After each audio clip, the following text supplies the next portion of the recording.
Chapter 822 Adjudicator. Glory Empire, Imperial Capital Light City. As the main headquarters of the Super Guild Kings return, Light City's prosperity surpassed even that of the Black Dragon Empire's imperial capital. The player population alone exceeded the capital's by 15 million. The player population wasn't the only indicator of Light City's prosperity. Players' levels also displayed the city's success. Currently, God's Domain's mainstream players were around level 32, while some of the more powerful elite players had reached level 35. However, if one wandered the streets of Light City, they would easily spot level 35 elite players. From time to time, one would also notice level 36 or level 37 independent players. The capital cities of various kingdoms and ordinary empires could not hold a candle to Light City. The reason behind the high levels of Light City's players was none other than the Super Guild King's return. Super Guilds had very long histories in the virtual gaming world. Normally, these Super Guilds had their own means of nurturing experts, and they had no need to recruit powerful players from elsewhere. Moreover, the experts who enjoyed Super Guild's nurturing would always rank as the top rookies of the year in the virtual gaming world, instantly becoming well-known experts.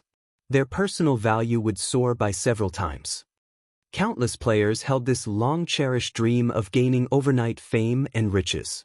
Hence, every year, swarms of young players would take part in the internal exam of Super Guilds, fighting to gain membership and participate in the guild's expert training programs. Aside from nurturing its own experts from scratch, King's Return, a super guild that had already existed for a long time, did recruit some experts from elsewhere as well. These experts would become internal members and receive a multitude of resources. If any of these experts became one of the year's top newcomers, they might even earn the privilege of becoming one of the guild's upper echelons. If that happened, they would not have to worry about a lack of money for the rest of their lives. Aqua Rose and Purple Eye were both such players. However, they had chosen their own paths. Hence, after finishing their training and paying a certain price, they left their super guild. Meanwhile, King's Return was once again recruiting experts. Hence, many players throughout God's Domain had come to Light City, hoping to join King's Return. There was no lack of expert players among the crowd. Currently, many players were lined up inside King's Return's guild residence, giving the place a lively atmosphere. However, when two men entered the guild residence's main hall, the room fell silent, every gaze shifting towards these two people. Of these two, one was a middle-aged man wearing black armor. He also carried a great sword with inscribed runes, a chill radiating from the weapon. This man was a level 38 berserker. A handsome, younger man stood beside the berserker with an unruly temperament. The young man carried a staff made of sapphire crystal and wore a set of gray mage robes. Faint arcs of gray electricity surrounded his body. This man was a level 38 elementalist. Even in the entire Glory Empire, these people's level could rank at the very top. Isn't that the Thunder Sword, Broken City? I actually get to meet one of King's Return's upper echelons. I'm so lucky today. The person beside Broken City seems to be the newly promoted Adjudicator of King's Return, Fiend. I never thought that he would be so handsome. I wonder if he has a girlfriend? Immediately, the various players in the main hall fell into heated discussions among themselves, reverence filling their eyes as they gazed at the two latest arrivals. Every one of these players dreamed of joining the ranks of King's Return's upper echelons or obtaining the title of the guild's Adjudicator one day. Fiend, in particular, had obtained the position of King's Return's Adjudicator at such a young age. This had been unheard of in the Super Guild's long history. Generally, experts could become an Adjudicator only after many years of arduous training. The title should be out of the reach of a rookie like Fiend, yet the youth had managed to obtain it. Under the crowd's watchful eye, Broken City and Fiend walked into a small meeting room. A man in a black cloak had been waiting in the meeting room for quite some time. When this man noticed the two people enter the room, he immediately stood to welcome them. Hand me the files and items. Also, give me a summary of the situation, Broken City commanded gruffly. Understood, the cloaked man nodded. He then handed over a box and a folder before saying, "Originally, the plan had proceeded quite smoothly. However, Sind Heart encountered Zero Wing's upper echelons. Moreover, Zero Wing's people agreed to Sind Heart's offer, and they are willing to purchase the 5 plots of land. Sind Heart will be to Zero Wing to complete the trade today." "Do those people from Zero Wing not know about our warning?" Fiend asked coldly, frowning. Sind Heart had taken the initiative to reveal the situation to them. However, Zero Wing agreed to the purchase on the spot as if King's return means nothing to them, the cloaked man reported anxiously, sweat beading on his forehead as he felt the weight of Fiend's gaze. "Peng! Zero Wing is taking us too lightly." Rage flashed in Fiend's eyes as he slammed his staff into the ground, cracking it. "There is no reason to be anxious. They have yet to conduct the trade, so we still have time to do something about it. I'll have someone send Zero Wing's guild leader a light warning." "I believe Zero Wing will make the right choice," Broken City said, chuckling. "If Zero Wing truly refuses to listen, it won't be too late for us to act." "I understand, Uncle Broken," Fiend said as he suppressed the rage in his heart. To him, this matter was of utmost importance. If Zero Wing dared to interfere, he did not mind annihilating the upstart guild. Elsewhere, Feng directed his team's battle preparations. "Fire, Flying, Minor, lure the surrounding monsters to us. Rain, get ready to use Waterfall. Blackie, get ready to use Stars of Light." After Feng summoned the Tier 3 Battle Demon, he did not rush to take on the Frost Bone Dragon. A level 45 Grand Lord was simply too powerful for current players. Furthermore, the slightest mistake while the team fought inside a monster next could result in a team wipe.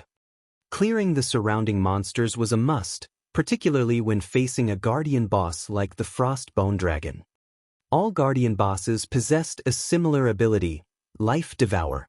If a team did not respond to this passive skill appropriately, it would not matter how many players charged at a guardian boss.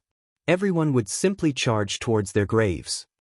Life Devour allowed guardian bosses to absorb all life force within a radius of 1,000 yards.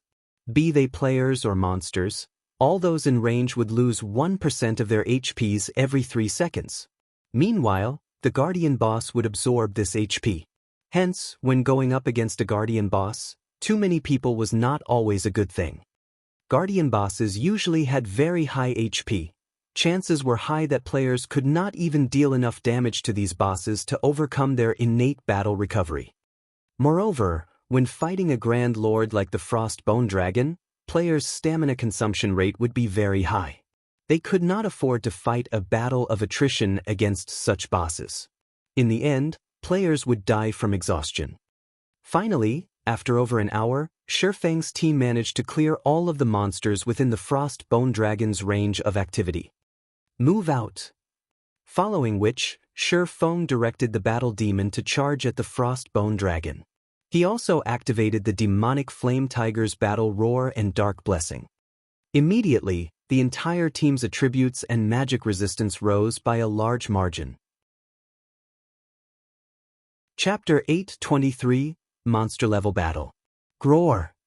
When the Battle Demon was within 200 yards of the boss, the Frost Bone Dragon sensed the demon's presence.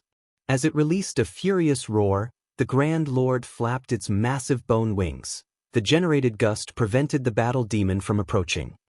Before the wind came to an end, the Frost Bone Dragon stretched open its jaws. Suddenly, a storm broke out, covering a 200-yard radius, and a seemingly endless amount of mana gathered in the Bone Dragon's mouth. "Damn it, it's using dragon breath." Realizing what he was seeing, Feng hurriedly shouted, "Everyone, get away from the Bone Dragon's front." Feng's command confused Aqua Rose and the others. They were currently over 300 yards away from the Grand Lord. At such a distance, the Bone Dragon's attack should not be a threat.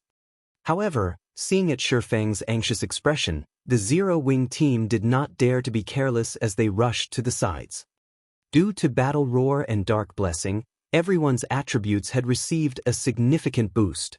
Their movement speeds had also increased massively. In the end, They managed to move just as the mana in the Grand Lord's mouth reached a critical level. Before the team could relax, however, they suddenly felt a chill from behind them, and they could not help their shivers. Instantly, a beam of white light devoured the buildings behind them. How is this possible? Aqua Rose could not believe her eyes. The 600-yard stretch before the Frost Bone Dragon had transformed into a frozen tundra. Had they not dodged the breath attack in time, they would have lost their lives. How can a Grand Lord be so powerful? The crowd gasped collectively. With such a wide and long-ranged AoE attack, even an army of 10,000 players would die instantly. Alright, snap out of it. Let the battle demon pin the Frost Bone Dragon down. Everyone else, attack from the dragon's sides. Absolutely do not stand in front of it, Feng immediately commanded, not finding the Grand Lord's powerful attack one bit surprising. The Frost Bone Dragon ruled over a city. Zerg tactics would never be enough for players to kill it.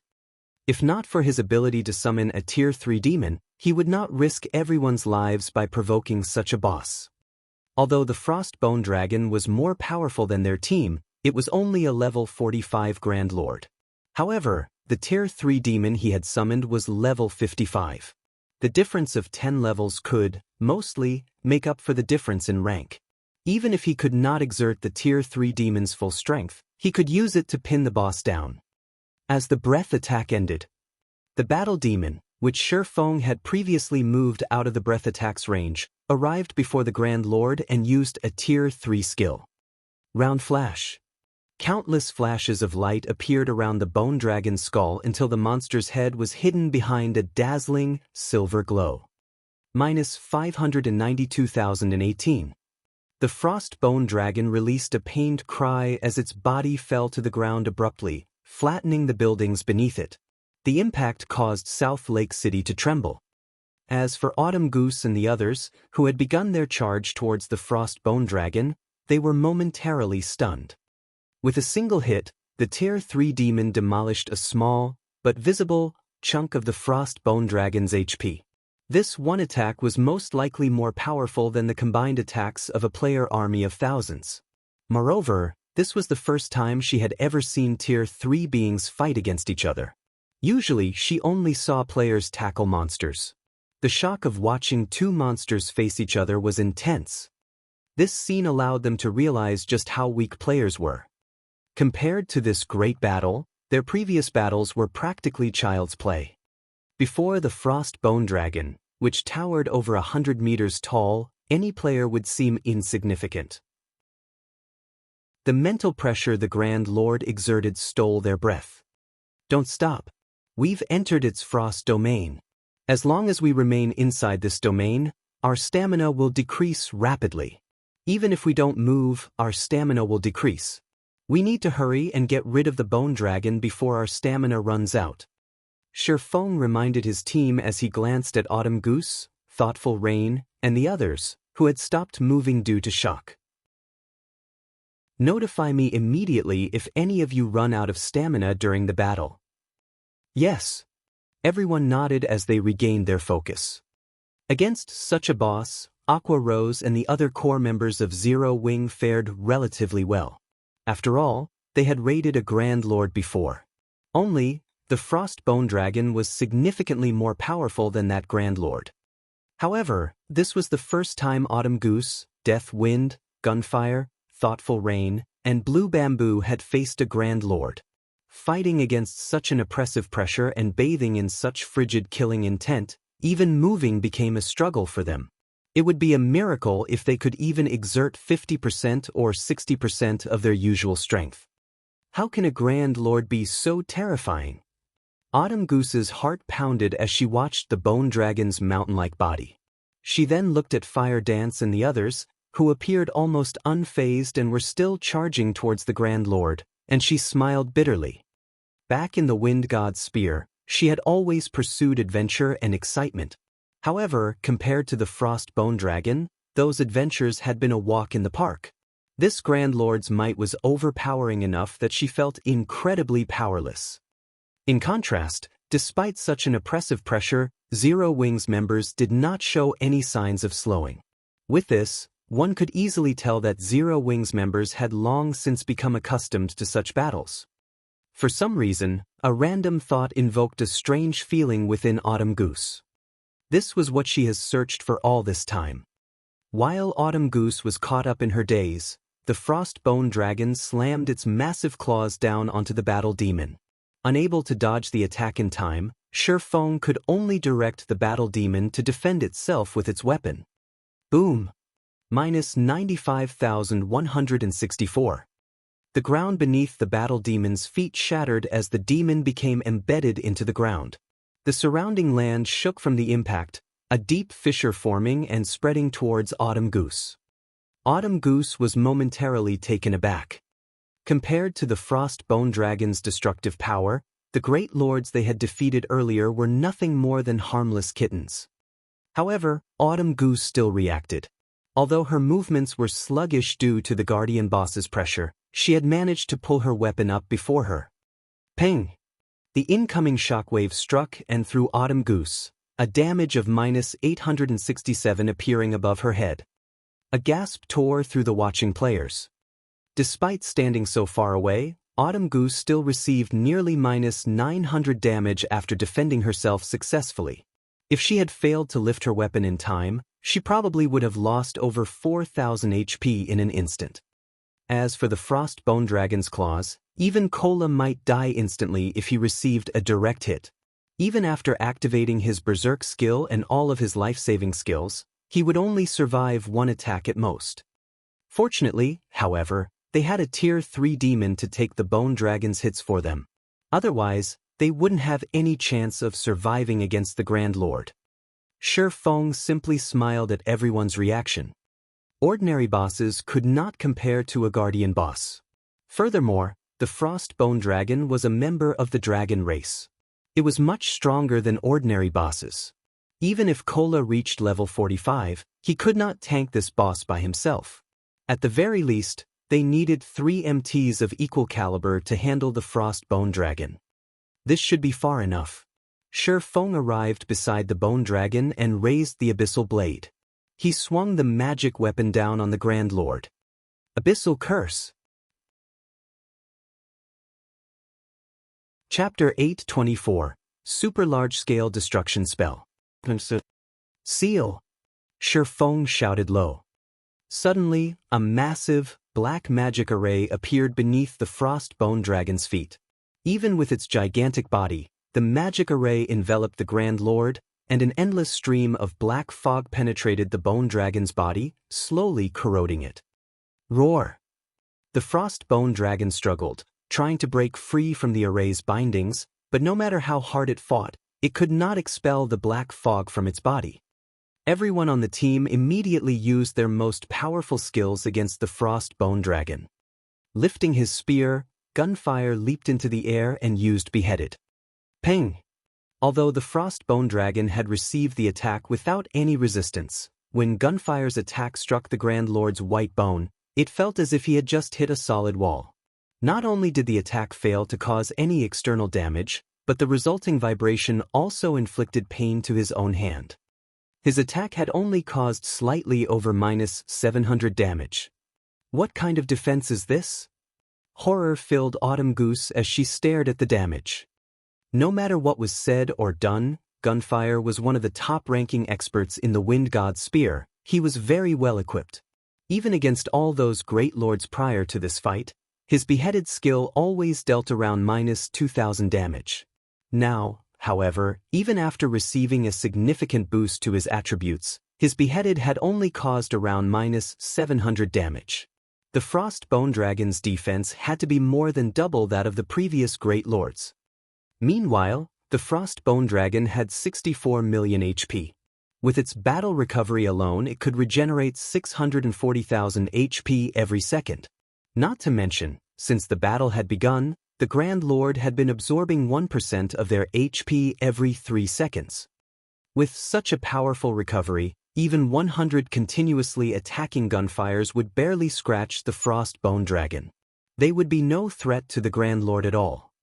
Fire Dance then jumped up from the Frost Bone Dragon's right, landing on the Grand Lord's spine, instantly executing Absolute Strike. However, when Thousand Transformations, which was even sharper than the Sacred Sword killing ray, cut at the pearly white bone, the short sword only dug 3 centimeters deep into the bone before coming to a halt. Minus 14,489. Why is there such a huge difference in defense? Fire Dance frowned. Absolute Strike was her most powerful burst skill, yet even after a critical hit, the skill only dealt over minus 10,000 damage. At this rate, they would die from exhaustion before they could kill the Frost Bone Dragon. If this was already the case for Fire Dance, there was no need to mention how little the others could do against the Frost Bone Dragon. Everyone's most powerful skills had only managed to deal around minus 4,000 damage to the Grand Lord. Only after including Feng's damage did the team barely deal enough to overcome the Frost Bone Dragon's recovery. At this rate, they would need to fight for 5 or 6 hours to kill the Grand Lord. Unfortunately, it would be a miracle if everyone's stamina lasted for 10 minutes. As for the Battle Demon, although it was very strong, the Frost Bone Dragon easily blocked the majority of its attacks. It had barely any opportunities to damage the Grand Lord. 2 seconds after Feng activated Abyssal Curse, the Frost Bone Dragon's wings shuddered as it broke free from the magic array. Immediately, it swiped its tail at the Battle Demon, launching a more violent attack than before. In the next moment, an afterimage briefly appeared. Before the Battle Demon under Feng's control could react, the Bone Dragon had sent it flying. Everyone had expected the Battle Demon to suffer an intense amount of damage. However, the Battle Demon only lost around 70,000 HP, that was even less than the damage it had received before.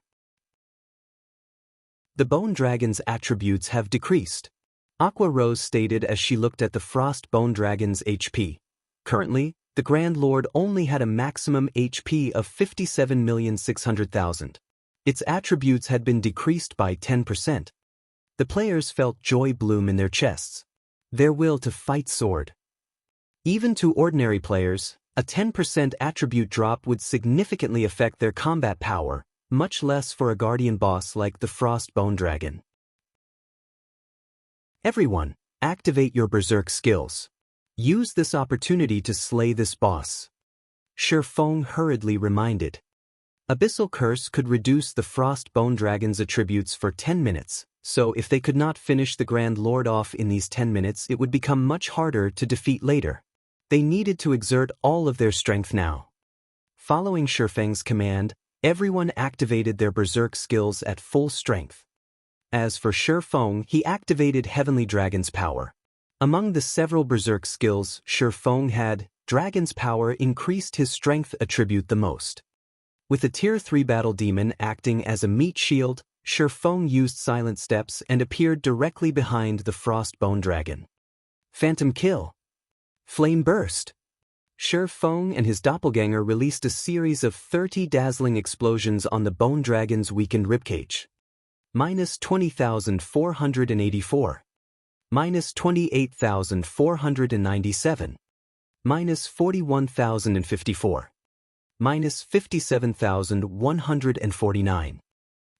30 consecutive hits struck the Frost Bone Dragon, instantly stealing a small chunk of the Grand Lord's HP. Aqua Rose used Song of Sprites and cast the Tier 1 spell Soul Cloud. In the next moment, several dozen damages appeared above the Frost Bone Dragon's head, each one devouring over 1,000 HP. In addition, Aqua Rose summoned 3 Blue Fire Crows and 3 Forest Sprites. Although each summoned creature could only deal around minus 1,000 damage, with the 6 attacking together, they instantly destroyed over 6,000 of the Grand Lord's HP. In terms of damage output, Aqua Rose was only inferior to Feng and Fire Dance. Besides, the Blue Fire Crows were slightly different from the Forest Sprites. The Blue Fire Crows possessed the growth skill. As time passed, they would increase in rank.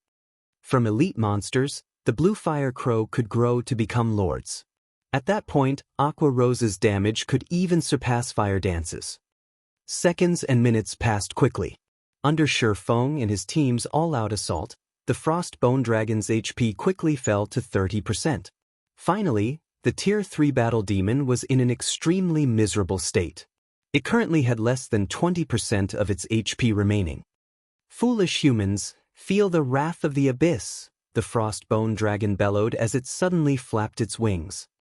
Shio! The Frostbone Dragon instantly appeared above South Lake City.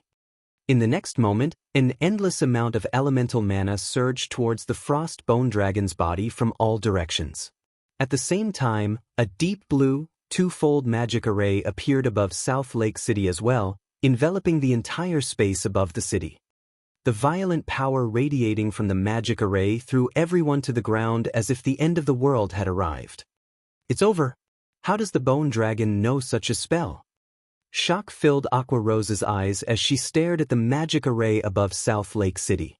With her understanding of magic arrays, she knew that they had absolutely no chance of defending against the Frostbone Dragon spell.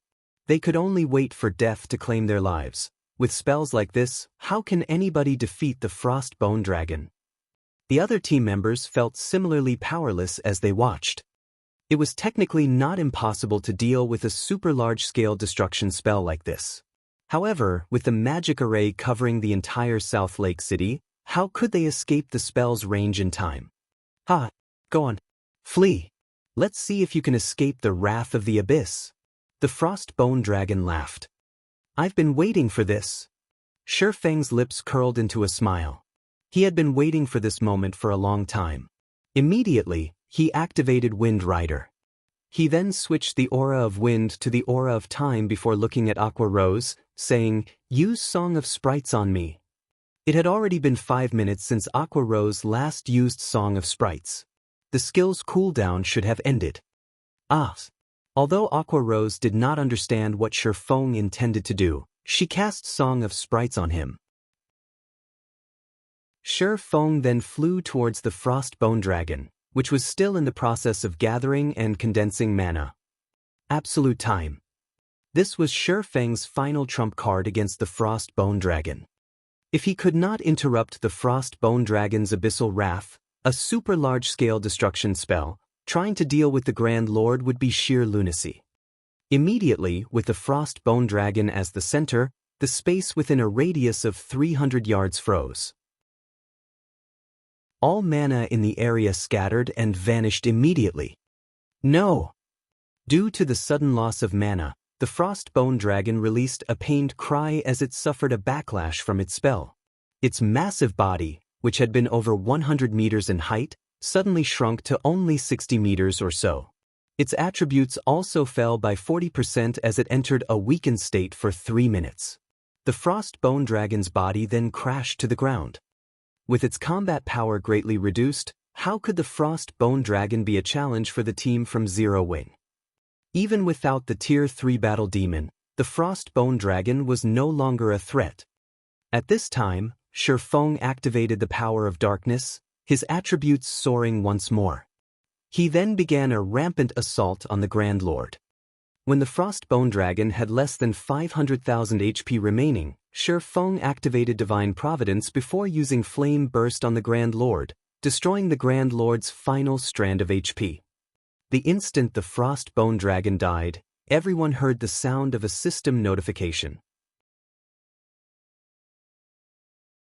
Chapter 825, Loot of a Grand Lord. It's finally dead.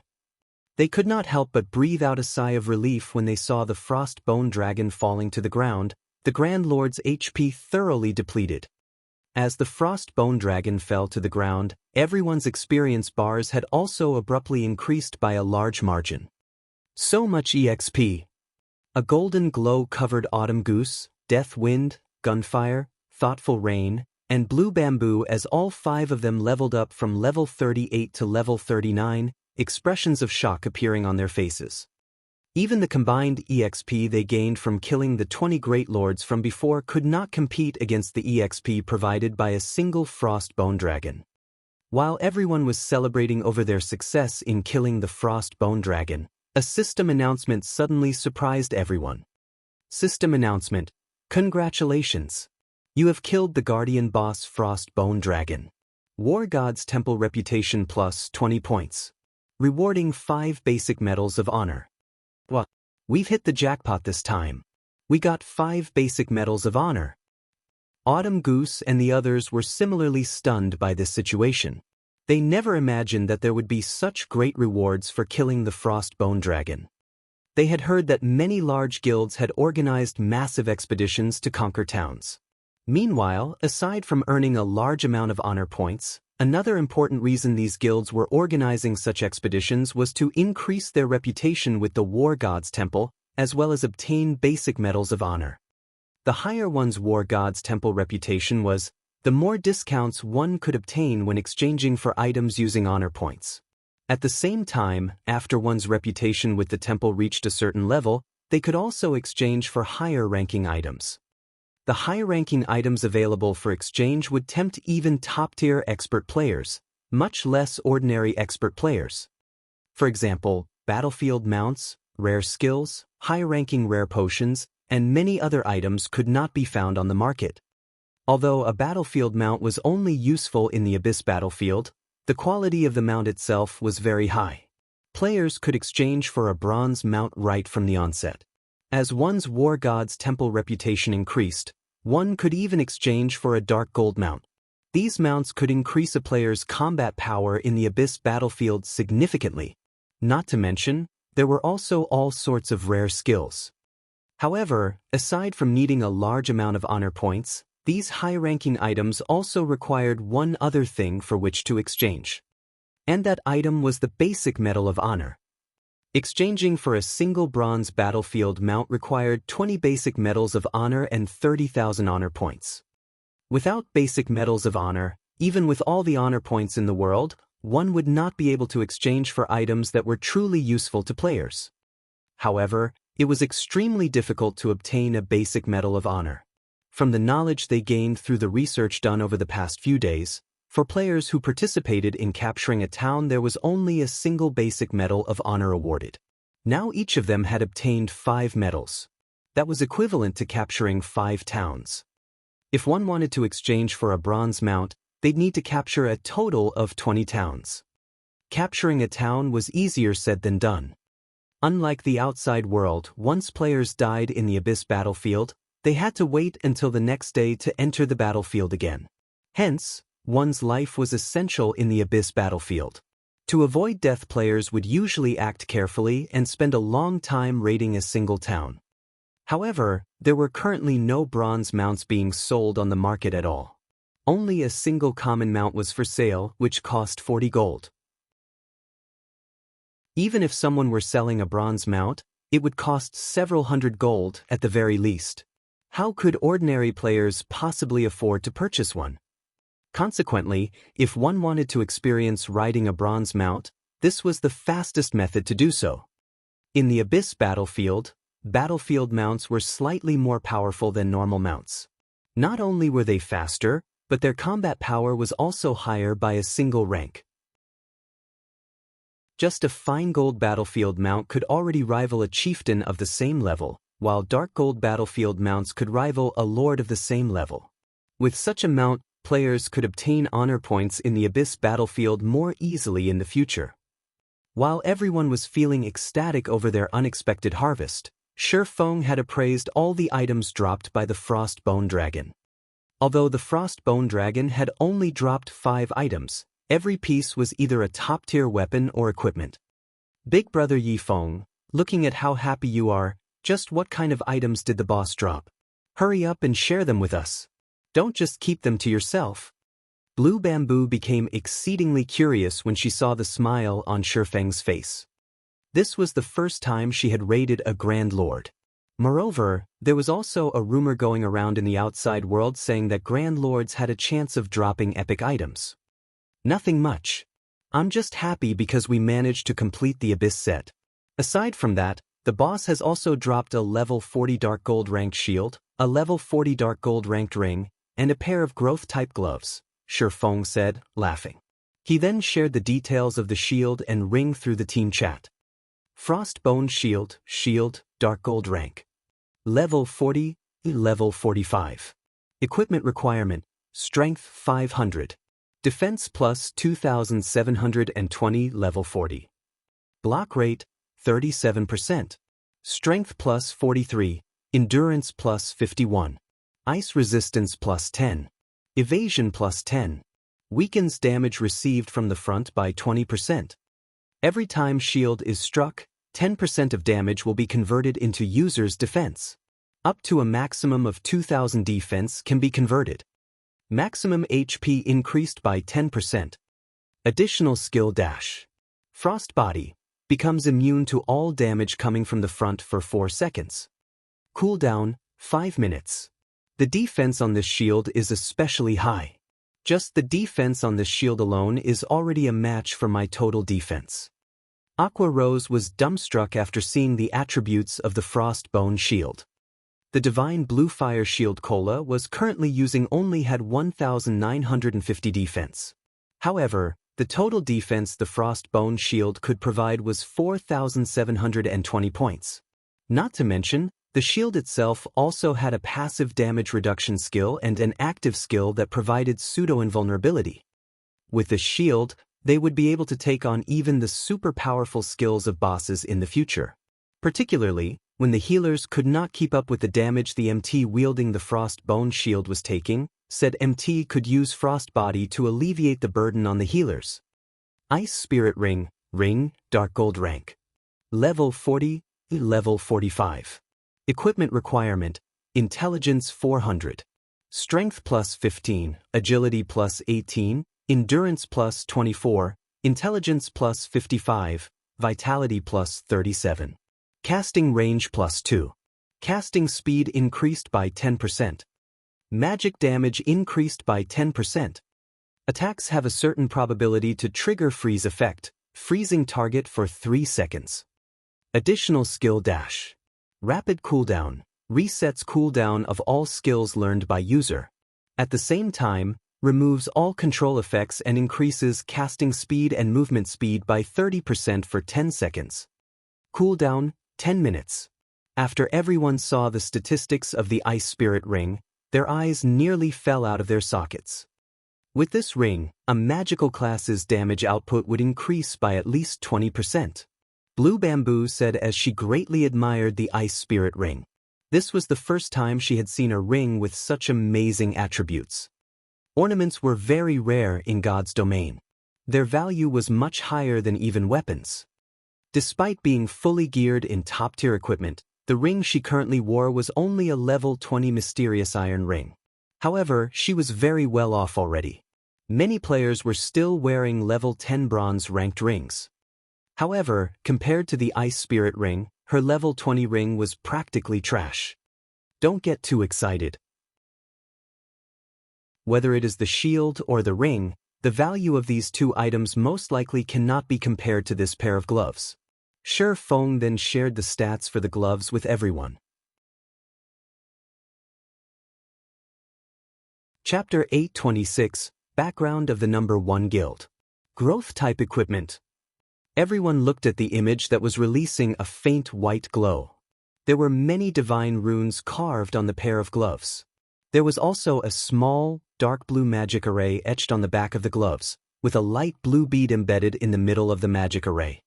Frost gloves, cloth armor, bronze rank. Level 40, level 90.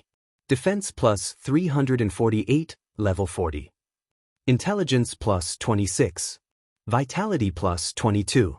Endurance plus 21. Additional passive skill dash. Force Chant.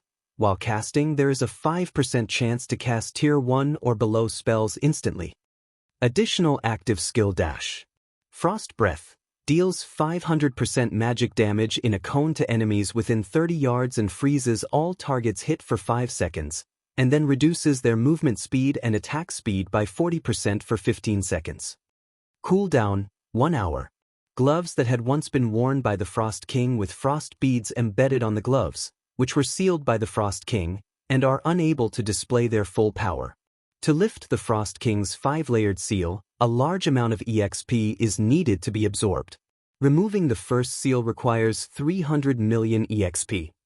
The upgrade requirement of this equipment sure is rough. Just the first seal requires 300 million EXP. Blackie raised his brows.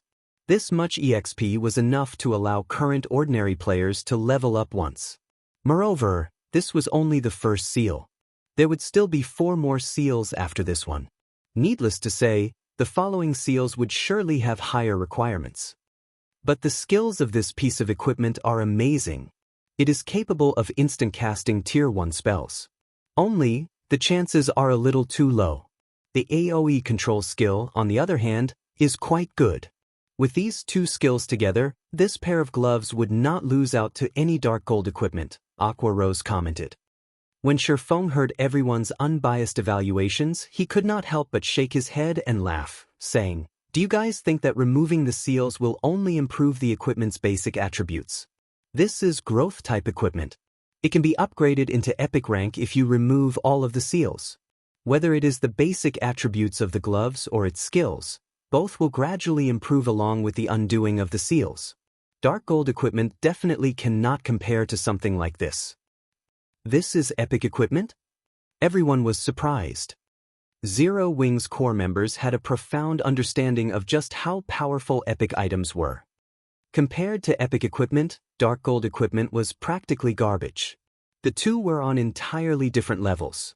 Even just equipping a single epic weapon or equipment could instantly increase a player's combat power by a large margin, unlike dark gold equipment, where multiple pieces were required to display their advantages. So this is epic equipment? Autumn Goose and the others were momentarily at a loss for words when they looked at the frost gloves.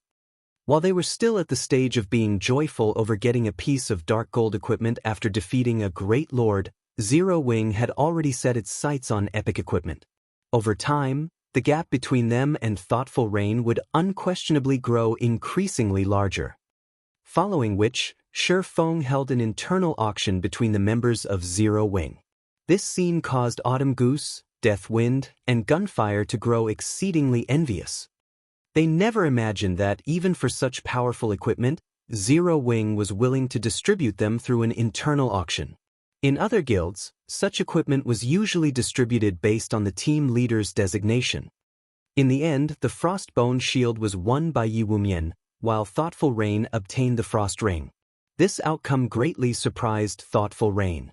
Of course, part of the reason for such a result was because the other magical class members of the team had all set their sights on the frost gloves. Unfortunately, the gloves were still won by Aqua Rose in the end. After completing the equipment distribution, everyone teleported out of the Abyss battlefield together. As soon as the team appeared at the teleportation array inside the War God's temple, a wide array of noises immediately entered their ears. Players recruiting for team members filled the War God's temple. After just being away for a few days, the War God's temple had undergone tremendous changes.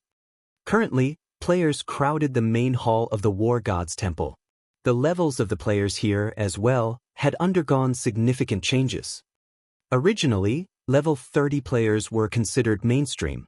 Now, however, the majority of the players present in the main hall were around level 32. Among them, there was no lack of level 34 or 35 independent players. Also, these players were all relatively well-equipped. However, shortly after Feng and the others appeared, the entire main hall went silent. Practically everyone within the building had shifted their gazes towards Feng's group. Aren't they Zero Wing's upper echelons?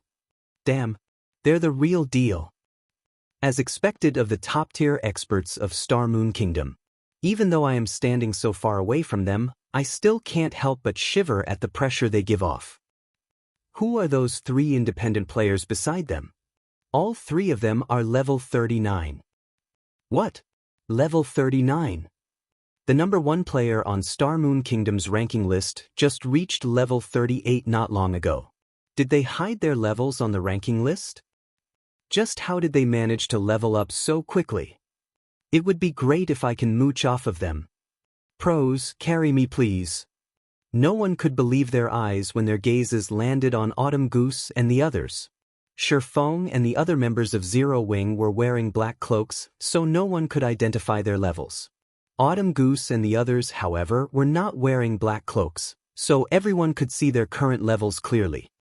At this situation, Autumn Goose and the others could not help but feel slightly embarrassed.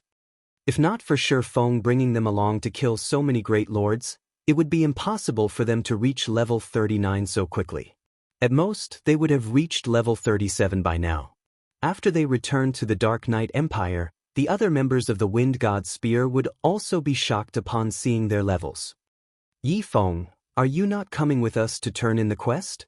Thoughtful Rain asked as she looked at Feng. I still have some matters to attend to, so I won't be going together with you, Feng said as he shook his head.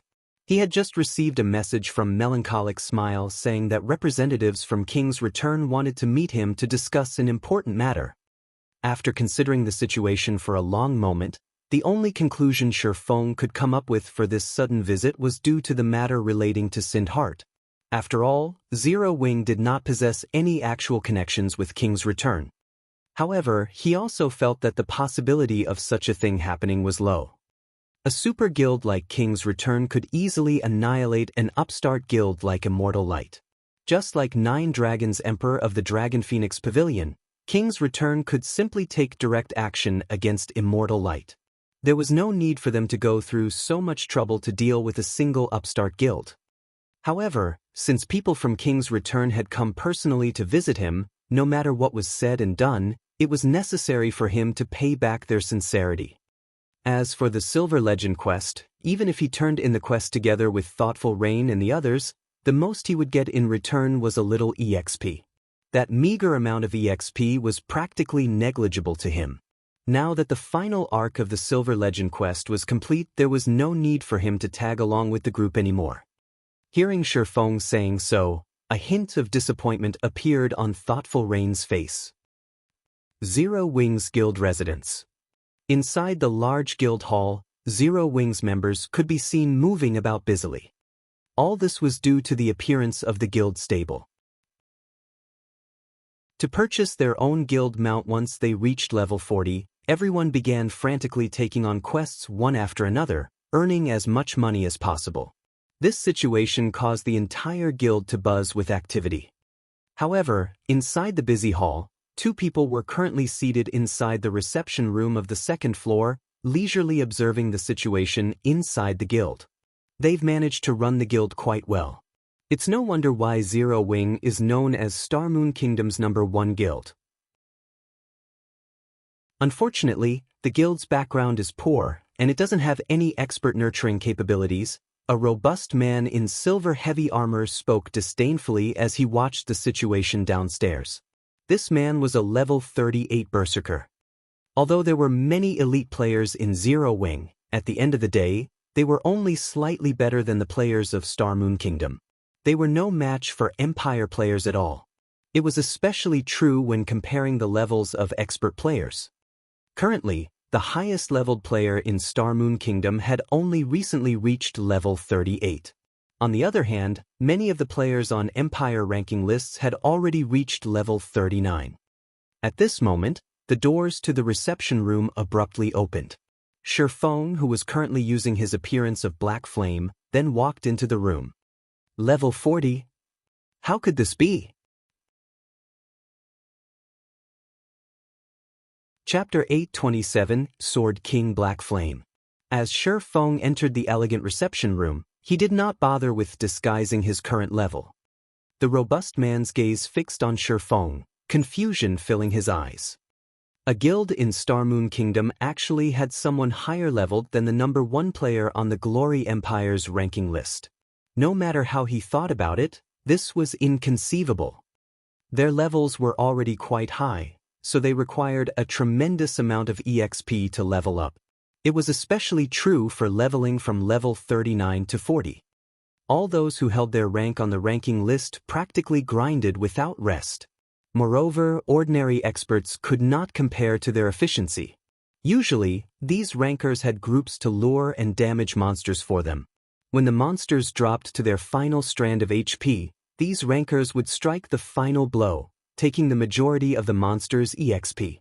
Either that or these rankers formed teams who possessed AoE attack spells and had others lure hordes of monsters to these AoE teams. They would then rotate through each team, sharing the EXP as they killed the monsters. The basis of these systems was sacrificing other players' EXP. Only large guilds had the power to employ these methods. With such a grinding efficiency, the EXP these rankers obtained was many times more than what ordinary expert teams could earn while grinding. Only with this technique could they exceed other players by so many levels. Even so, Feng had still surpassed them by such a large margin. I am Black Flame. What business do you have with me? When Feng examined the two representatives, he realized that he had met one of them before. The robust man was none other than the Berserker, Thunder Tiger, whom he had met when he sold equipment in Blackwing City. Aside from the unruly-looking Thunder Tiger, Feng also recognized the indifferent youth beside the Berserker. The youth's name was Ordinary Stranger. In the past, he had been one of King's Return's top 10 summoner experts. These two people were extremely powerful. Both could rank with Star Moon Kingdom's top 10 experts. Even the top-tier experts in first-rate guilds could not hope to compete with either of these two. Their levels alone made this evident. Among the two, one was a level 38 Berserker, while the other was a level 38 Summoner. Most likely, they leveled far faster than even the number 1 player on Star Moon Kingdom's ranking list. Their equipment was even more impressive. Both were fully geared with level 35 top-tier Dark Gold equipment. The staff in Ordinary Stranger's hand especially. One could not judge the staff's quality based on its appearance alone. However, Feng knew that the staff in Ordinary Stranger's hand was a magic weapon. In God's domain, although there were far fewer magic weapons than epic weapons, they were significantly less difficult to obtain. One did not need to kill some kind of super powerful boss to obtain a magic weapon. Players also did not need to complete an epic quest. Instead, a magic weapon's procurement depended on luck. Players might unexpectedly obtain a magic weapon by completing a hidden quest. They might even find a magic weapon when they opened a high-ranking treasure chest. Although magic weapons had helped many players become experts, they had ruined far more. Ordinary Stranger was one of those people who had managed to control a magic weapon in the past. Hence, he had become one of King's Return's top-ranking experts. Otherwise, he would never have become one of the Super Guild's top 10 summoners. Hello, Guild Leader Black Flame. I am Ordinary Stranger of King's Return. My companion here is Thunder Tiger, Ordinary Stranger stated, a smile suddenly lighting his indifferent face. Although his smile contained no ill will, it looked horrifyingly forced. In truth, we have come to speak with you about a small matter. We hope that you can help us with this. Although he looked down on Zero Wing, he would show respect to a true expert. This was the 51st ranking expert on the God's Domain experts list, the Sword King, Black Flame. Ordinary experts might not realize what such a rank implied, but as an expert from a super guild, Ordinary Stranger understood what it meant. The fact that Feng had earned the 51st rank told him that the man had already reached the Void Realm. He was many times stronger than either of them. If a fight broke out, even if they worked together, they would not be a match for Feng. After meeting Feng personally, Ordinary Stranger felt that the man had grown a lot stronger.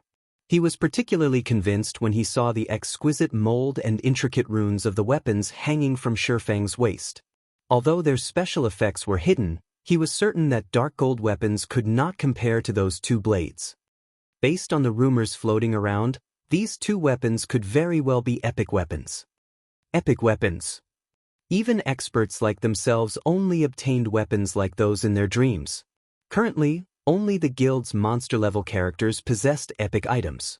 As to whether or not those items were weapons, that was one of the guild's absolute secrets. Even they had no clue. Even a super guild like King's Return had gone to great lengths to obtain these epic items. Hence, it was truly hard to imagine that the guild leader of an upstart guild actually wielded two epic weapons. You're looking for my help? Interesting.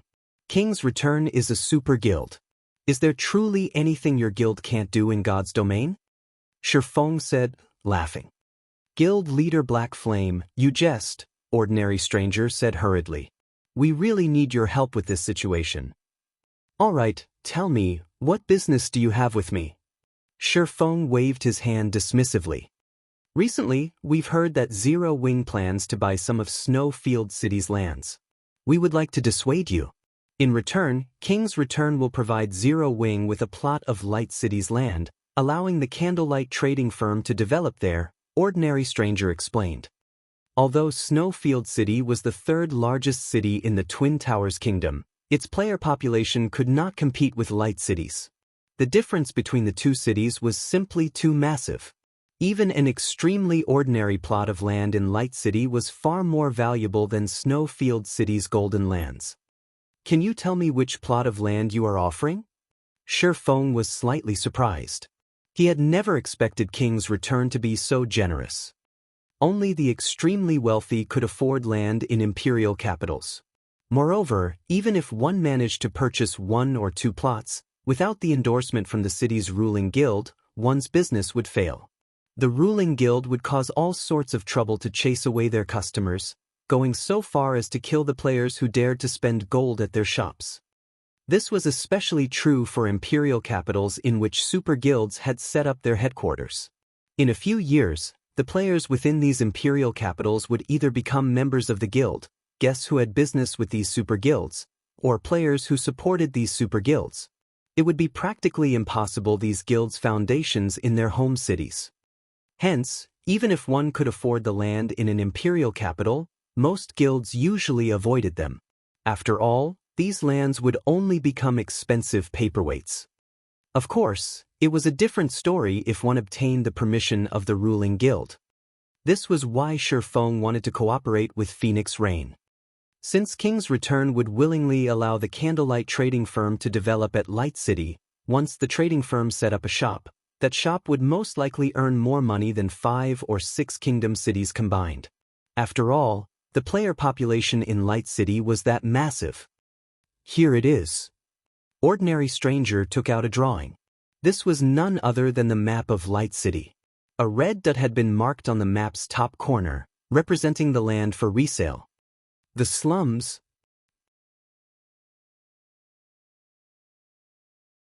Chapter 828, Chased Out.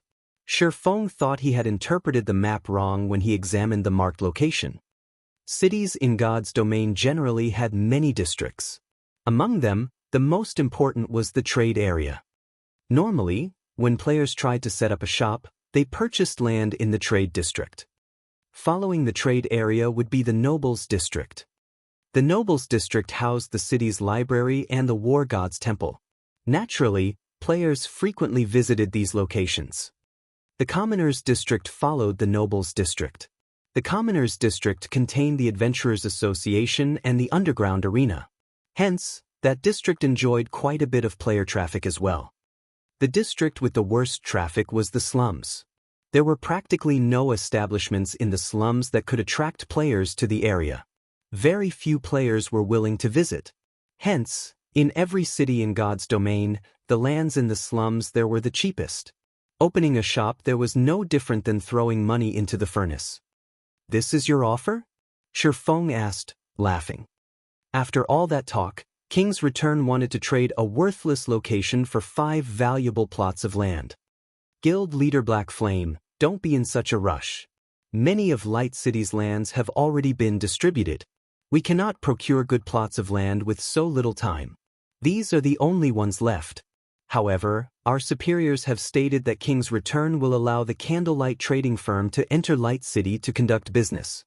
If you are in a hurry to develop the Candlelight trading firm in Light City, you can purchase land with potential from others, Ordinary Stranger explained.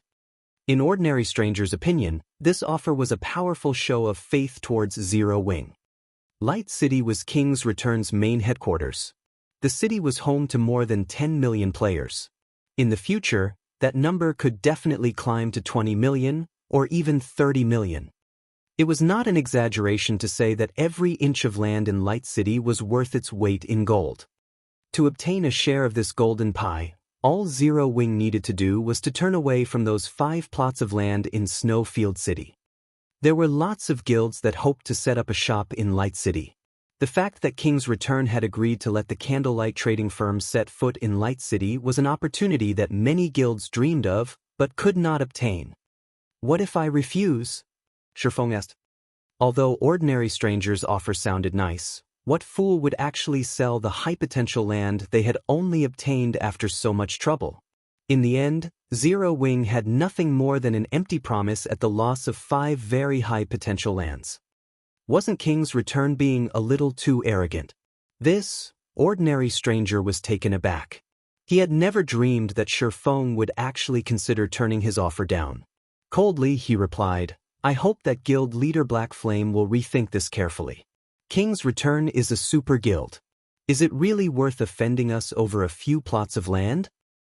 "Arthur, you two can leave now," Feng said as he gestured towards the door. "Are you doing this because of Immortal Light?" Ordinary stranger suddenly said coldly, "Guild leader Black Flame, think this over. I can tell you that Immortal Light is a sworn enemy of King's Return. We must annihilate this pest. If Zero Wing helps Immortal Light, you will incur King's Return's wrath as well." "Now, that is interesting," Feng said, his lips hooking up into a grin. He then continued, saying, "Do you think that Zero Wing is afraid of King's Return?" Hearing Feng's bold question, both Ordinary Stranger and Thunder Tiger were stupefied. They had not expected Feng to brush the Super Guild off like that. Super Guilds were different from other guilds. They were the true overlords of the virtual gaming world. In the virtual gaming world, aside from the few transcendent powers and other super guilds, nobody would dare disregard a super guild. However, when they thought back to how Zero Wing treated the Dragon Phoenix Pavilion, it was possible that the guild would ignore King's Return's threat. "Both of you can get lost this instant. Oh, and go back and tell your superiors this. What Zero Wing does is of no concern of King's Return. I will buy those plots of land." "You can be certain of that," Feng declared, a frosty glint flashing in his eyes. Sind Heart had helped him many times in his previous life. Moreover, since he had already promised Sind Heart to buy those lands, he would not go back on his word. He had only wasted so much time talking to these two representatives to gauge what King's Return stance was towards Immortal Light. Although Zero Wing could not defeat a super guild in Star Moon Kingdom, it had no reason to fear them either. As soon as Feng finished speaking, the temperature in the room dropped by several degrees. Both Ordinary Stranger and Thunder Tiger suddenly felt their bodies grow cold. Their instincts shouted warnings, reminding them that they were in an extremely dangerous situation and that they could lose their lives at any moment.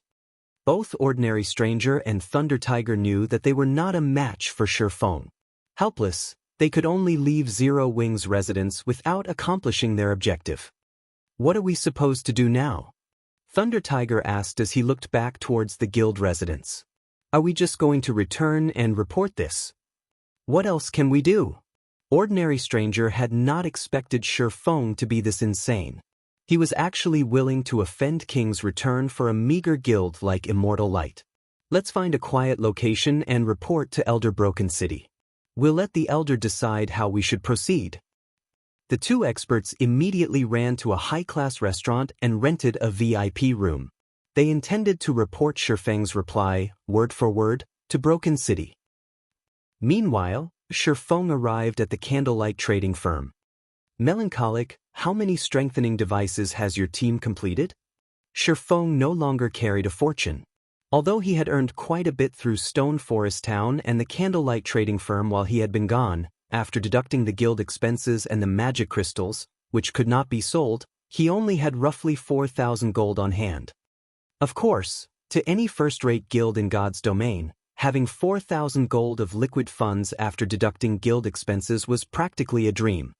However, if Feng wanted to purchase those 5 plots from Sind Heart, he did not have nearly enough money. He also had a city waiting for him to build. Inside a VIP room in a high-class restaurant. "Is that all?" Broken City asked with gravelly tone through the video chat. "Yes, that is all. After that, Black Flame chased us out," Ordinary Stranger explained softly. "Since Zero Wing is adamant about poking its nose into our business, we should teach the guild a small lesson. I'll have Hell Fiend lead the Falcon Legion over. Find out where Zero Wing's core members are right now. When the time comes, we won't let any of them survive." Broken City declared before disconnecting the call. Both Ordinary Stranger and Thunder Tiger were stunned. Although they did not know why Broken City focused so heavily on a small guild like Immortal Light, sending the Falcon Legion to deal with Zero Wing was no more than making a big fuss over a small issue. The Falcon Legion was King's Return's Ace Legion. The Legion was comprised of the young experts the guild had nurtured and had been specifically formed to deal with other super guilds' legions. Moreover, Broken City was actually sending the Adjudicator Hell Fiend. One could just imagine how furious the old man was. Chapter 829, 5th Floor Master. Blackwing City. Many players hawked their wares on the wide, flourishing streets of the city. Feng had already reverted to his original appearance and made his way towards the Blackwing auction house. It had only been a short time since Feng last visited the city. The street the Blackwing auction house resided on had become a player market. It was even more lively than an empire's imperial capital. However, unlike other cities, one only needed an entry pass to enter Blackwing City. As players' levels continued to increase, more entry passes dropped. Hence, Blackwing City's traffic had increased by several times. At this point, Blackwing City had become the largest trade hub in God's domain. Even the four great empires' imperial capitals could not compete with Blackwing City. The transactions between the various large guilds here were astronomical. If one wanted to point out God's domain's most profitable locations, Blackwing City would definitely be one of them. The auction house in Blackwing City was also where guilds and independent experts of various kingdoms and empires preferred to sell or purchase items. This was because those who could reach Blackwing City were either lucky individuals who had gotten their hands on an entry pass, independent experts with a certain degree of strength, or players from the various large guilds. As long as one had a valuable item, they did not need to worry about it not selling in Blackwing City. They also didn't need to worry that players could not afford their prices. Hence, many players preferred to sell their treasures at the Blackwing auction house. Upon entering the Blackwing auction house, Feng discovered even more players inside the establishment than those who camped on the street outside. It was especially true for the registration counters. Long lines of people had queued up in front of the dozen or so registration counters. Why are there so many people here? Feng swept a glance over the sea of players before him. At the very least, there should be over 1,000 players present. If not for the Blackwing auction house's extremely large size, it would be impossible to hold so many people. While Feng tried to figure out why there were so many players lining up to get into the Blackwing auction house, he suddenly heard a crisp, pleasant voice from behind him. "Yi Feng, so you've received the news as well."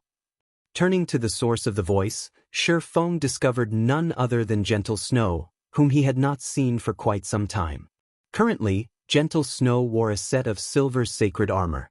On her back, she carried a silver greatsword engraved with golden divine runes. A hint of bloodlust radiated from the greatsword. This faint bloodlust wrapped around Gentle Snow's body, making the woman seem like a goddess of the battlefield. Walking through the building, Gentle Snow attracted the passionate, watchful gazes of many male players. However, nobody in the room dared to approach Gentle Snow casually. Though her status as Ouroboros's guild leader was part of the reason, the main deterrent was the group of players accompanying Gentle Snow. Among this group, the lowest player was level 37, while the highest was level 39.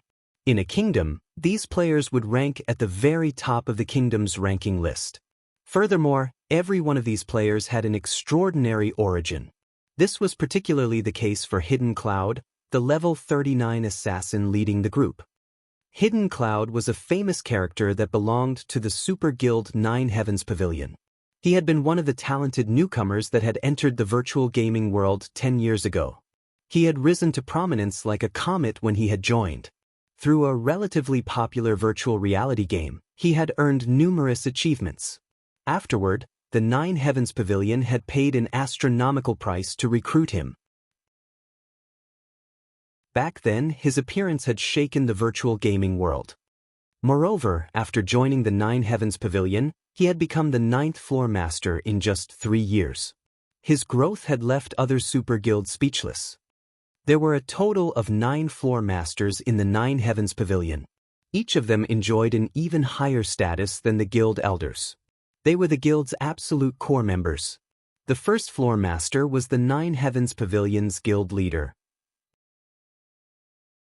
Hidden Cloud had become the spearhead of the 9 Heavens Pavilion, leading the guild through one conquest after another. By the time he joined God's Domain, he had been promoted to the rank of 5th floor master.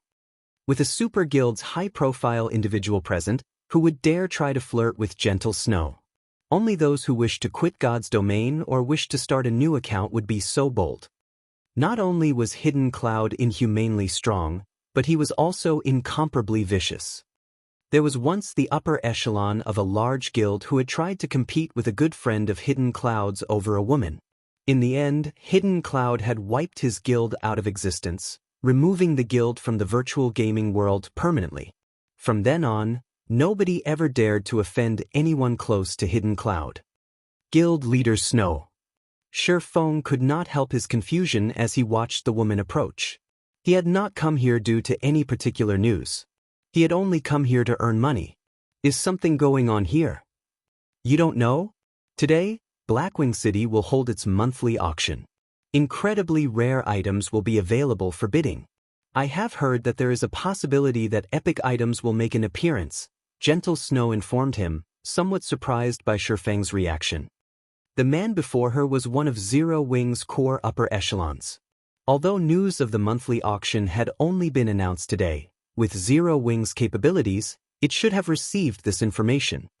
So, that is what is going on. Realization dawned on Feng. The end of the month was indeed approaching. Near the end of every month, Blackwing City randomly held a large-scale auction. Not only would NPCs sell large numbers of rare items during this auction, but players could also put their items up for sale. However, the handling fees were slightly higher.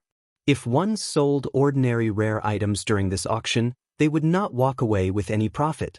On the other hand, if one sold extremely rare items, they could make a fortune. Feng was ecstatic about this discovery.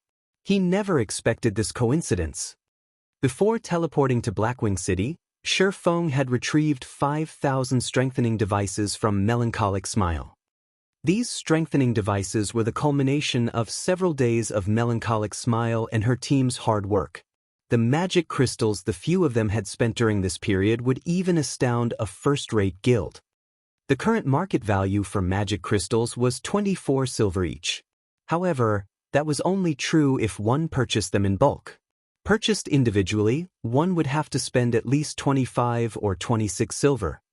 Unfortunately, magic crystals were the main material needed to manufacture strengthening devices. The other materials were very cheap. Fortunately, magic crystals were not a problem for Zero Wing right now. The magic crystals Feng had won from the Glorious Lions battle team alone were enough to supply Zero Wing's needs for a relatively long time. They also had the magic crystals earned from Stone Forest Town. Snow, is this person your friend? Hidden Cloud asked, his expression darkening as he examined Feng. Michim, let me introduce you. This is Feng from Zero Wing. Gentle Snow nodded. She then looked towards Feng and introduced Hidden Cloud, saying, This is Hidden Cloud from the 9 Heavens Pavilion. He is also a good friend of my elder brother. Before Feng could offer a greeting, he felt a very clear hint of killing intent from Hidden Cloud. Although Hidden Cloud had hidden it very well, once one reached Feng's standard, hiding killing intent was impossible unless one held absolutely no ill will. However, this killing intent vanished as suddenly as it had appeared. It was as if this killing intent had never existed. Was I mistaken? Feng could not help but turn to the smiling Hidden Cloud. Chapter 830, Beginning of Fame. So, you're the rumored Feng. Hidden Cloud, with his tan skin, a robust body, and a slightly evil air about him, wore a slightly surprised expression as he looked at Feng. The majority of God's Domain's players were completely clueless about what had happened in the Dark Arena. Not to mention, matches were held in the Dark Arena every day, making it even more difficult for people to follow a single battle team. To a super guild upper echelon like Hidden Cloud, however, there was no need to pay attention to the Dark Arena's ordinary experts. He was only interested in those who could leave an impression. Someone like Feng, in particular, who had defeated a famous, old monster like Sirius, would catch his attention even if he wanted to avoid information on this expert. After all, his guild would remind him about such existences. Experts at Feng's standard could not be ignored. Even in super guilds, he would be a member of the top fighting force. He would be an apex expert the guild would use against its competition. They're just rumors. Feng shrugged, chuckling. Hidden Cloud was an extremely powerful expert. His history was almost considered a legend. He had debuted into the virtual gaming world at the young age of 17. He was currently 27 years old and already, he had become the Nine Heavens Pavilion's 5th floor master. He was the target of admiration for countless young players. In the past, Hidden Cloud's achievements in God's domain had even pushed him to his peak. After spending 5 years in God's domain, he had gained the position of 2nd floor master. In the Nine Heavens Pavilion, he had been the most likely candidate to become the next 1st floor master. However, Hidden Cloud's position in the Nine Heavens Pavilion had been secondary. The man himself was far more impressive. In the past, he had been one of the 10 great God-ranked assassins in God's domain. No one throughout God's domain had been able to stop any of his assassination attempts. Hidden Cloud's most impressive assassination had the death of a powerful upper echelon of the Flower of Seven Sins, which he had completed without any assistance. This incident had struck fear into the assassin organization and boosted the Nine Heavens Pavilion's prestige. After all, even super guilds did not dare offend a transcendental power like the Flower of Seven Sins. Many of these super guilds had suffered multiple losses at the hand of the organization. Super guilds had always suffered the Flower of Seven Sins' wrath. Never once had the organization suffered a loss of its own. The fact that Hidden Cloud had managed to defeat one of the organization's upper echelons had significantly boosted the Nine Heavens Pavilion's reputation. This incident had shocked the upper echelons of the various large guilds in God's domain. Feng had been no exception. I had never thought that Gentle Snow knew Hidden Cloud. It seems she has a few of her own secrets. Feng glanced at the 4 people behind Hidden Cloud. These 4 were Hidden Cloud's brothers-in-arms. Every one of them was extraordinary. Even in the Dark Arena, they would be considered first-class experts. It was also thanks to these 4 people that Hidden Cloud had reached his current position so quickly. However, one thing confused Feng. If Gentle Snow was acquainted with such a powerful existence, it should have been quite easy to secure the position of Ouroboros's guild leader during the previous mutiny, so much so that, if Hidden Cloud had made an appearance, Chao Qinghua and the elders backing him would have surrendered. After all, it was well known that Hidden Cloud greatly valued his relationships. He had even extinguished a large guild just to help a brother earn a woman's affections. Judging by Gentle Snow's tone and expression when she spoke to Hidden Cloud, her brother should have a very close relationship with this man. Yet, in the past, Gentle Snow had still left the virtual gaming world eventually. This was truly a mystery. While Feng pondered this riddle, Gentle Snow turned Feng and smiled, saying, "Since you've only just learned about this, you most likely haven't purchased an entry ticket, right? If you line up now, the tickets will probably sell out before you get one. Why don't you join us? You will regret it if you miss out on the auction." The Blackwing auction house had organized the auction suddenly this time, and many guilds had rushed to purchase entry tickets the moment they heard the news. Now that the auction would begin soon, it was most likely be impossible for Feng to get his hands on a ticket. Feng had helped her earn a fortune in the Dark Arena. She had significantly increased Ouroboros's liquid assets because of it. Although Feng did not know that, Gentle Snow still thought that she should return the favor. After all, aside from helping her earn money, Feng had also helped her secure Ouroboros. As soon as Gentle Snow extended the offer, Hidden Cloud's expression darkened slightly, his gaze sharpening as he turned to Feng. "Thank you for your kind offer. However, I have another matter that I need to deal with first, so it is best if I don't disturb you. Feng did not wish to miss this rare opportunity. He needed to register his auction items quickly. As for whether or not he could enter the auction itself, that was not important. After all, his goal was to make money. How much time do you need? Gentle Snow prodded. Roughly half an hour, Feng said as he glanced at the long queue. Although there were a lot of people at the registration counters, the registration process was simple and did not take very long. He should be able to finish what he needed in half an hour. That won't be an issue. In any case, there is still some time before the auction officially begins. I can wait here for you in the meantime, Gentle Snow offered after a moment of consideration. All right, I'll try to finish as quickly as possible. Feng nodded. Since Gentle Snow was willing to accommodate him, it would be rude to continue rejecting her offer. There would certainly be many valuable items for sale at Blackwing City's monthly auction. He might be able to purchase something good if he participated. If an epic item were available, he would hit the jackpot. It sure is difficult to invite this man, Gentle Snow sighed as she watched Feng's departing figure. This was the first time inviting someone had been so difficult. However, shortly after Feng left, Hidden Cloud secretly messaged one of his brothers, whispering, "Blaster, research that man called Yi Feng. Find out his origin. I want to know everything about him." "Boss, rest assured, I'll get it done quickly." The berserker named Blaster smiled confidently. He then began rapidly searching through the forums for all information relating to Feng. At the same time, he contacted a number of people to help him with the search. At the registration counter, after waiting for over 20 minutes, it was finally Feng's turn. "Sir, how may I be of service to you today?" the NPC female receptionist asked, smiling. "I wish to sell these items at this month's auction," Feng said as he revealed a strengthening device. "All right, please wait for a moment." The NPC receptionist received the strengthening device and began appraising it.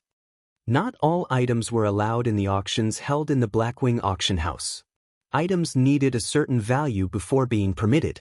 Hence, all items presented needed to undergo the system's appraisal. "I apologize for the long wait.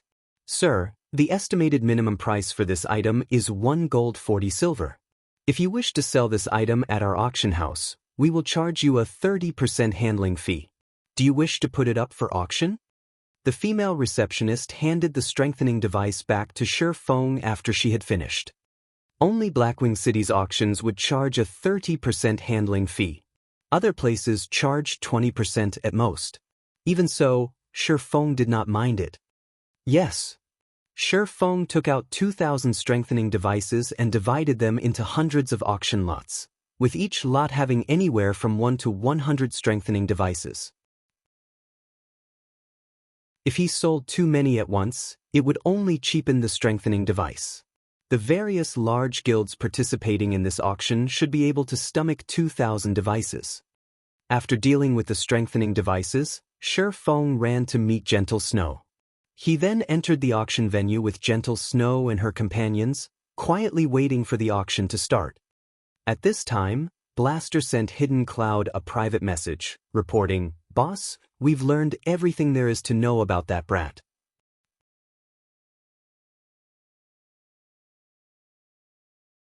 Chapter 831, Great Disturbance. There sure are a lot of high-ranking NPCs participating in the auction this time, Feng commented as he swept a glance over the NPCs on the second floor, an amused smile appearing on his face. High-ranking NPCs? At Feng's comment, Gentle Snow turned to the second floor. Indeed, there were quite a number of NPCs present.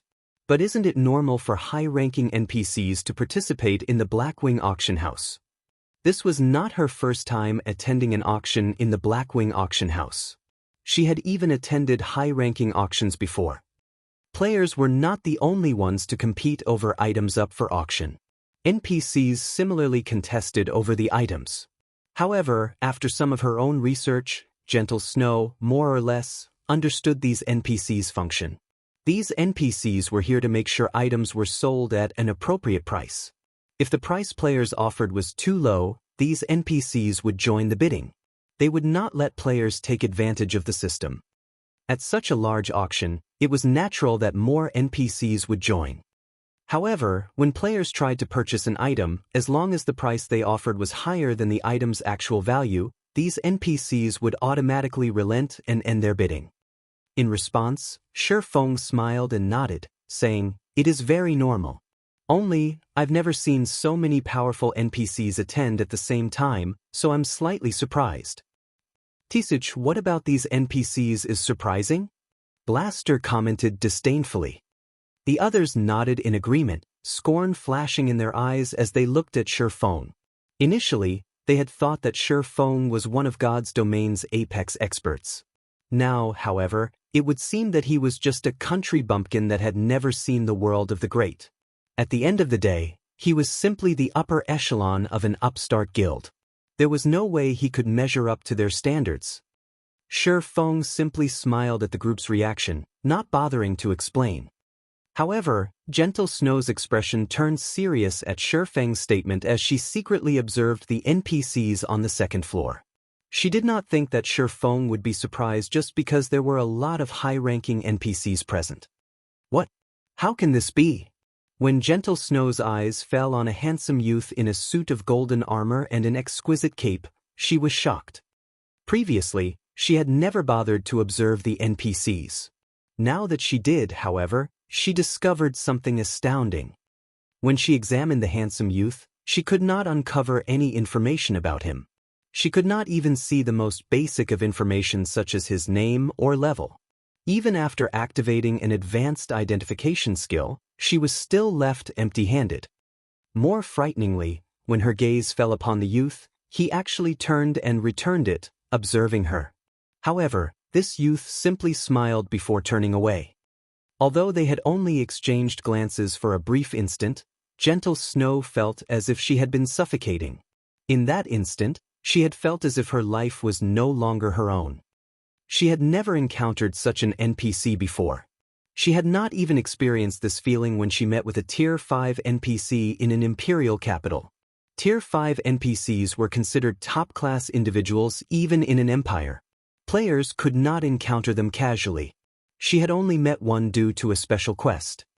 Moreover, there were also over a dozen Tier 5 NPCs on the second floor.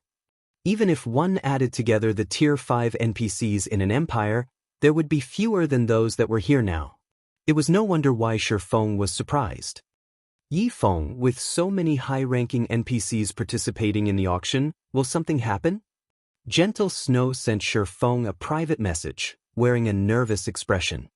Events frequently occurred throughout God's domain. If players could resolve these events, they could earn decent rewards. However, the penalties for failure were equally heavy.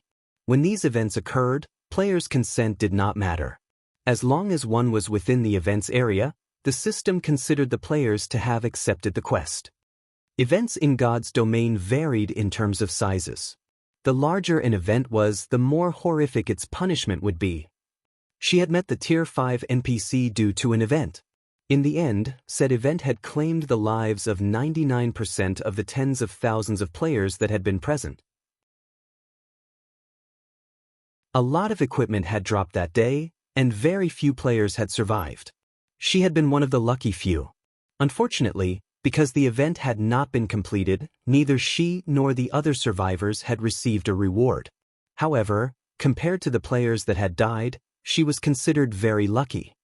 With so many Tier 5 NPCs here, she could not imagine what would happen if an event occurred. It's nothing major. Based on what I have learned, one can determine the value of the items that will be up for auction by the number of high-ranking NPCs that participate. The more NPCs that attend an auction, the more valuable the items will be that appear in said auction. Ordinary items wouldn't attract these hidden dragons, Feng explained. He could tell what Gentle Snow was worried about. So, that's the case. It's no wonder why you would check the second floor. Gentle Snow finally understood. Her tense mood began to vanish. However, Feng had hidden one truth from the Snow Goddess. More high-ranking NPCs joined an auction when there were more risks. It was especially true when an NPC like that mysterious young man attended. God's Domain was not a game that let players have their way easily. During the game's initial stages, conflict was limited to players. However, as players reached higher levels, the game would gradually introduce a new type of conflict, the conflict between players and NPCs. In the past, a powerful NPC had even robbed Feng. Hence, money wasn't the only thing necessary to purchase an item from the Blackwing auction house. It was a simple matter if one purchased an item from another player. However, if one purchased an item sold by an NPC, they would have to stay on guard. One might win the bidding for an extremely precious item, but keeping the item would depend on their ability. While Gentle Snow and Feng conversed in secret, the auction had officially begun. Above the auction stage, a beautiful female NPC wearing a white evening gown approached the stage as the auction's hostess. However, as soon as everyone noticed this beautiful, curvaceous NPC, their jaws dropped in shock. This NPC beauty was a level 220, tier 4 Great Wizard. In any city, she would be an Overlord-level NPC. However, such an existence had actually been tasked to host this auction. Everyone marveled at Blackwing City's wealth and influence. While the various players struggled with their days, the first auction item appeared before them.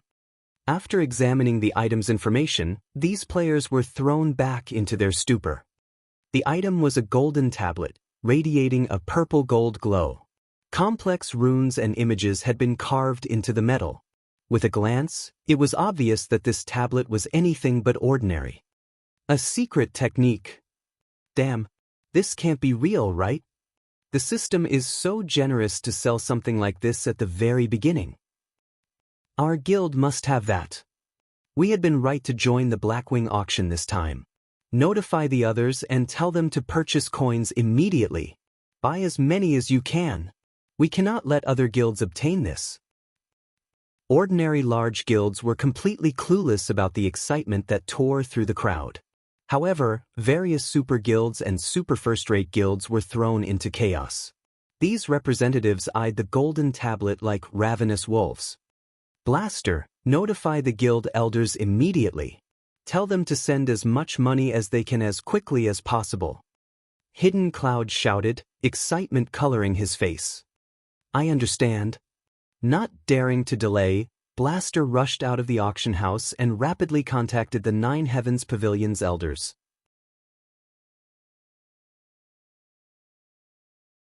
Chapter 832, Crazy Auction. Feng was similarly stunned for quite some time after seeing the auction window. A secret technique. This was a treasure that every expert dreamed of obtaining. He had never expected something so shocking to be the Blackwing auction house's first item. If he could obtain this golden tablet, he could help even more people from Zero Wing grasp a powerful combat technique.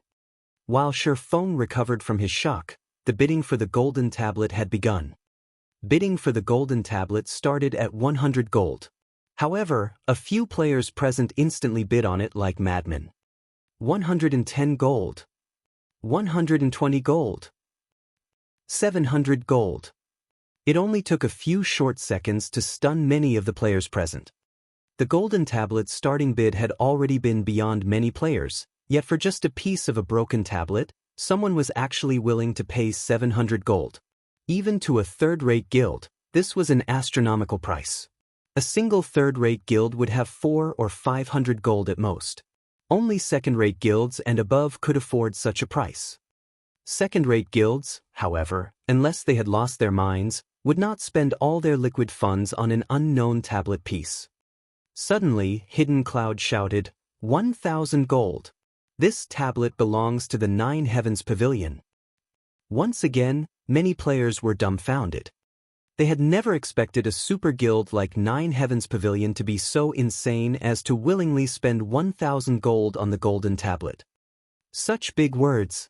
Do you think this item belongs to your family or something? A female elementalist with an exquisite body laughed pompously. 1,500 gold. Quiet Melody, what's the point of fighting it? Do you really think the sacred temple can compete with the Nine Heavens Pavilion? Hidden Cloud laughed. He then raised the bid, saying 1,600 gold. To develop the guild, the Sacred Temple had recently spent a lot of coins to purchase land and magic crystals. Hence, the temples should be running low. It could not compete with the Nine Heavens Pavilion's financial strength right now. Of course, he had two goals in mind with his comment. First, he wanted Quiet Melody to retreat, while his second goal was to buy time. Hidden Cloud had not intended to pay much attention to the auction. He was mainly here to accompany Gentle Snow. Hence, he had not brought a lot of money with him. After pooling the money he and his companions had brought, they only had around 2,000 gold or so. If this were a normal auction, that would be more than enough. They could even purchase a piece of epic equipment. Now, however, it was most likely not enough to win the golden tablet. After all, that tablet was far more valuable than any single epic item. Currently, God's Domain's various super guilds searched for these tablets frantically, yet after investing so many resources and manpower, they had not found any clues leading to these items. There were no set patterns to acquiring these items. It was purely based on luck. Now that this tablet had appeared, he would spend more than 10,000 gold if he could purchase the golden tablet, much less several thousand. This item was like God's Domain's golden lands. Not only was it unique, but its value would also grow in the future. One could only encounter a treasure like this, not find one. However, his guild needed time to collect the required money. This made Hidden Cloud somewhat anxious. I never thought that the famous Hidden Cloud would be so arrogant. Quiet Melody covered her mouth with the back of her hand and laughed. Her laughter mesmerized many of the male players in the auction venue.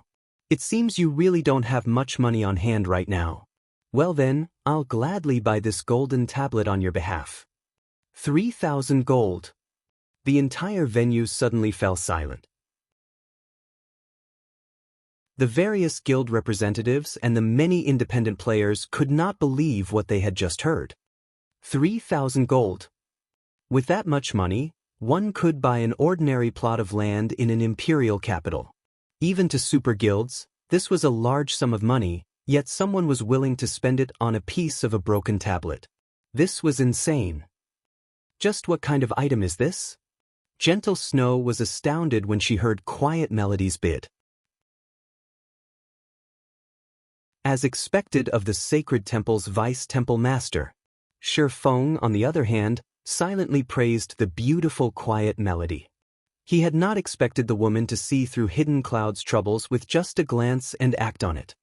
While bidding for an item in a Blackwing auction, the item would be sold to the highest bidder once a period of time passed without a competing bid. Moreover, if one did not have enough money on hand, they would not be able to bid.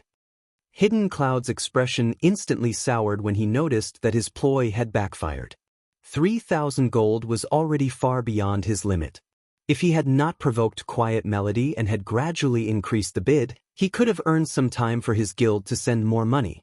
Now, however, he had lost the opportunity. Snow, how much money do you have with you? Lend it all to me. I'll pay you back with 10%, no, 20% interest later. How about it? Hidden Cloud asked anxiously. This, Gentle Snow hesitated. Although she did not know the golden tablet's function, she could not outbid a super guild. However, her goal in coming here was to buy some items that were useful to her guild. If she lent all of her money to Hidden Cloud, it would be difficult to purchase the items she needed. After all, such auctions did not happen very often. 30%. Hidden Cloud shouted after hearing the hostess reporting the bid a second time. All right, I have 1,700 gold with me, Gentle Snow said after considering her options. Gentle Snow immediately traded 1,700 gold to Hidden Cloud, boosting his finances to 3,700 gold. 3,100 gold. However, a few seconds after he called out this bid, Quiet Melody once more shouted, 3,200 gold. At this point, Quiet Melody lost her composure. Although she had prepared some money before coming to the auction, she had not prepared a lot. Recently, to develop its businesses, her guild had purchased several plots of land. Hence, her available funds were limited. For this auction, She had only brought 3,500 gold. After Quiet Melody placed her bid, the other members of the sacred temple began to borrow money from other participants. However, a crisp sound echoed throughout the venue. 3,500 gold. Everyone immediately turned their gazes towards the new voice, discovering a beautiful young woman of similarly extraordinary origins. Phoenix Rain. Hidden Cloud glared at the smiling Phoenix Rain, who sat in the back row on the first floor. I am truly sorry, but the Dragon Phoenix Pavilion has set its sights on this item as well, Phoenix Rain said, smiling softly. Recently, she had made a huge fortune in the Dark Arena. Although she had already spent some of that fortune for this auction, she had brought 4,000 gold with her. It was also obvious that both Hidden Cloud and Quiet Melody were reaching their limits. Hence, she had more than enough to obtain the golden tablet. 3,700 gold. Hidden Cloud yelled out his final bid. At the same time, he secretly sent a message to Blaster, demanding, "Blaster, is the money not here yet?" "Boss, they're still in the process of collecting money right now. They've already mailed some of it to me, but I'll need to wait for another minute to receive it." Blaster was also jittery. However, the process of sending money in God's domain was not instantaneous. There was a short transfer time. 3,800 gold. Phoenix Rain increased the bid by 100 gold without hesitation. Both Hidden Cloud and Quiet Melody frantically tried to borrow money. However, borrowing such a large sum in such a short time was easier said than done. And yet, after Phoenix Rain had announced her bid, Feng motioned towards the hostess and said, 4,000 gold.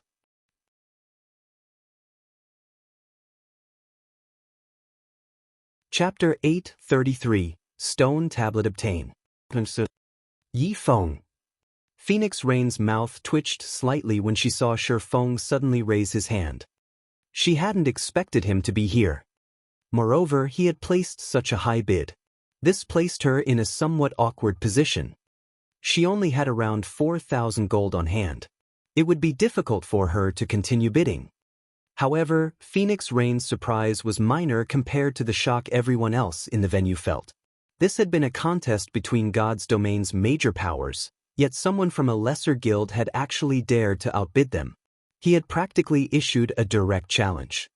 How does he have so much money? Surprise flashed in Hidden Cloud's eyes when he turned to the calm Feng. He had already read through the information his team had collected about this man. Feng had been an unknown pawn before entering God's domain, an insignificant existence that did not warrant his attention. However, after joining God's domain, Feng had begun to shine. During the game's early stages, he had only been well known in a town. Afterward, he had vanished from the public eye. The next time he appeared and displayed his strength was when he had helped Gentle Snow. Not only had he defeated Soaring Snake, one of Ouroboros's top experts, but he also helped Gentle Snow become the guild leader of Ouroboros. However, the match against Sirius in the Dark Arena had truly earned him fame. Nevertheless, compared to Hidden Cloud, Feng was still insignificant. Even if the swordsmen were more powerful, at the end of the day, he was merely the upper echelon of a small guild. A small guild could never compete with the Nine Heavens Pavilion. The resources each guild commanded were on entirely different levels. Yet, a minor character like Feng had bid 4,000 gold. Feng was even richer than he was. However, after a brief period of silence, Quiet Melody suddenly shouted, 4,500 gold. She rose the bid by 500 gold instantly. Even Feng could only smile bitterly while shaking his head. Like Phoenix Rain, he had only brought around 4,000 gold. That was a close call. Luckily, I managed to borrow some coins at the last minute. Otherwise, I really would have lost the item to Phoenix Rain. Quiet Melody revealed a relieved smile as she turned to Feng. If not for Feng raising the bid and earning her some time, she would have lost this auction. Damn it! The sacred temple is going to snatch it from us. Hidden Cloud's frustration was overwhelming as he glared at the satisfaction on Quiet Melody's face. If he obtained the golden tablet, Not only would the Nine Heavens Pavilion give him the right to use the tablet first, but he would have also made a huge contribution to the guild. Moreover, with the first usage rights to the Golden Tablet, he could nurture a group of trustworthy experts. With those experts by his side and his contribution to the guild, he could advance his position in the pavilion. Now, however, not only did he have to hand the Golden Tablet over to someone else, but that person was also a long-time rival. This was far more vexing than losing the Golden Tablet to Phoenix Rain. "Yi Feng, lend me your 4,000 gold. I'll pay you back with 30% interest," Hidden Cloud asked desperately, his voice no longer carrying any hints of superiority. Feng shook his head, saying, "No, I want 50% interest." "That's going too far." Hidden Cloud growled, killing intent lacing his words. 30% is already high. If you hurry, you'll lose the 30% interest and earn yourself a powerful enemy. Emotion warmed Gentle Snow's face. She had never thought that Hidden Cloud would ever make such a threat. His desperation truly confused the Snow Goddess. Just what kind of item was this Golden Tablet? It had actually driven Hidden Cloud to lose his composure. At this moment, the man before her behaved nothing like the Hidden Cloud she knew. "Going too far?" Feng grinned. Unhurriedly, he pointed his finger at the distant Phoenix Rain, saying, "The Phoenix Pavilion Master has also asked for a loan. Since you don't want to borrow it, I can lend it to the Phoenix Pavilion Master." "You!" Furious, Hidden Cloud wanted to rage. However, when he heard the hostess smash the gavel a second time, he gritted his teeth and said, "Fine. I promise 50%. On the surface, although Hidden Cloud had agreed to Feng's conditions, he changed his view of Feng from someone who needed a warning to someone who needed to be extinguished. Once the auction was over, he would introduce Feng to despair. Meanwhile, Feng had long since been prepared as he quickly retrieved a contract and handed it to Hidden Cloud. The terms of the contract were very simple. As long as Hidden Cloud signed it, he would obtain 4,000 gold. However, the assassin was required to return 6,000 gold within a day. If he violated the contract, he would have to pay Feng 3 times the amount he borrowed in credits. After Hidden Cloud examined the contract, his hatred for Feng deepened. This was the first time anyone had taken advantage of him to such a degree, yet he was powerless about it. Unfortunately, he could only swallow this humiliation and sign the contract. Immediately, an additional 4,000 gold appeared in his pockets. 7,000 gold! Hidden Cloud shouted.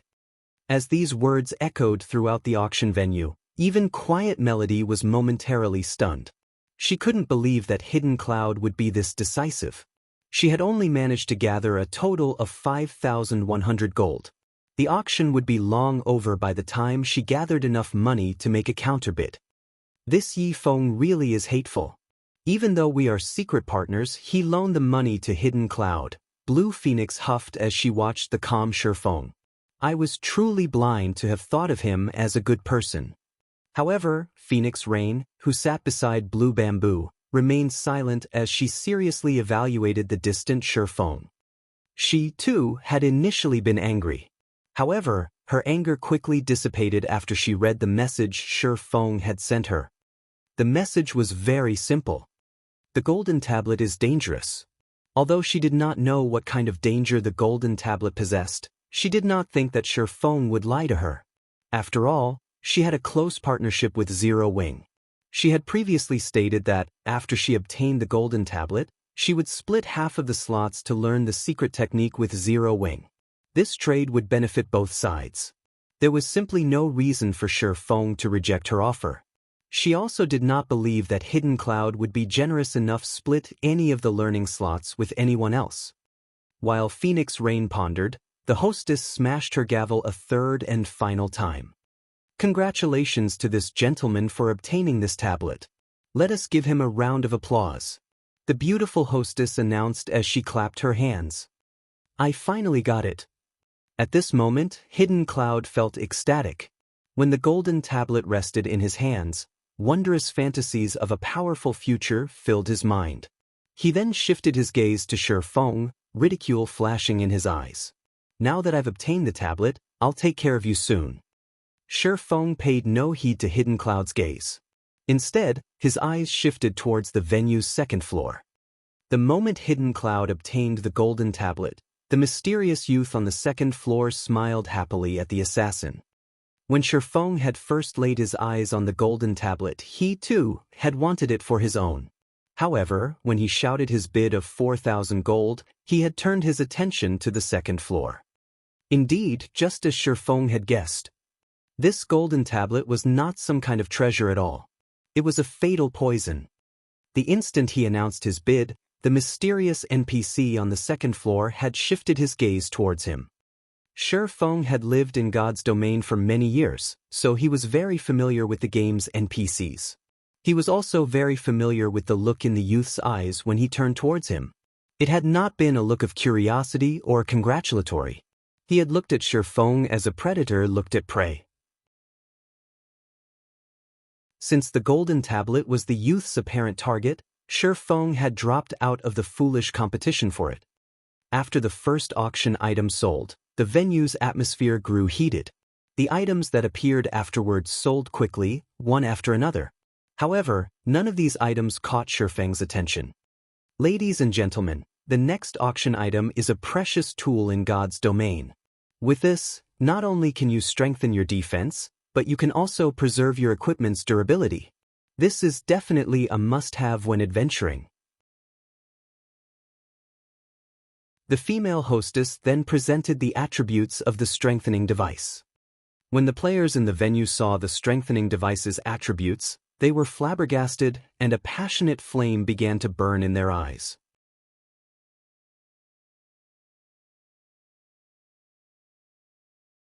Chapter 834, Tool of Astronomical Value. There's actually such a thing in God's domain? The strengthening device was even enough to tempt gentle snow. As players reached higher levels in God's domain, battles grew increasingly intense. Against powerful monsters, in particular, the burden on their equipment durability was massive. It was impossible for players to fight for extended periods in the fields. They had to return to towns frequently to repair their equipment. This limited their grinding and questing efficiency. Unfortunately, no one had found a tool in God's domain that could solve this problem. The only solution they had was to prepare several sets of equipment as temporary replacements. However, guilds simply did not have enough equipment to supply every member with multiple sets.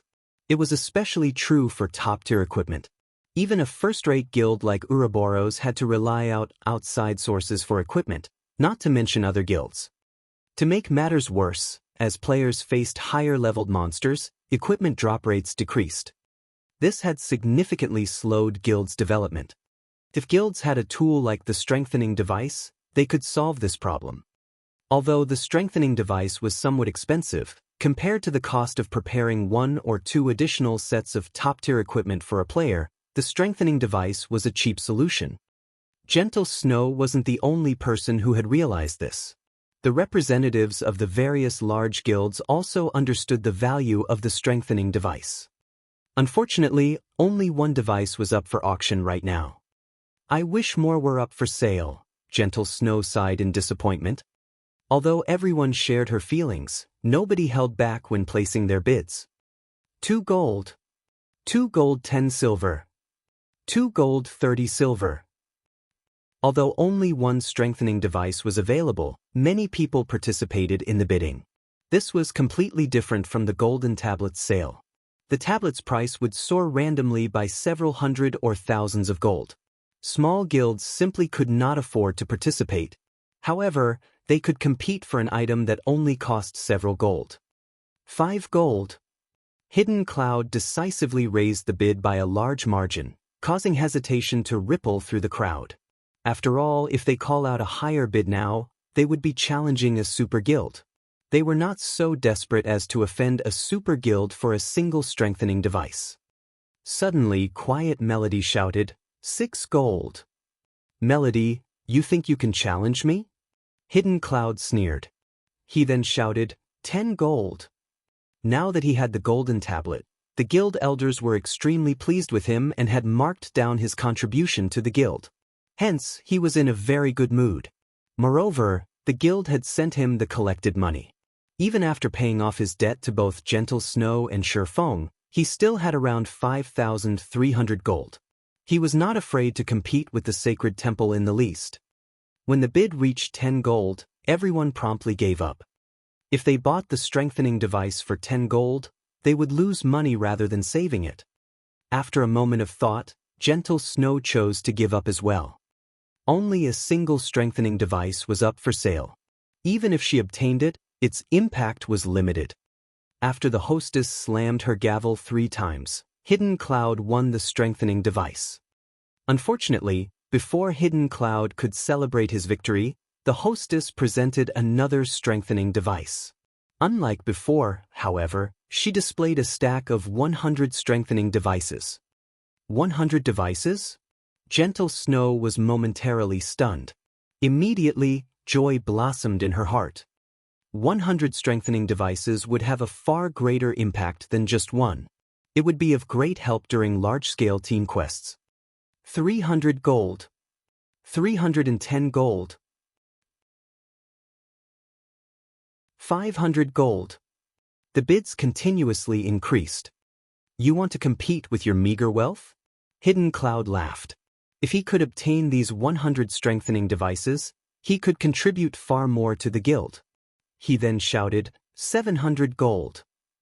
800 gold. Phoenix Rain bid. 1,000 gold. Hidden Cloud raised the price without hesitation. 1,050 gold.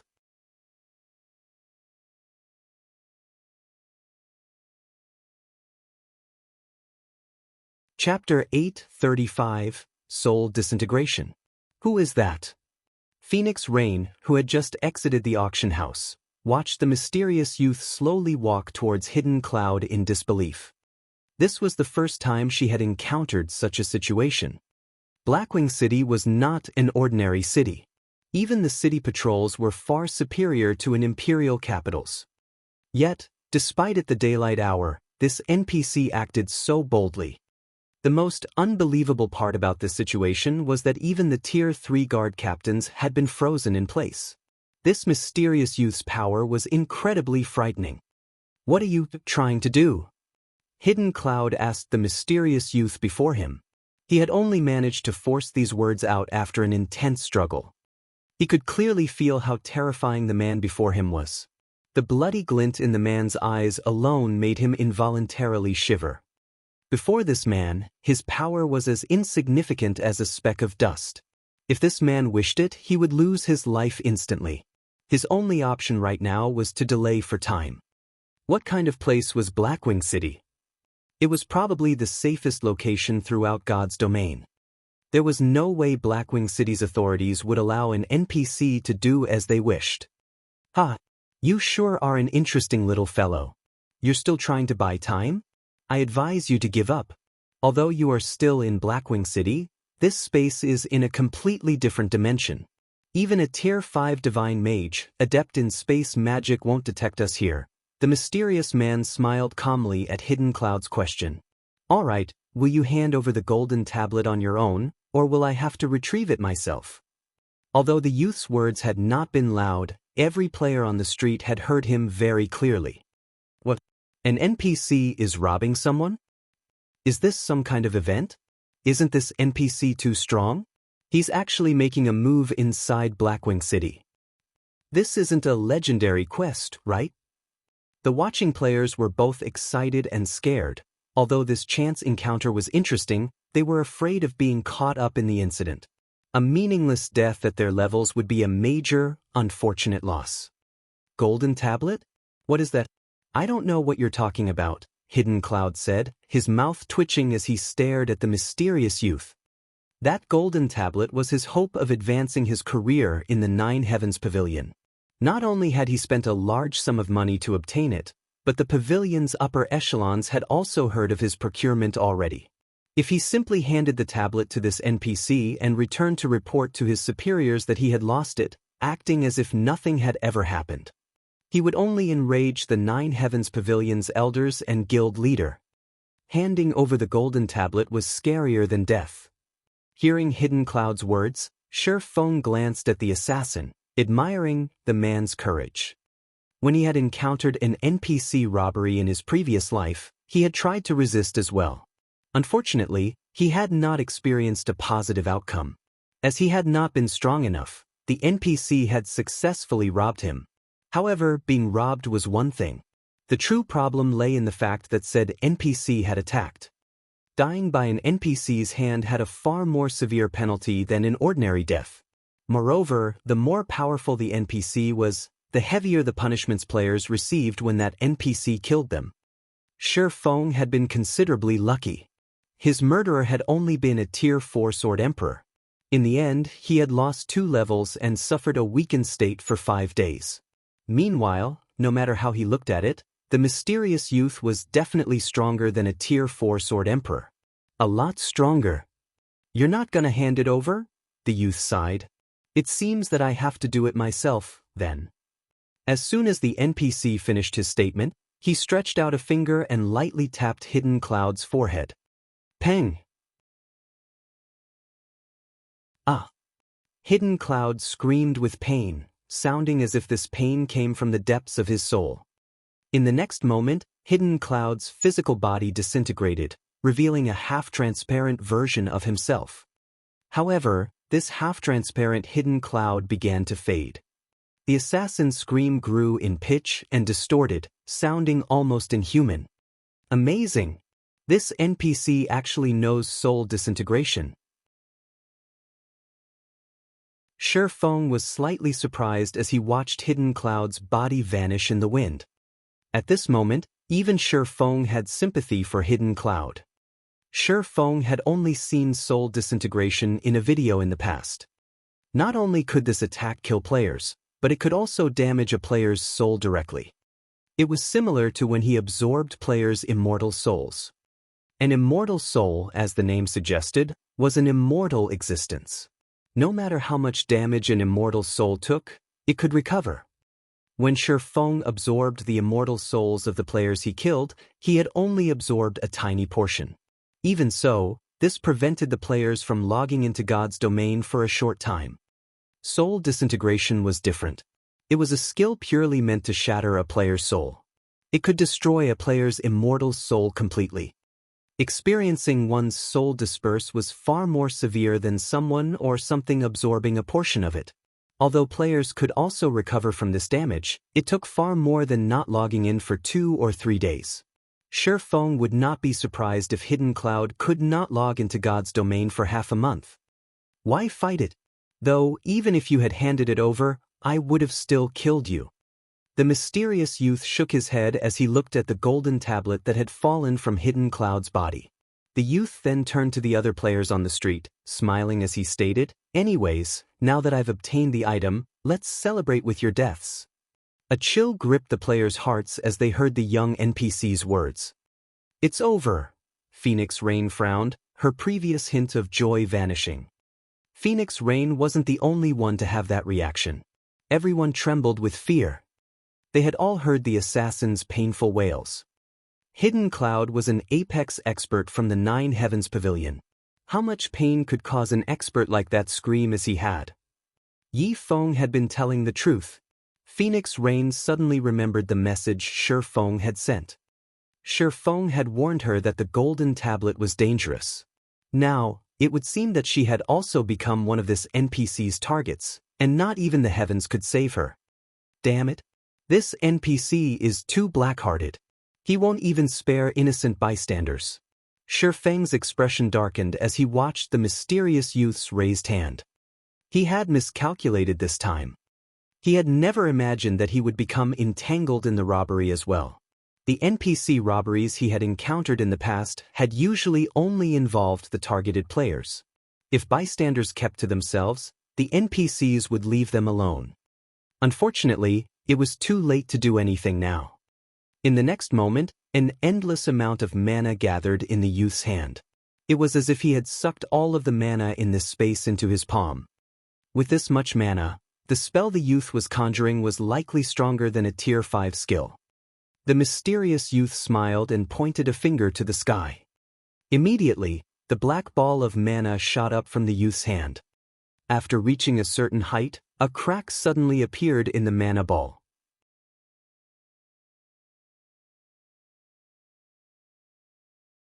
Chapter 836, Tablet Secret. Just who is this mysterious youth? Feng was slightly shocked as he looked at the cracking ball of mana in the sky. The skill the youth had used was a Tier 5 curse. Dark Paradise. Even Tier 6 gods would fear this move. The power that the curse contained could turn all the players on this entire street into ashes instantly. Most likely, the penalty they would suffer would not be any lighter than hidden clouds at all. Disappear. The mysterious youth then flew up towards the sky. In the next moment, the black ball of mana transformed into a black hole that began sucking and devouring everything in its surroundings. As the suction grew stronger, the black hole expanded. Players on the street were even getting pulled off the ground. Damn it! Feng abruptly activated Heavenly Dragon's power and Blade Liberation, and his strength attribute immediately surpassed that of a Lord-ranked monster of the same level. Space Freeze, the skill that the youth had used earlier, was partially a control skill. After activating Heavenly Dragon's power, Feng became immune to all control skills. Unfortunately, the strength suppression, as well as an extremely powerful mental suppression, was still present inside the frozen space. Even without the original control effect, moving inside the frozen space remained impossible with the attributes of current players. Only by using twofold Berserk did Feng have a chance of moving. Sure enough, this strength suppression is intense. When Feng tried to shift his body, it felt as heavy as lead. Oh, there's still someone who can move? The mysterious youth was slightly surprised as he swept his gaze towards Feng. You are the first Tier 1 class capable of moving under my domain. At this moment, Feng could already twitch his fingers. However, his body was still immobilized. Unfortunately, under Dark Paradise, even if you can move, you cannot escape. However, as soon as the mysterious youth said these words, a low shout entered everyone's ears. Shatter! As the sound of this low shout echoed throughout the entire space, the frozen space instantly shattered. You actually dare make such a huge fuss inside Blackwing City. Your courage is truly commendable. In the next moment, a woman dressed in white sacred robes appeared in the sky, overlooking the mysterious youth. Or are you saying that you intend to make Blackwing City an enemy? Upon regaining his freedom, Feng looked at the woman in white, and he could not help but shout in surprise, Charlene. Feng knew full well just how powerful Charlene was. Every time he met her, the woman's strength had received a significant improvement. At the very beginning, she had been playing the role of a female bandit. Afterwards, she had transformed into a Tier 3 divine official. Later on, she had even become a Tier 5 red official. Now, she was even more powerful, actually managing to directly shatter the mysterious youth's domain. While Feng was still in shock, a red jade staff appeared in Charlene's hand. The instant the staff appeared, the mana in the surrounding space stopped moving altogether. Charlene then lightly tapped her staff and boom! The black hole abruptly disappeared from the sky of Blackwing City. It seems I've underestimated Blackwing City's capabilities, the mysterious youth said as he looked at Charlene. However, it is still impossible for Blackwing City's magic arrays to hold me captive. Saying so, the mysterious youth transformed into a streak of light and vanished from everyone's sight. He sure is quick in running away. The youth's disappearance did not surprise Charlene. After sending Feng a glance, she, too, vanished from the sky, leaving behind only a group of dumbfounded players. What kind of situation is this? Isn't that NPC a little too amazing? He actually succeeded in killing a player inside Blackwing City and got away safely on top of that. Excited expressions appeared on the faces of the players on the street who had witnessed this scene. This was their first time experiencing the power of a high-tiered NPC. In front of these NPCs, even the current strongest player in God's domain would be no different from an ant. However, their excitement was more due to their anticipation of high-tiered classes. Meanwhile, news of this matter also spread throughout God's domain at the speed of light. I never thought that there would also be such a risk when buying NPC-sold items from an auction. It seems I'll have to be careful when purchasing items in the future. When Gentle Snow thought about her purchases for the guild, she could not help growing anxious.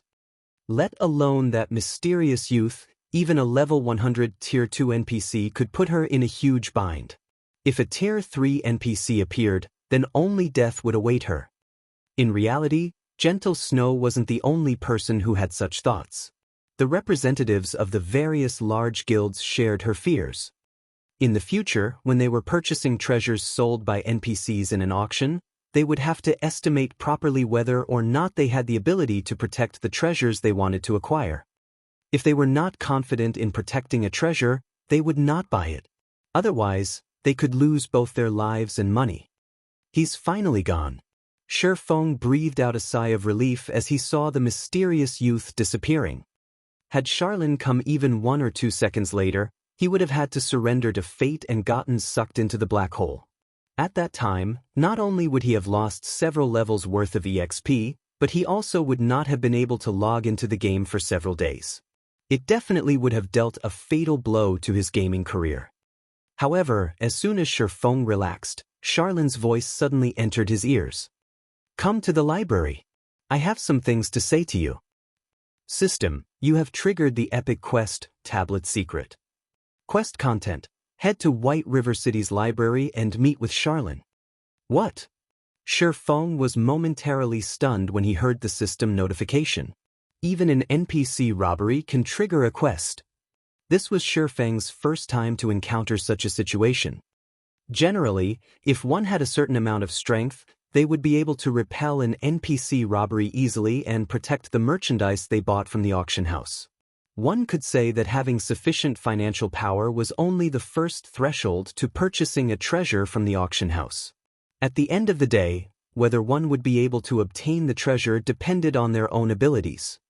Hidden Cloud had purchased the golden tablet at a high price.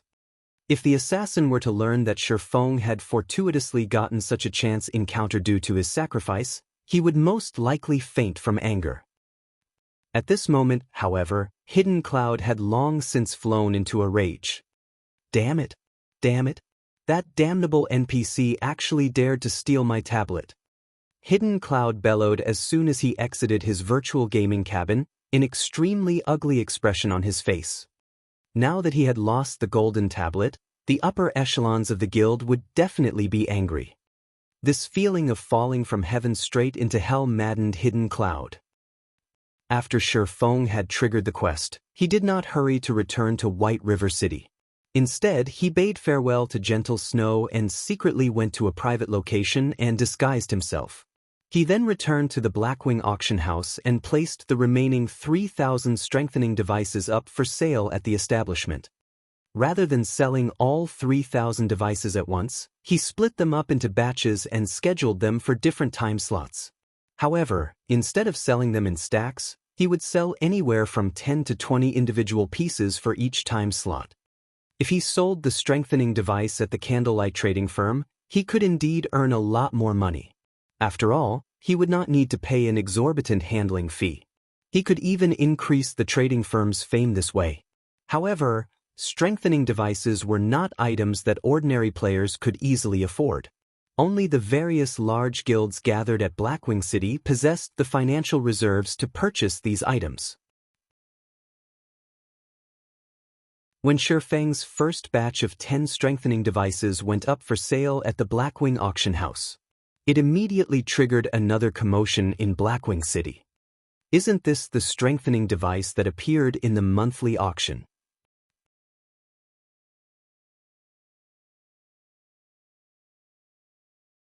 Chapter 837, Lake Heart City.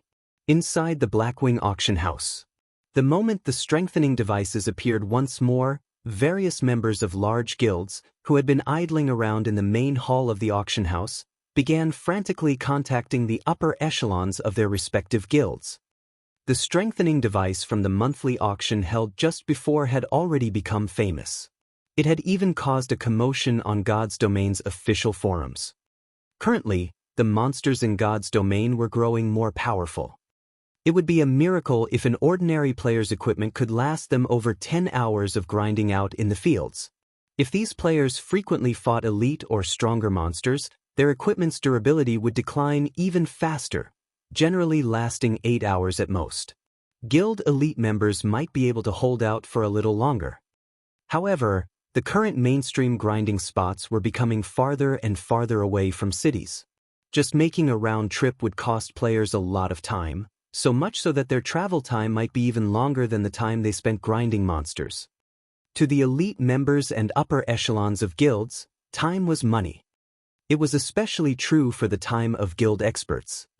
To develop their guilds, not only were these experts required to maintain a strong lead in levels, but they were also required to raid field bosses and dungeons to procure equipment for the guild.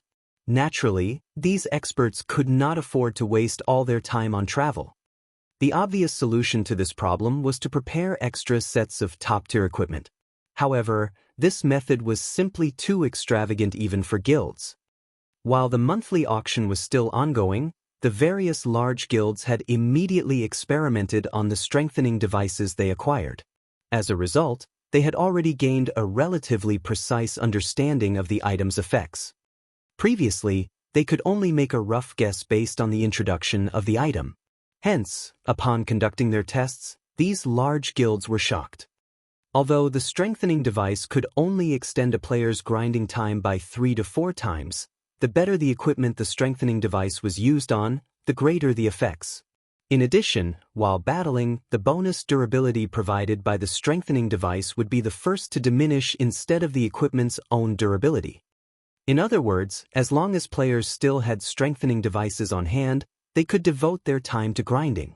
They would not have to prepare any additional equipment, neither would they need to return to a city to get their equipment repaired. If allocated to ordinary or elite players, the 10 gold strengthening device would indeed be very extravagant. However, when assigned to an expert player, it would not be one bit extravagant. On the contrary, it would be a profit instead. Unfortunately, the strengthening devices were sold only in the monthly auction. This situation caused many large guilds that had not participated in the auction great frustration. Now that the strengthening device had appeared in the auction house as a player-sold item, how could the members of the various large guilds not grow frantic? Just a few minutes after the strengthening device's appearance, the price for a single unit broke past the 9 gold threshold. Moreover, the price was still increasing rapidly. Even Feng had not expected the strengthening device to be this popular. When he exited the auction house, he saw group after group of players rushing into the building. Why is Phoenix Rain suddenly contacting me? Just as Feng was preparing to leave Blackwing City, he suddenly received a call from Phoenix Rain. However, the person she was contacting was not Yi Feng but Black Flame. Guild leader Black Flame, have you heard? There is a player selling strengthening devices at the Blackwing auction house right now, Phoenix Rain said through the video chat, smiling. Yes, I've also just heard about it. Feng nodded, having already changed to his Black Flame guise. But why is Phoenix Pavilion Master contacting me? I want to purchase a large number of strengthening devices, so I wish to borrow some money from you. Of course, I won't borrow it for nothing. 3 days later, I'll return it to you with 30% interest, or you can buy a high-potential land in one of the Black Dragon Empire's major cities from me. Phoenix Rain smiled as she extended a tempting proposition. Originally, she had not wished to borrow money from Feng. However, with the appearance of the strengthening device, and based on her newfound knowledge regarding the item, she had a great opportunity for the Phoenix Pavilion to surpass the Heavenly Dragon Pavilion. Level 40 was an important turning point in God's domain. With the strengthening device, she could rapidly raise a group of experts to level 40. At level 40, even using only common mounts would still bring about explosive improvements to their leveling speeds. They would be able to develop new maps earlier than other guilds. However, she had already spent a large part of her funds to purchase other items during the monthly auction. She did not have enough to contest for the strengthening devices, not to mention needing money to buy mounts. Hence, she gave Feng such a lucrative offer. Of course, the reason why she had looked for Feng to borrow money from and not someone else was mainly because Zero Wing was simply too wealthy. Zero Wing had relatively few members. The guild's various departments were also incomplete. The guild's expenses were not particularly high, either.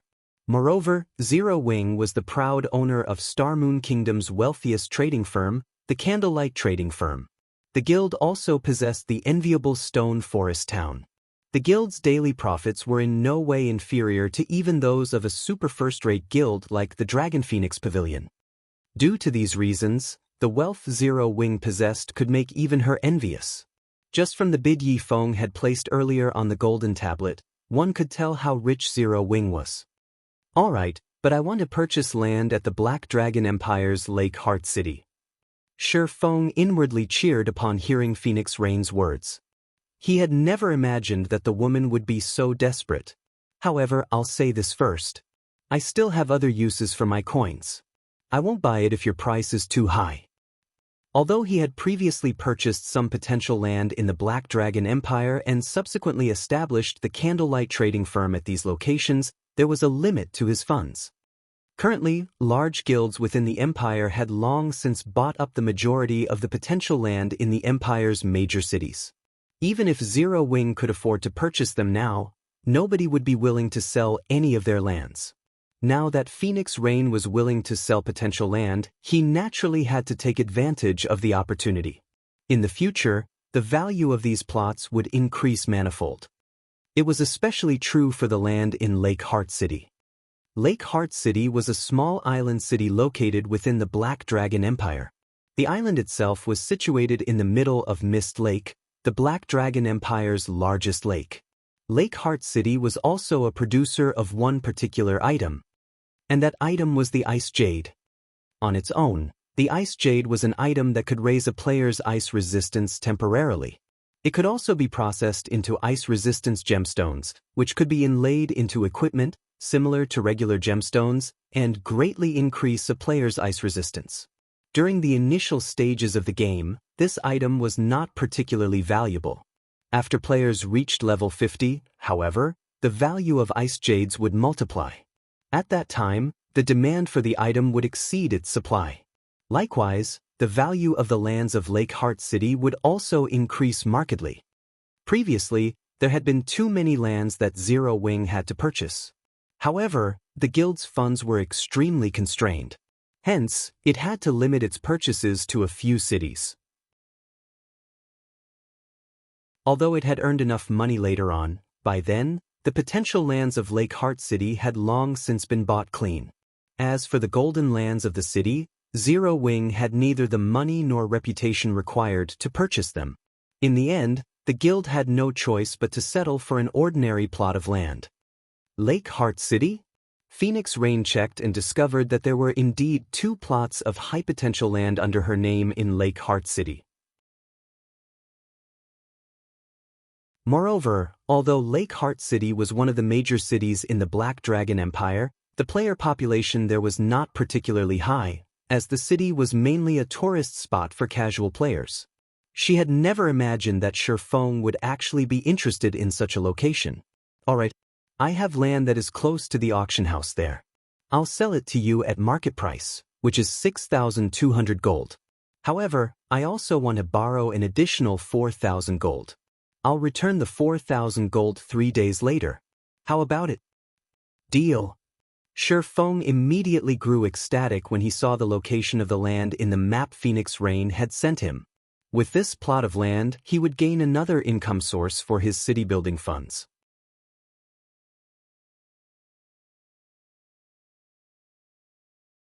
Chapter 838, Raging Market. Lake Heart City was currently a prime tourist spot for players, as the city itself was like heaven on earth. Many casual players or players who wished to get away from the front lines would often visit this city. However, those who preferred adventuring and battling rarely visited the city. Most of the leveling maps around Lake Heart City were either located underwater or shrouded in mist. Both environments affected a player's combat power considerably. Hence, very few players wishing to level up and go on adventures would reside in Lake Heart City. Due to players reaching higher levels and the increasing number of maps and dungeon bosses requiring high ice resistance, the presence of the ice jades eventually attracted a lot of attention to Lake Heart City. In the past, the city had very quickly gained popularity, becoming the 6th most populous city in the Black Dragon Empire. The prices of land there had skyrocketed overnight. Feng never imagined that he would receive such a fortunate offer as a result from selling the strengthening devices. After agreeing on the trade conditions, Feng and Phoenix Rain decided to meet up in White River City. If one wanted to trade lands, they needed to do it through a city hall through either of two methods. The first method was a relatively fast but troublesome process, while the second method was simple but time-consuming. Feng usually left the responsibility of purchasing lands to Aqua Rose and Melancholic Smile. They would then transfer the ownership of these lands to him through a random city hall. This way, he didn't need to make a trip to the city hall. However, this method of transferring ownership had a verification period of 1 day. The other method was for him to go to the relevant city hall in person. By doing so, he could complete the transfer procedures immediately. Currently, Feng was in no hurry to obtain the land in Lake Heart City. Hence, there was no need for him to travel there personally to complete the transfer of ownership. During the time Feng and Phoenix Rain were chatting with each other, one notification after another popped up in Feng's system notification window. System: the 20 strengthening devices you placed on auction have been sold. After the deduction of the processing fees, a total of 164 gold 85 silver has been added to your bag space. System: the 20 strengthening devices you placed on auction have been sold. After the deduction of the processing fees, a total of 165 gold 64 silver has been added to your bag space. During the short time since Feng left the auction house, the amount of money in his bag had increased by over 1,000 gold. The rate at which he was earning money was just staggering. This handling fee is simply usurious. Feng felt a pang in his heart when he looked at the actual amount of money he had obtained from the sales. Although the current handling fee was not as high as that of the monthly auction, it was still 20%. He could have purchased many good plots of land with all the handling fees he had paid. Feng could not help but admit that the auction house was extremely profitable. Unfortunately, current players were still incapable of establishing their own auction houses. The precondition for doing so was having a city of their own. Following which, Feng teleported back to White River City and prepared to head to the library. The golden tablet held a great temptation for Feng. A secret technique was a treasure that could allow players to learn advanced combat techniques directly. To guilds, not to mention several epic weapons, even the value of a fragmented legendary weapon was incomparable to that of a secret technique. If he could obtain the golden tablet, it would definitely improve the overall strength of Zero Wing's core members by a large margin. Upon exiting the teleportation hall, Feng took out the dark gold whistle from his bag and blew it gently. As the sound of the whistle rang out, a magic array appeared on the street. The demonic flame tiger then emerged from the magic array. The body of the demonic tiger was roughly the size of a small house. The black flames that surrounded its sharp claws sent the ambient temperature rising by several degrees. The instant the demonic flame tiger appeared, the players on the street were immediately stupefied. Why did a monster suddenly appear here? Could monsters be attacking the city? That's not right. Why aren't any of the guards on patrol reacting? The onlookers grew flustered as they stared at the demonic flame tiger. Not only did it possess an intimidating appearance, but the aura leaking out of its body also made their hearts shiver in fear. Even the elite players sensed a massive threat from the demonic flame tiger. Feng could not help but smirk as he swept a glance at the immobilized players. He then walked up to the demonic flame tiger. This was a dark gold mount. Its strength was equivalent to a level 40 chieftain. Naturally, It is not something ordinary players could handle. Has that person lost his mind? He's actually going up to it. Is he not afraid of getting killed? Everyone thought that Feng had lost himself to fear as they watched him approach the demonic flame tiger. However, when they saw the demonic flame tiger obediently lie down before Feng and enjoy Feng's caress agreeably, their mouths fell wide open. However, an even more shocking scene occurred in the next moment as Feng mounted the demonic flame tiger. "Let's go!" Feng shouted lowly. Suddenly, the demonic tiger let out a loud roar and took a step forward. It then transformed into an afterimage that disappeared before everyone. What? That's a mount. I'm not seeing things, right? Who is that person? That giant tiger mount looks so cool. No one dared believe what they just saw. Riding a mount was still a faraway dream for them. Even if they managed to reach level 40 eventually, amassing a fortune of 40 gold was not that easy. It would be even more impossible for them to ride a bronze or mysterious iron mount. While Feng was rapidly making his way towards the library, the players present on the street outside the teleportation hall went into a frenzy. Every one of them was madly posting on the official forums. A hero riding a giant tiger has appeared in White River City.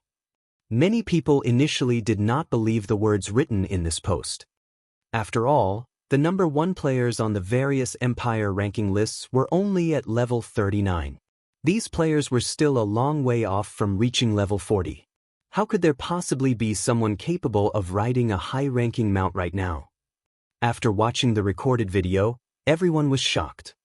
There were some who felt admiration, some who felt jealousy, and some who felt pride. There were also many people trying to guess at Feng's identity. Just who was actually capable of riding such a mount? Unfortunately, as Feng had hidden his face using the black cloak, nobody could discern his identity. A dark gold mount sure is fast.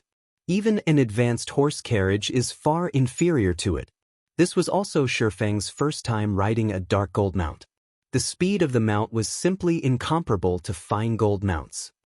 The demonic flame tiger's speed was at least 20% or 30% faster than an advanced horse carriage. Just as Feng was quickly approaching the library, he suddenly received a call from Autumn Goose. When Feng accepted the call, the image of an anxious Autumn Goose appeared before him. What happened? Feng could not help but ask after seeing her apprehensive expression. Feng, Gunfire contacted me just now, saying that a group of players that had suddenly appeared is hunting Rain and Blue. These players are very powerful and are capable of doubling the death penalty of the players they killed. Moreover, they also have a means of jamming a player's communications. However, I'm currently not in Star Moon Kingdom. Can you please go save them? Autumn Goose asked worriedly. After reaching their level, even a single death was a painful loss. If their death penalties were doubled, the cost of dying once would be devastating. However, she could not come up with a good method to save thoughtful Rain and the others at the moment. The only person she could think of right now who might be of help in this situation was Feng. Where are they now?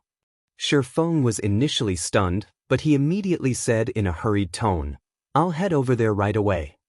Feng had never imagined that there would actually be people who would still dare to take action against Zero Wings members within the boundaries of Star Moon Kingdom at this point.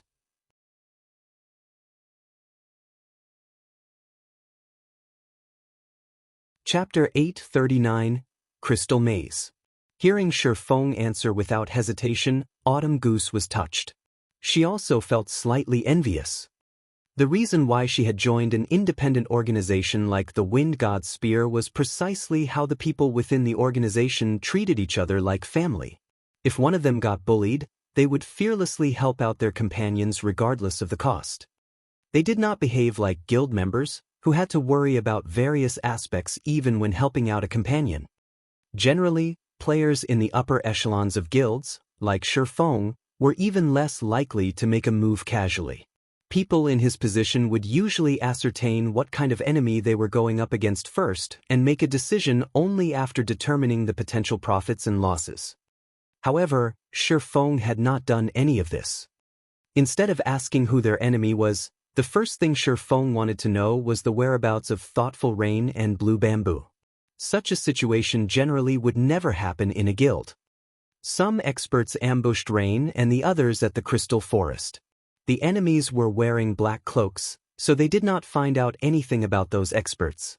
Moreover, their ambushers operated silently.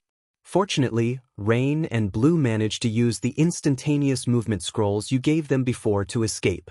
However, based on what Gunfire told me, those people were there specifically to kill Rain and Blue. They definitely will not let them get away. Here are the coordinates of where the ambush took place. You have to be careful, Autumn Goose said as she sent the map coordinates to Feng. I understand. I'll hurry there immediately. After seeing the coordinates of the Crystal Forest, Feng silently committed it to memory. He quickly turned the demonic flame tiger around and headed straight for the teleportation hall. Despite the low odds for Thoughtful Rain and Blue Bamboo's rescue, when Autumn Goose heard Feng's calm and steady tone, for some reason, she felt relieved. The travel time from White River City to the Crystal Forest aside, just getting from the nearest transfer point to where Thoughtful Rain's group got ambushed would require at least 2 hours. Although Thoughtful Rain and Blue Bamboo had escaped using the instantaneous movement scrolls, current players had many more skills than before, which made tracking other players much easier. Moreover, the enemies chasing after Thoughtful Rain and Blue Bamboo had somehow managed to keep them in a combat state, preventing them from using return scrolls. Even logging out of the game normally was not possible, as the system would directly mete out the death penalty if they went offline while in a combat state. Please let Rain and the others make it. At this moment, the only other thing Autumn Goose could do was pray. She was currently in the faraway Dark Knight Empire.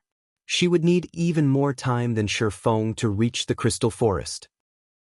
The core area of the Crystal Forest was rife with trees made out of crystals. Currently, over a dozen players covered in black cloaks were searching there. Damn it! Coral, have you not found their tracks yet? Boss Hell Fiend has already given the word that we must kill those core members of Zero Wing, Ordinary Stranger asked in a low tone as he looked at a distant assassin. They had already gathered information regarding the whereabouts of many of Zero Wing's core members. However, the majority of those members were currently grinding in the Stoneclaw Mountains. It would take Ordinary Stranger's team over a dozen hours of travel just to get there. As for the remaining core members, they were raiding team dungeons. They were unlikely to leave the dungeons anytime soon.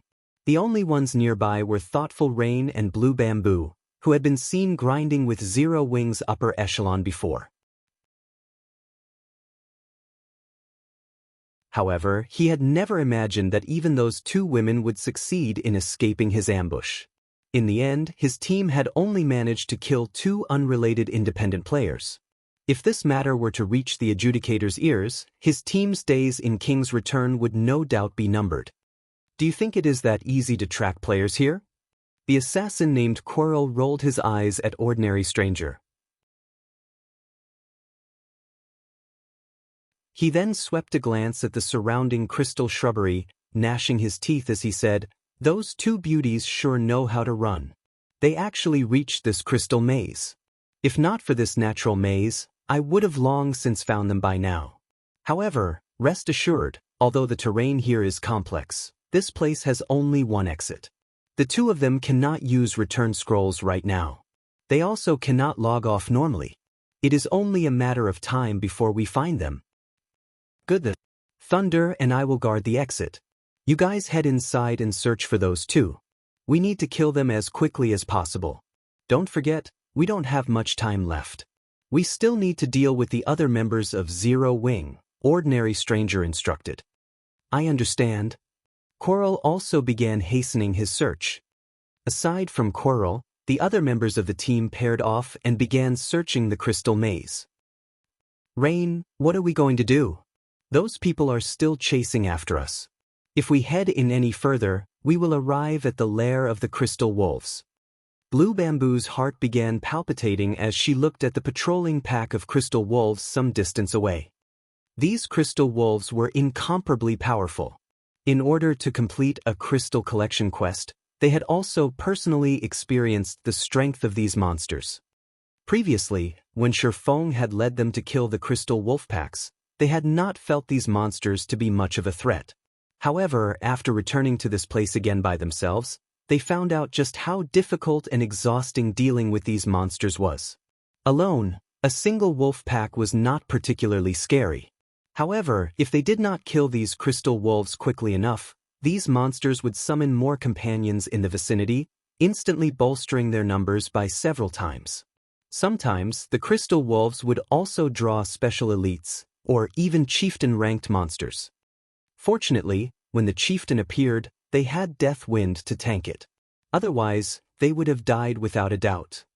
Only, they had never imagined that, rather than dying to the level 45 chieftain, Death Wind would die at the hands of cloaked players that had suddenly appeared, instead. If not for Death Wind and gunfire delaying those people, they would not have had a chance to use the instantaneous movement scrolls that Feng had given to them for emergencies. Currently, there were crystal wolves all around them. If they moved deeper into the maze, the possibility of discovery by a wolf pack would increase as well. In which case, by the time those cloaked players caught up to them, these crystal wolves would have long since killed them already. We can only give it a shot. We'll use an invisibility potion and continue forward. Hopefully, these wolf packs can buy us enough time. Thoughtful Rain gritted her teeth as she looked at her own status window. She then took out 2 invisibility potions and gave one of the bottles to Blue Bamboo. Both of them were currently afflicted with the Soul Lock debuff. As long as they were out in the fields, they would not be able to contact anybody for 5 hours.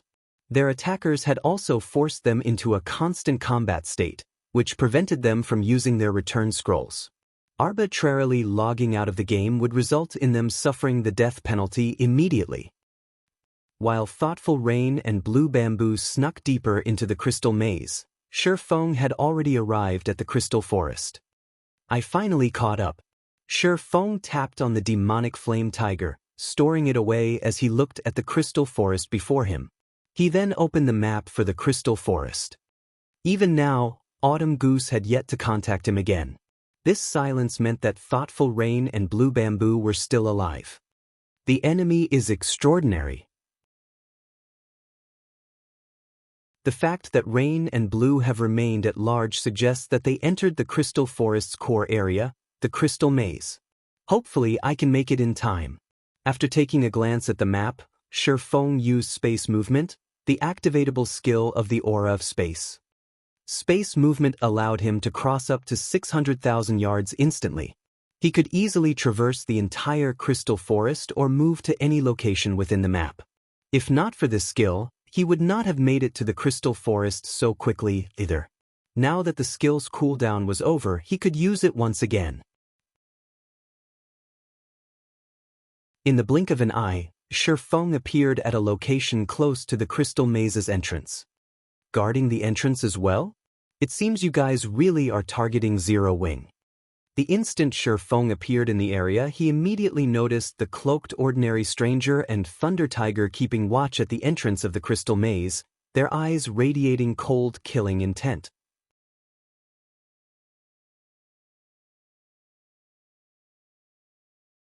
Chapter 840 Magic Staff.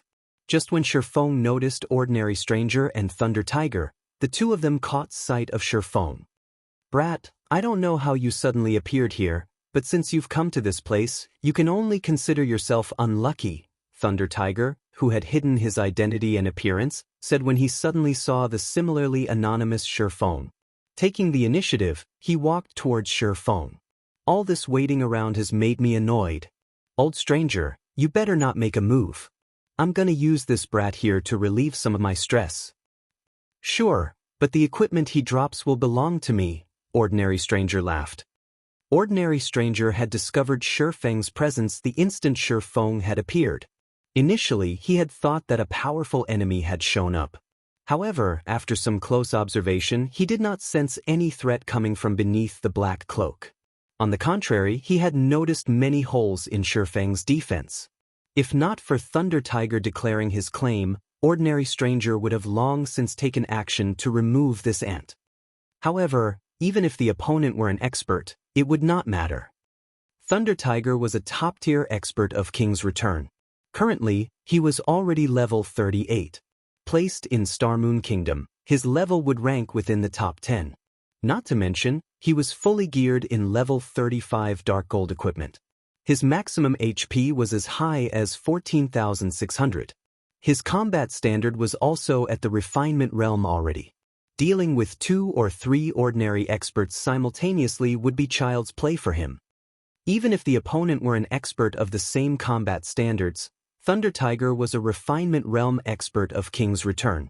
The guild had long since presented the Berserker with a Berserk skill. As long as Thunder Tiger activated this Berserk skill, he could kill a refinement realm expert easily. He could even defeat a flowing water realm expert.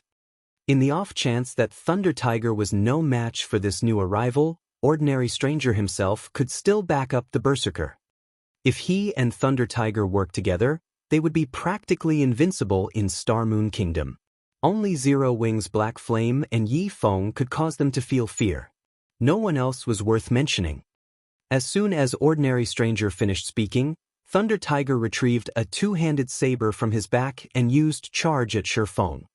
When using Charge, controlling the sudden increase in speed was extremely difficult for ordinary players. As a result, they would usually reveal flaws in their attack. However, Thunder Tiger was different. He had long since mastered this skill. By adjusting his center of gravity, he had managed to apply his increased speed to his attack, creating his own charging slash. He had transformed a system-generated skill into a personal skill. Not only did his saber speed up, but the power contained within it also increased. Even a shield warrior of the same level would have to retreat several steps, breaking their stance. Boom! As the two-handed saber landed, sparks scattered into the surroundings. A silver one-handed sword actually stopped Thunder Tiger's lightning-fast saber. What? Thunder Tiger was shocked as he stared at Feng standing steadily in his original position. The charging slash getting blocked did not come as a surprise to Thunder Tiger. However, this was his first time to encounter an enemy who could remain standing steadily after receiving his charging slash. Even Broken City, an elder of King's Return, had to retreat half a step after receiving this attack of his. This situation was simply inconceivable. Tiger, be careful. We've got a tough one. Ordinary Stranger warned hurriedly after realizing that their enemy this time was no common player. As he began casting a spell, he added, "We'll deal with him together." I understand. Thunder Tiger's expression had turned serious as well, the contempt he felt before disappearing completely. He promptly used Whirlwind Slash in an attempt to drive Feng away. However, as soon as he started swinging his gray saber, a streak of blue light struck his weapon. A crack in space also appeared along the path the blue light had taken. Ping! Thunder Tiger felt his hands going numb as his saber came to an abrupt halt. It felt as if he had just struck an iron wall. Immediately after, however, a powerful impact shook him, forcing him to retreat 4 steps before he could stabilize his body. Damage of -1,338 points appeared above the Berserker's head. He had instantly lost close to 10% of his HP. Who are you? At this moment, even if Thunder Tiger were a fool, he would understand that the man before him was definitely stronger than himself. In just a single exchange of skills, he had lost over 1,000 HP. Feng's strength could practically rival a chieftain of the same level. Before Thunder Tiger could react, a streak of blue light instantly slashed his body. Although the Berserker had tried to defend himself with his saber, he was simply no match for the speed of the sword light. -7,151. The lightning effect having triggered, Feng's attack instantly took away half of Thunder Tiger's HP. The Berserker himself also went flying over 10 yards away. Who am I? At this time, Feng laughed. You dared to come and find trouble with Zero Wing, yet you still ask who I am? Hearing Feng saying so, whether it was Thunder Tiger or Ordinary Stranger, both of them immediately shuddered as a name appeared in their minds. Sword King Black Flame. Why is he here? Ordinary Stranger's expression darkened, his heart roiling with confusion. Their operation this time was top secret. They had even placed a soul lock on the targets of their ambush. The two women should have no way of contacting anyone from Zero Wing. Hence, the possibility of them encountering Black Flame here was practically non-existent. Yet now Black Flame had appeared before them. However, Ordinary Stranger gave no further thought to this matter. Since Black Flame was here, there was only one thing they could do right now. Escape. They had next to no chance of winning against Black Flame in a direct confrontation. Their only hope for resisting Black Flame was to meet up with the Falcon Legion. In the next moment, Ordinary Stranger waved his staff and cast the Tier 1 spell Summon Flame Spirit. A level 38 special elite flame lizard appeared immediately. Following which, he used one of the activatable skills of his magic staff, Undead Sacrifice. Suddenly, the flame lizard let out an agonized wail as the red flames covering its body turned into an emerald green, its body doubling in size. Its rank had increased from Special Elite to Lord as well. Undead Lizard, Undead Lord. Level 38. HP 3, 600, 000/3, 600, 000. Such a powerful monster was more than enough to deal with a top-tier expert. Moreover, as a summoner, he could form a soul link with his summon creature, which allowed him to transfer 50% of the damage he received to it. However, Ordinary Stranger knew quite well that even with the Undead Lizard, Thunder Tiger and he were still no match for Feng. They had a very clear understanding of just how powerful experts of Feng's standard were. He had summoned the Undead Lizard only to delay Feng. The Undead Lizard was a speed-type monster. At the same time, it possessed multiple control skills. It could surely pin down Feng and give them an opportunity to escape. Retreat. Ordinary Stranger waved his staff and shot elemental bullets at Feng. Simultaneously, he willed the Undead Lizard forward to attack Feng. Thunder Tiger no longer held back either, as he activated his Berserk skill, Heart of Fury. The skill instantly increased his strength by 80%, his endurance by 50%, and his movement speed and attack speed by 50% for 2 minutes. After activating his Berserk skill, Thunder Tiger turned around and fled without hesitation. Looking at the oncoming elemental bullets and Undead Lizard, Feng sneered and said, "Don't you think it's a little too late to be escaping now?" Saying so, he abruptly stabbed the abyssal blade into the ground.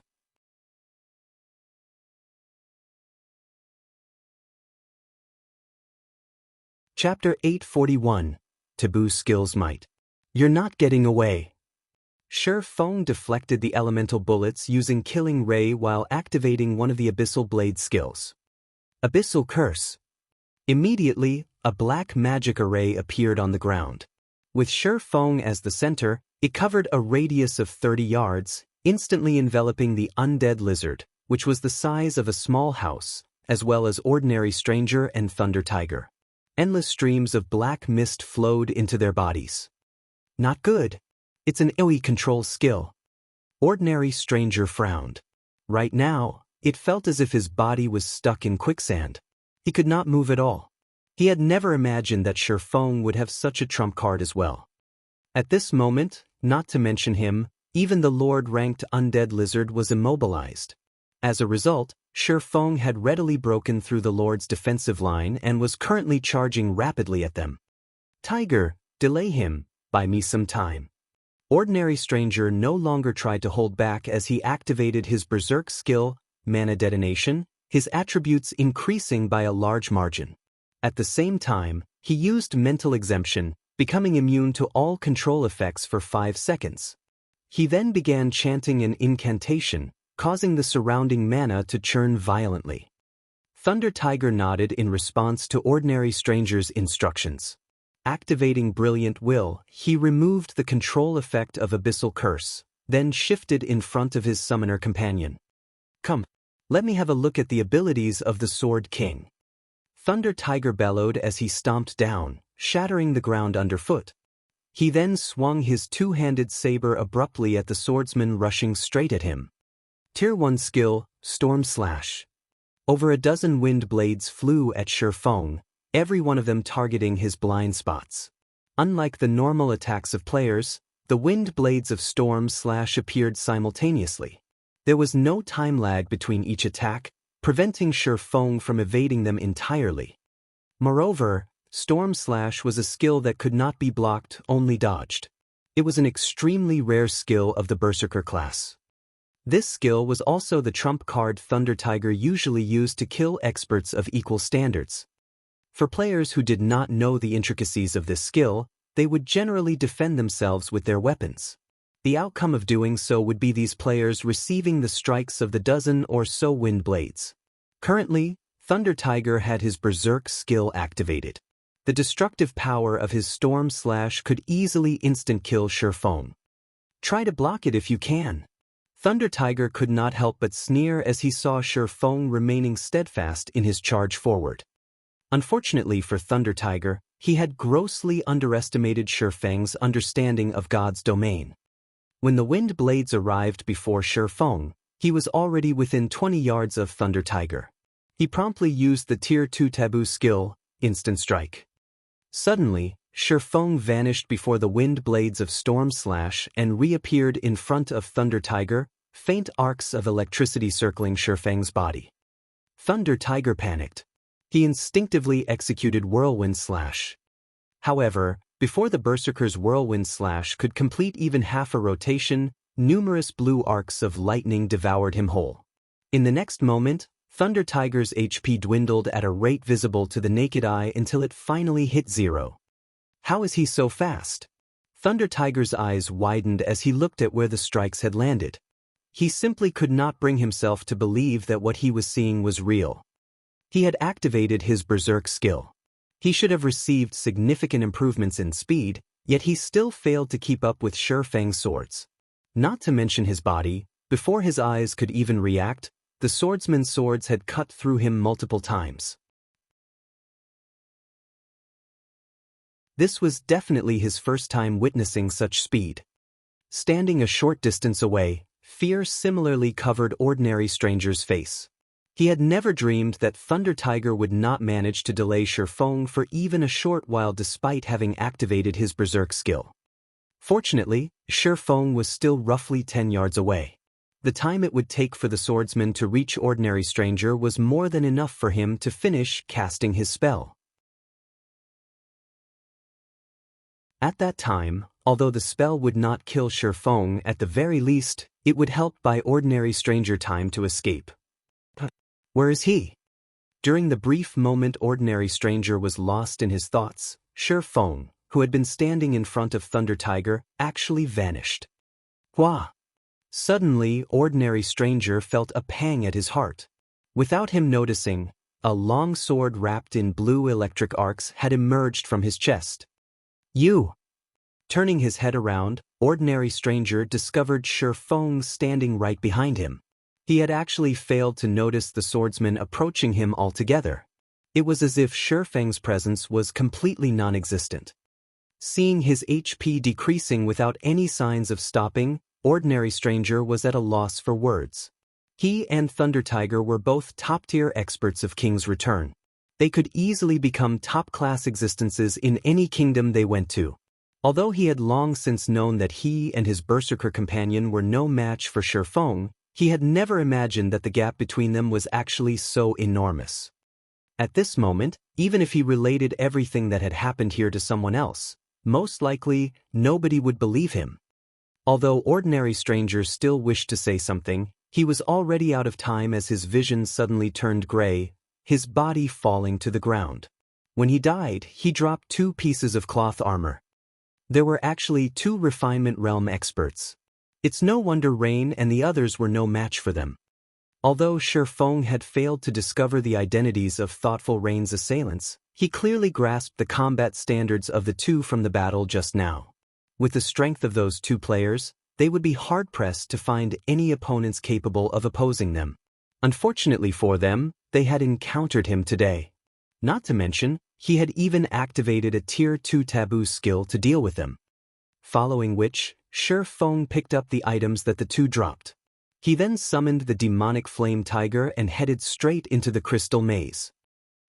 Deep inside the crystal maze, the members of the Falcon Legion were currently busy clearing out the crystal wolves blocking their path.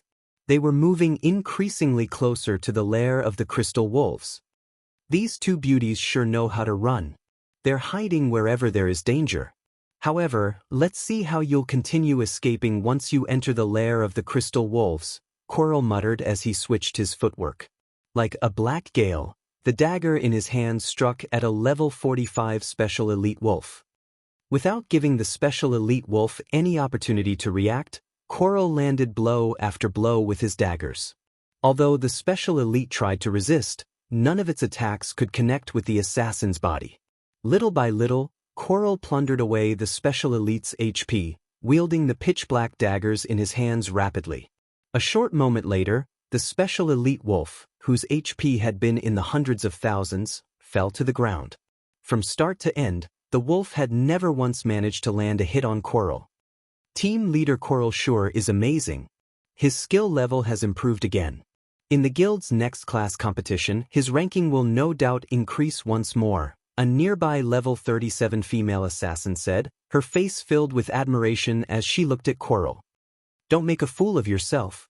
Team leader Coral has very high expectations. With your standards, do you think you will be able to gain his favor? Let's just hurry up and clear away these crystal wolves. Otherwise, they're going to call for more reinforcements. If we make team leader Coral angry, we'll definitely suffer miserably, a level 37 male ranger criticized. The female assassin, who possessed an above-average appearance and figure, remained unperturbed by the ranger's comment. Instead, she retorted, "Hee, so what if I'm trying to gain his favor? If you were as capable as team leader Coral, I would try to gain your favor too." In the opinion of outsiders, once one became an inner member of a super guild, a wonderful future awaited them. In reality, however, this was a big misconception. Super guilds were far crueler than other guilds. The competition among its inner members was extremely intense. All those who managed to become a part of the middle management of the guild were indeed experts among experts, dragons among men. They were experts who could easily wipe the floor with the so-called top 10 newcomers of the virtual gaming world. This strength was also the reason why the various super guilds paid no particular attention to the super newcomers of each year. Meanwhile, as long as Coral improved just a little bit more, he could enter the middle management of King's Return. At that time, he would become a celebrity-level character, enjoying endless fame and glory. Team leader Coral, something happened. Ordinary Stranger and Thunder Tiger are dead.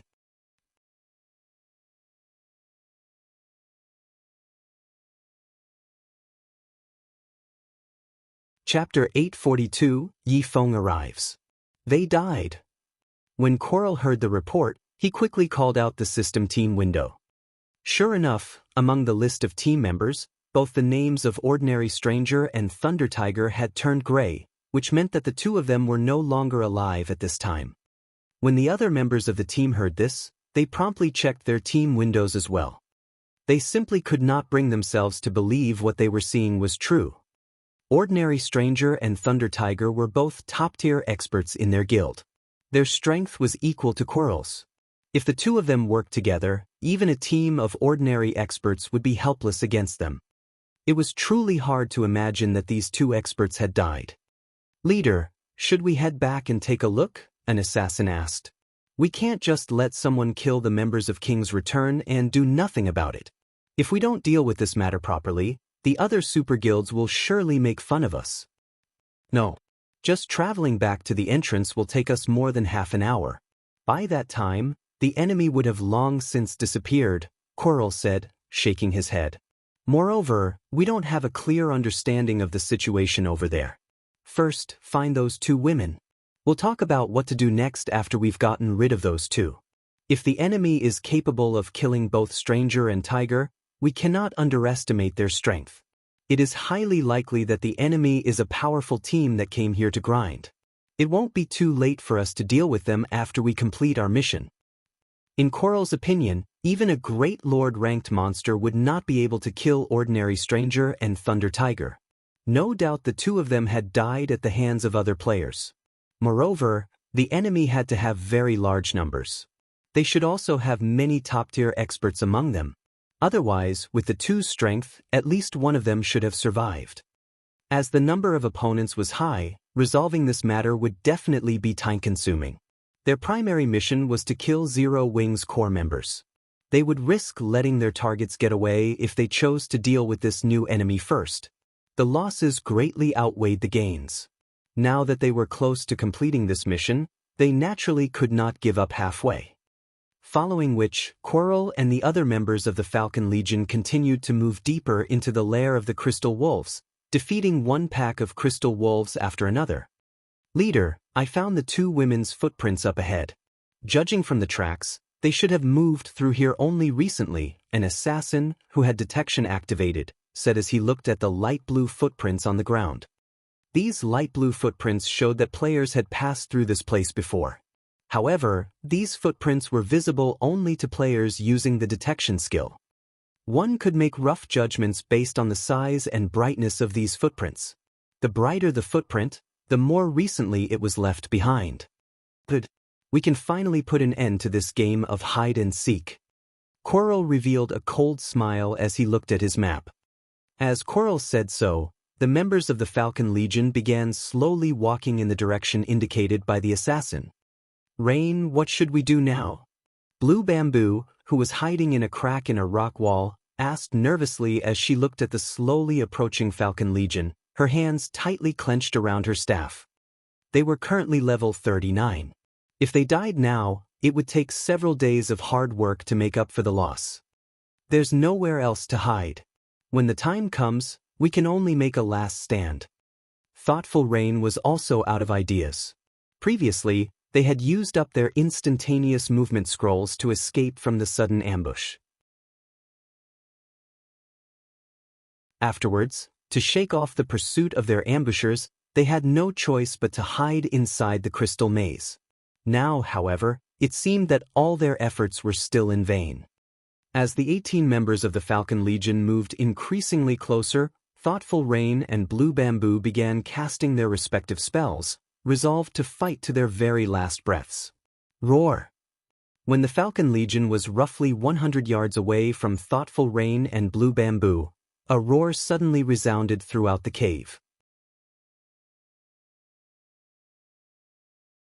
The members of the Falcon Legion halted their steps as they turned to look for the origin of this roar one after another. They immediately discovered a tiger the size of a house slowly approaching them, step by step, the paws of this tiger covered in pitch-black flames. Surprisingly, there was actually a person sitting on top of this giant tiger. However, as this person wore a black cloak, the members of the Falcon Legion could not discern this person's appearance or identity. They could only tell that this person was a man. A player? A hint of fear woke in Coral's heart as he looked at this cloaked man riding the giant tiger. He had already used an identification skill, which confirmed that the man on the tiger was indeed a player. Then this situation could only mean one thing. The mysterious player before them was at least level 40. As for the giant tiger, needless to say, it was this player's mount. Moreover, its quality should be very high. Currently, in God's domain, the top 10 players on the ranking list of empires were only level 39. Coral had yet to hear of anyone reaching level 40. Since this mysterious player had managed to attain such a level, needless to say, his strength was extremely extraordinary. Leader, that person is coming over. What should we do? A level 37 ranger asked somewhat anxiously. The ranger could feel significant pressure coming from the demonic flame tiger before them. However, the player capable of possessing such a mount was definitely even more powerful. For a time, the members of the Falcon Legion were at a loss as to what to do. Let's find out what his goal is for now. Coral did not hurry in making a decision. Although they had the advantage in numbers, the fact that the other party dared to walk over all by himself showed that he had no fear of them whatsoever. Otherwise, he would have long since turned around and left. When dealing with such an expert, Making rash decisions was not wise. Isn't that big brother Yi Feng's mount? The giant tiger gave Blue Bamboo a great sense of familiarity. However, she was also somewhat uncertain. After all, the likelihood of them encountering Feng at this place was abysmally low. That's right. That is indeed the demonic flame tiger. Thoughtful Rain's eyes flickered with joy. She had never thought that they would be able to meet Feng here. However, after a brief moment of joy, her heart filled with anxiety. After all, she could tell that the Falcon Legion was specifically targeting the core members of Zero Wing. Meanwhile, Feng was someone important in Zero Wing's upper echelon. He was sure to be one of the Falcon Legion's targets. If they found out Feng's identity, they would immediately jump him for sure. Every member of the Falcon Legion was an expert. Many in the Legion were capable of defeating gunfire and death wind in a one-on-one. Among them, the leading assassin, Quarrel, was incomparably powerful, trouncing even the experienced death wind in just a few moves. Feng would definitely end up in an extremely dangerous situation if these 18 experts surrounded him. Just as Thoughtful Rain was thinking of a way to warn Feng. Seated atop the demonic flame tiger, Feng looked down at Quarrel, who stood at the head of the team, and asked, "So you're the ones looking for trouble with Zero Wing?" When Quarrel heard Feng's question, his expression suddenly changed. He immediately understood Feng's objective. Moreover, he was very certain that ordinary strangers and Thunder Tiger's deaths had something to do with Feng. "Kill him!" Quarrel abruptly retreated and activated stealth. Hearing his command, the members of the Falcon Legion sprang into action. The 3 shield warriors of the team abruptly shifted to the forefront, the healers retreated, the assassins entered stealth, and the magical classes began chanting their spells. Everyone reacted with practiced motions. What is Big Brother Yi Feng trying to do? Blue Bamboo could not help but gape when she witnessed this scene. "Let's give him a hand. I'll help open a path for him." "Blue, you heal him," Thoughtful Rain said hurriedly. However, as the two of them rose from their hiding place, a gigantic crimson magic array appeared on the ground where the Falcon Legion stood. This skill was none other than the Aura of Fire's skill, Firestorm. Suddenly, flames devoured the Falcon Legion. Despite the 3 shield warriors of the team reacting very quickly and activating shield wall the instant the flames appeared, when bathed in the violent flames, the 3 of them still lost over half of their HPs in the blink of an eye. Naturally, the other classes fared much worse. By the time the flames dissipated completely, the entire area had turned into a scorching hell. Just like that, 13 out of the 18 players died. All at once, the situation of the Falcon Legion took an abrupt turn.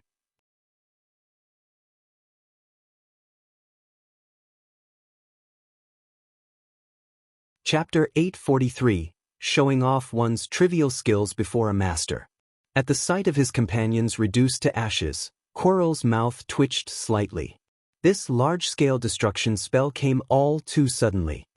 Evidently, Feng had long since been prepared to cast the spell while he was approaching them. He had only voiced that question earlier to tempt them into attacking him and draw them into his trap.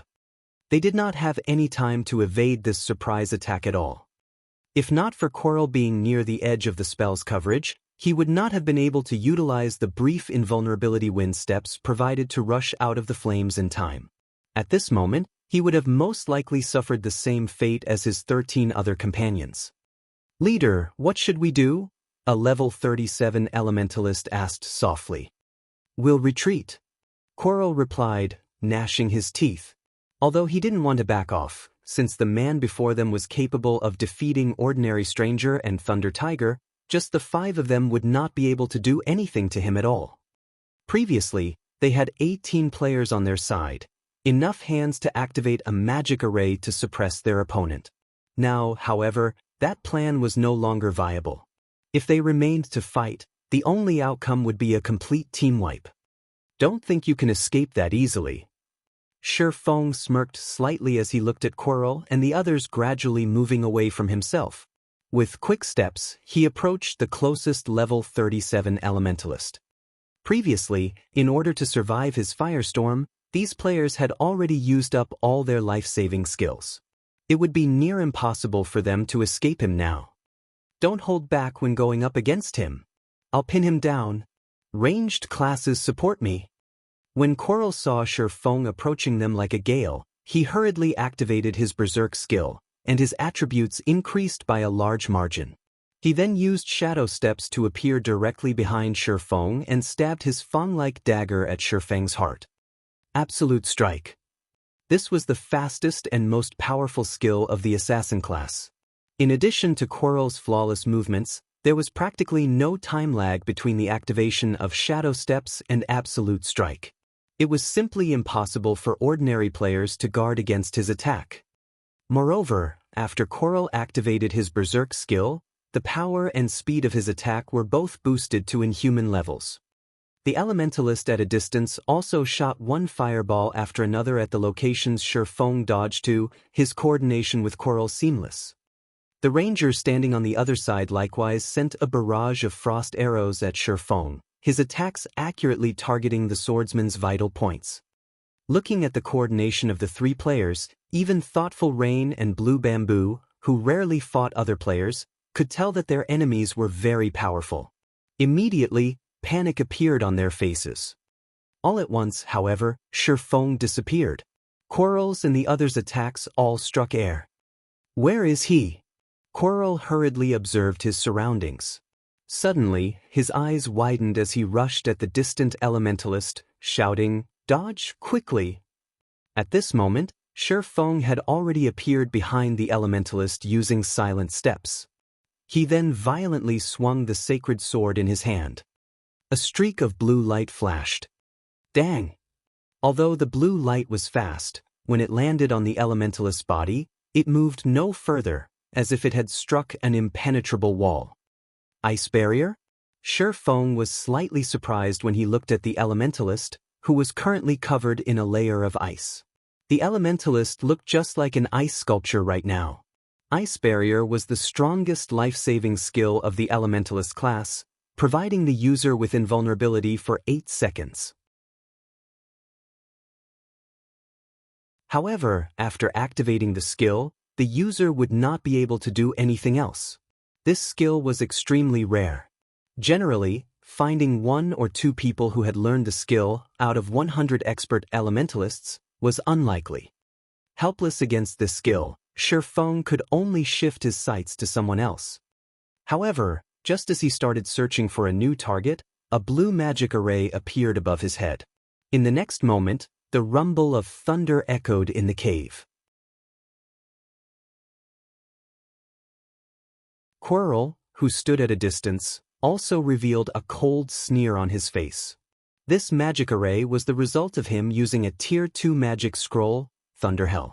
Not only would the spell deal a frightening amount of damage to a certain area, but it could also prevent players within the affected area from wielding any of their skills. It was a magic scroll that was meant to counter experts in particular. Die! Coral shouted as he guided arcs of lightning to descend from the sky. Boom! Arc after arc of lightning descended from overhead, turning a radius of 20 yards into a world of thunder and lightning. Any player caught within the region of Thunderhell would not survive. Only the elementalist, who had activated Ice Barrier beforehand, would remain unharmed by the spell. Ha! Team leader is still the best. The ranger laughed proudly as he looked at the flurry of lightning bolts crashing before him. Players were fated to remain as only players. Even if they had extremely high attributes and combat standards, actual field battles did not rely on just these two things. External tools still had great influence on the outcome of a battle. Even if Feng possessed attributes rivaling those of a chieftain of the same level, if he could not use any of his skills, he would definitely succumb to the destructive power of a Tier 2 spell with the pitiful amount of HP he possessed. Seeing the lightning storm devouring Feng, Coral breathed out a sigh of relief as well. Although Feng's silent steps had surprised him somewhat, the latter must not have expected him to possess a magic scroll that was meant to counter expert players. Only, this magic scroll had a relatively long activation time. However, the elementalist just happened to earn him quite a lot of time. Alright, you guys are next. Quirrell then shifted his gaze towards the distant, thoughtful rain. Ah! At this moment, the previously celebrating ranger suddenly screamed as numerous streaks of blue light bloomed on his body. The ranger's body then collapsed to the ground, a piece of equipment dropping off his body. How did you manage to escape? Quirrell's eyes nearly fell out of their sockets at the sight of Feng standing behind the dead ranger. Moreover, the swordsman was entirely unharmed. Do you think you're the only one who has a magic scroll? Feng smirked as he picked up the dropped equipment. The appearance of Thunder Hell had indeed shocked him. Fortunately, he always carried around plenty of magic scrolls when he went out, especially the life-saving instantaneous movement scroll. Although the magic scroll had a cooldown of 10 minutes, the scroll boasted instantaneous activation. It was an item specifically meant to counter control skills. Just who are you? Why are you targeting us? Quirrell asked, his complexion deathly pale. However, while Quirrell was posing his question, he was also making subtle gestures, signaling the two other assassins in stealth to circle around and ambush Feng. The two stealthed assassins nodded silently. They then began approaching Feng with light steps. Both of them were experts capable of melding their actions with their environment. Even a top-tier expert would find it difficult to discover them while they were in stealth. Trying to divert my attention? Feng laughed as he shook his head. He then turned around without any warning and used Thundering Flash. Several arcs of lightning streaked across space. Immediately, two figures emerged in the path the lightning arcs traversed. They were none other than the two stealthed assassins whom Quirrell had signaled to before. At this moment, both their bodies fell to the ground abruptly, both their HPs having already hit rock bottom. Feng had activated Omniscient Eyes as soon as the battle began. Hence, he could see the two stealthed assassins approaching him as clear as day. He had only pretended not to notice them. However, now that they were taking the initiative to present their lives to him, how could he possibly refuse their offer? Quirrell's complexion darkened significantly when he saw this scene. Alright, now you're the only one left, Feng said in a low tone. Only me? Quirrell was inwardly confused. There was clearly an elementalist still present. Why would Feng say that he was the only one left? In the next moment, a crimson dart appeared in Feng's hand. He then threw the dart at the elementalist stuck inside the ice. Flame God's Fury. The instant the duration of ice barrier ended, before the elementalist could even react, blazing meteor had already appeared before him. Feng's grasp on time had reached perfection.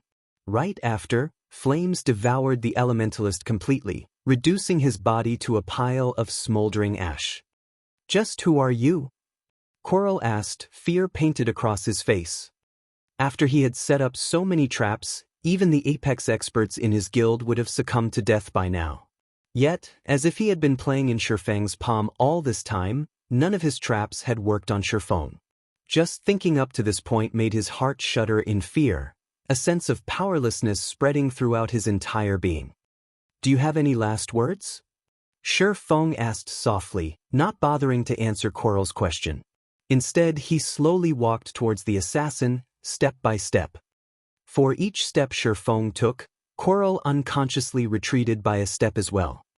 Despite his berserk skill being active right now, Quirrell was not the slightest bit confident he could win against Feng. Meanwhile, Thoughtful Rain and Blue Bamboo, who were watching the scene, were both stupefied. I am part of King's Return's Falcon Legion. Are you trying to make an enemy out of King's Return? Quirrell demanded, gnashing his teeth. He did not wish to die. The guild's class competition was rapidly approaching. If he died now, the loss in level, equipment, and skill proficiency would have a significant effect on his performance in the competition. Now, his only choice was to reveal his identity. Previously, the reason they had concealed their identities was to avoid letting Zero Wing take preventive measures against them. With their identities unknown, their subsequent operations would flow much more smoothly. Now that everyone except for himself had died, there was naturally no need to continue hiding this fact. Moreover, the stronger an expert was, the more knowledgeable they were about how powerful super guilds were. If the opponent still dared to make a move even after he revealed this fact, this person would definitely be a fool.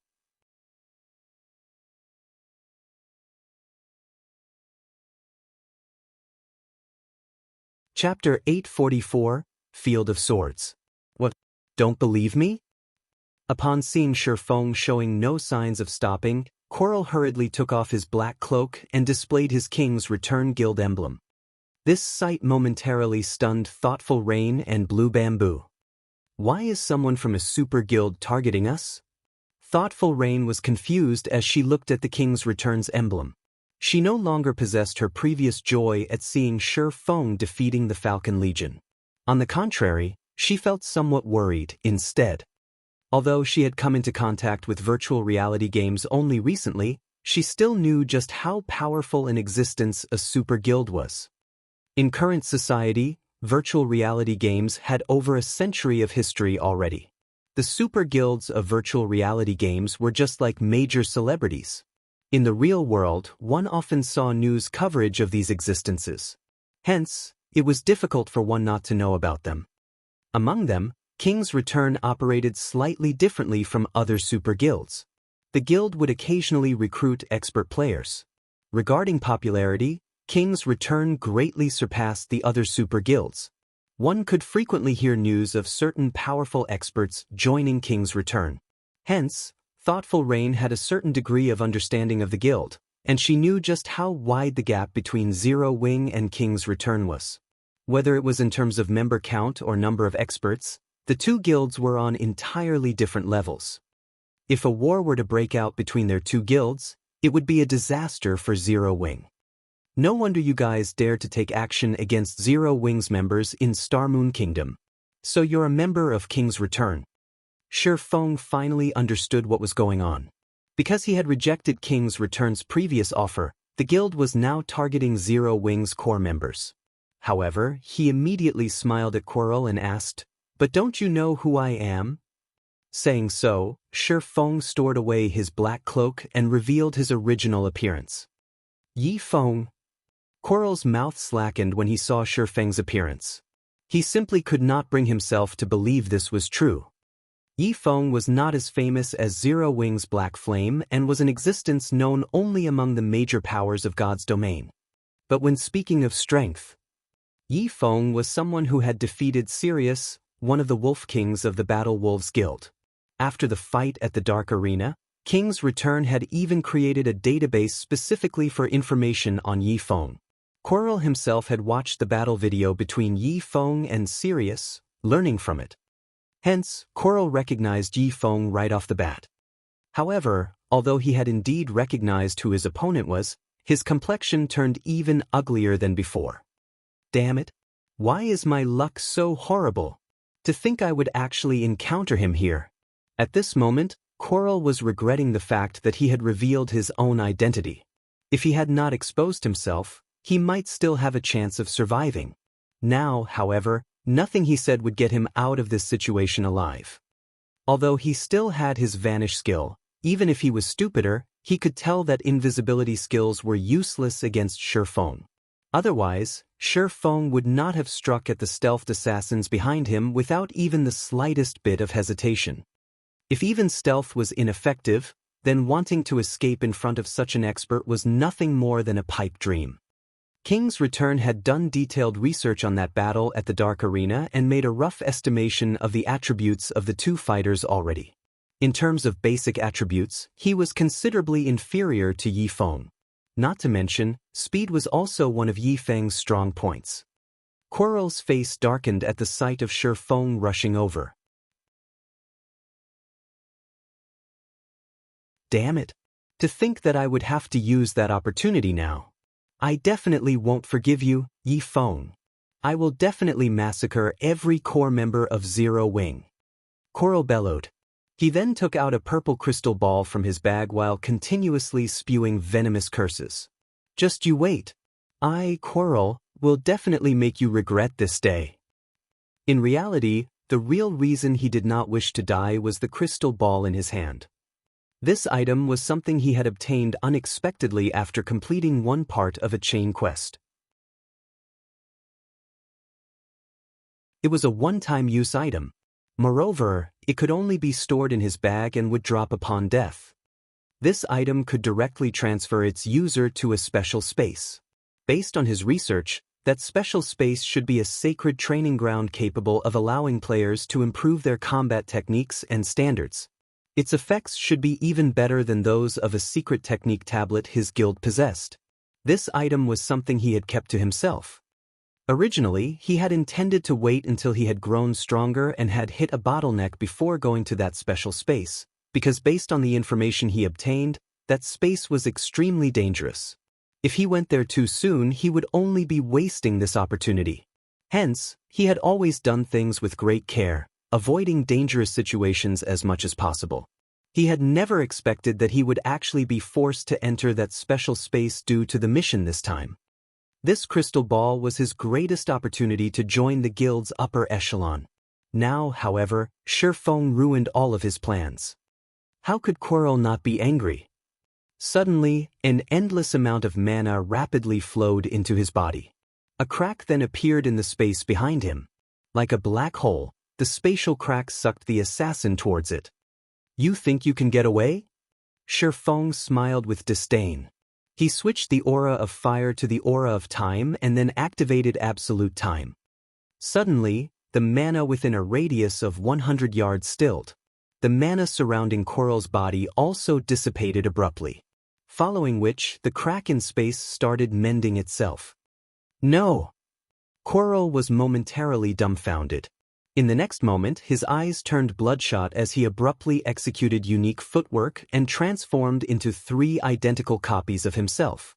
These 3 copies then charged at Feng maniacally. The 3 indistinguishable copies of Coral continuously circled Feng. "Die!" All 3 Corals bellowed as they held their daggers in a reverse grip and stabbed them at Feng. Like a black whirlwind, the pitch-black daggers struck at Feng from all directions. Thoughtful Rain and Blue Bamboo, who were watching this scene from afar, were stupefied. They understood clearly that the phenomenon of the black whirlwinds they were seeing right now was not a result of a system-generated skill. Instead, it was the result of a combat technique used by the player himself.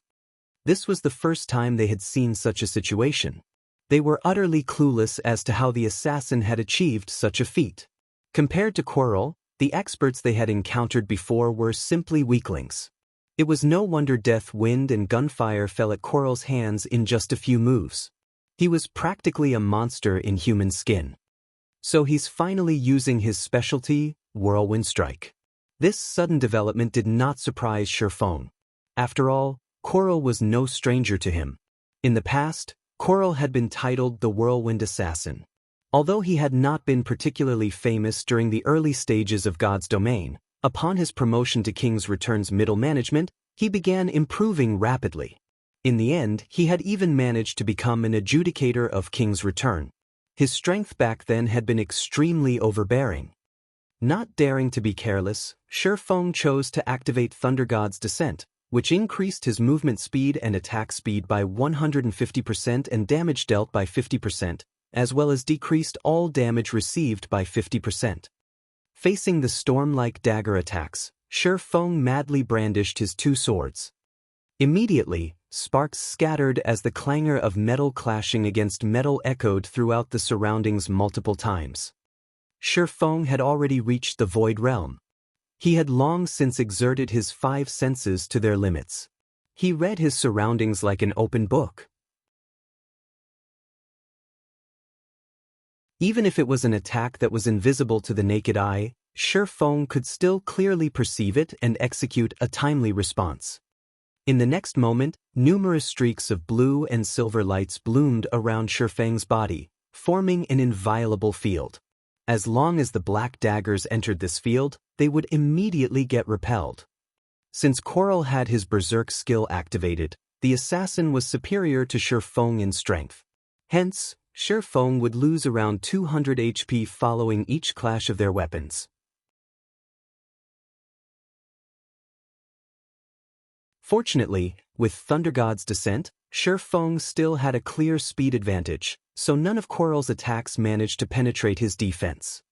Aside from blocking all of Quarrel's attacks, Feng would also occasionally strike back at the assassin, reaping a large chunk of the latter's HP. In reality, Feng could have ended the battle instantly. However, he wanted to improve his own techniques by fighting the assassin. Hence, he had not bothered using any of his berserk skills to increase his attributes. How can this be? Why can't I hit him? The more Quarrel fought, the more fearful he became. Despite having already activated his berserk skill, his basic attributes surpassing Feng, he could not break through Feng's defense no matter what. On the other hand, Feng managed to strike at his vital points time after time, whittling his HP chunk after chunk until it finally zeroed out. As Quarrel fell reluctantly to the ground, he also dropped several items.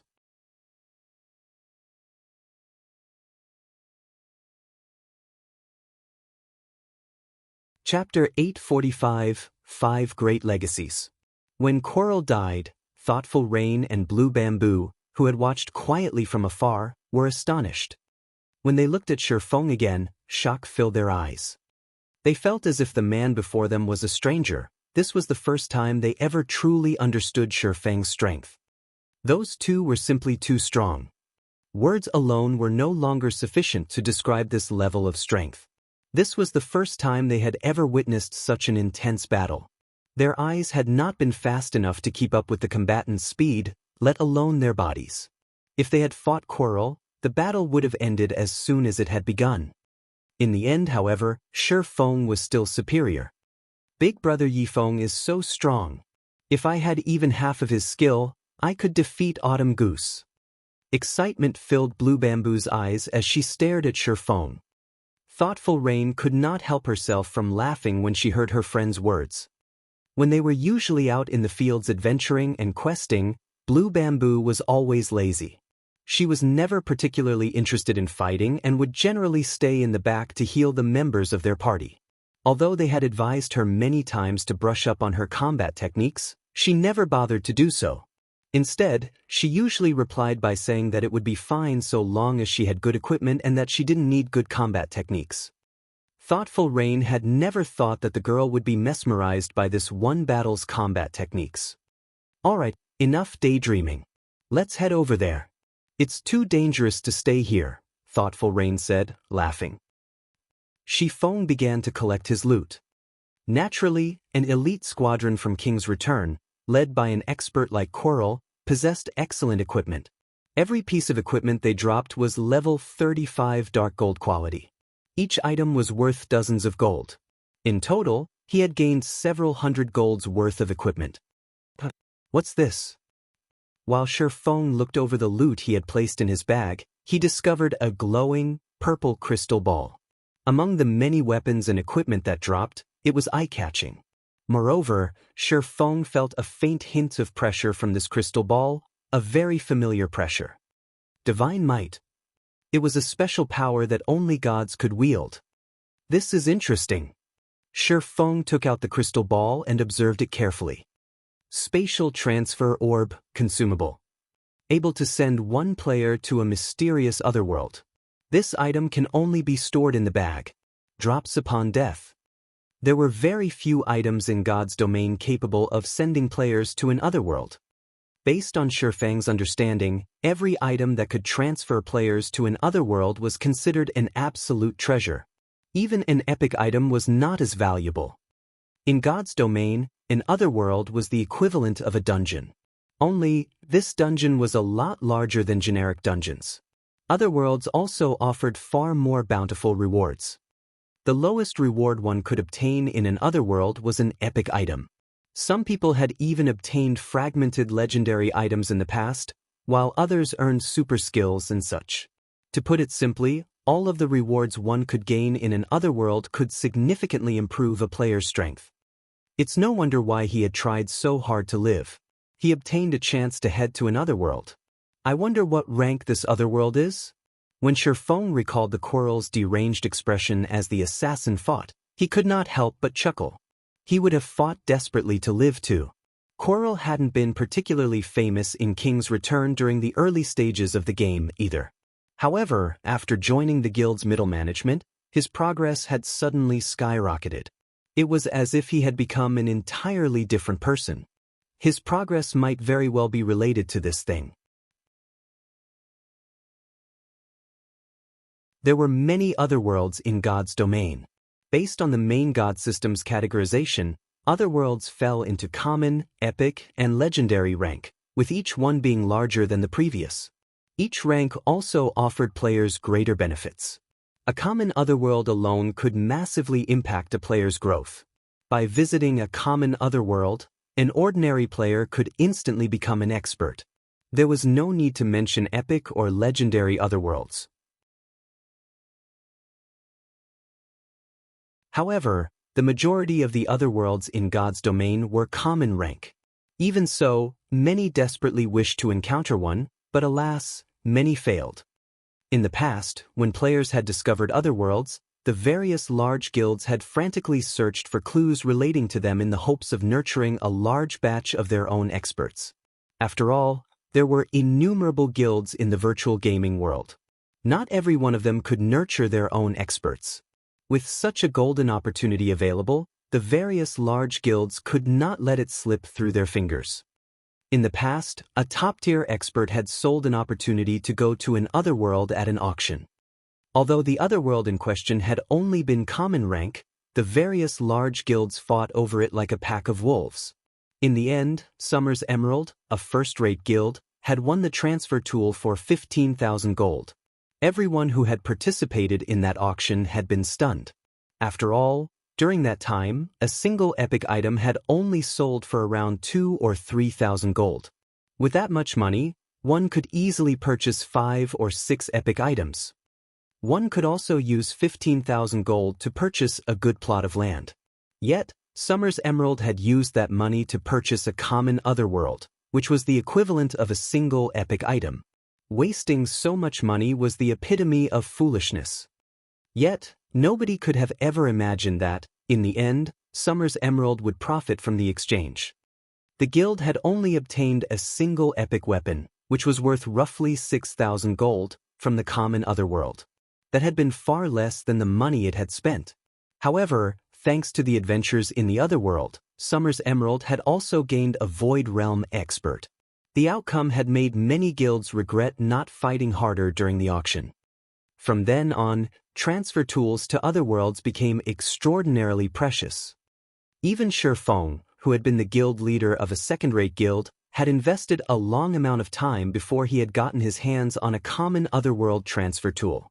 Although he had not experienced breakthrough during his visit, his combat techniques had improved significantly. What a strange transfer tool. It doesn't have a rank displayed. Even after observing with omniscient eyes, Feng had not discerned the purple crystal ball's rank.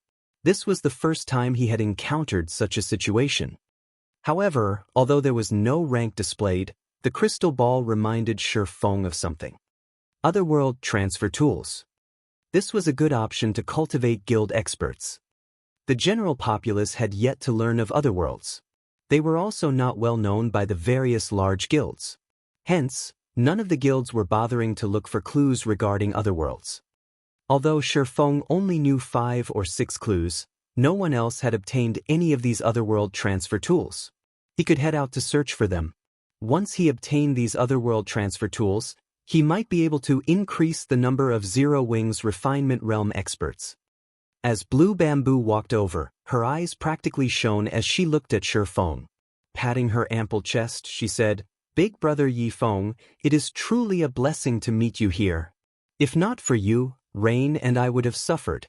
From today on, I've decided to work hard to improve myself. Big brother Feng, can you teach me how to fight, please? I only hurried over here after hearing from Autumn Goose that you were ambushed. Fortunately, I made it in time. It is a good thing that you wish to learn how to fight.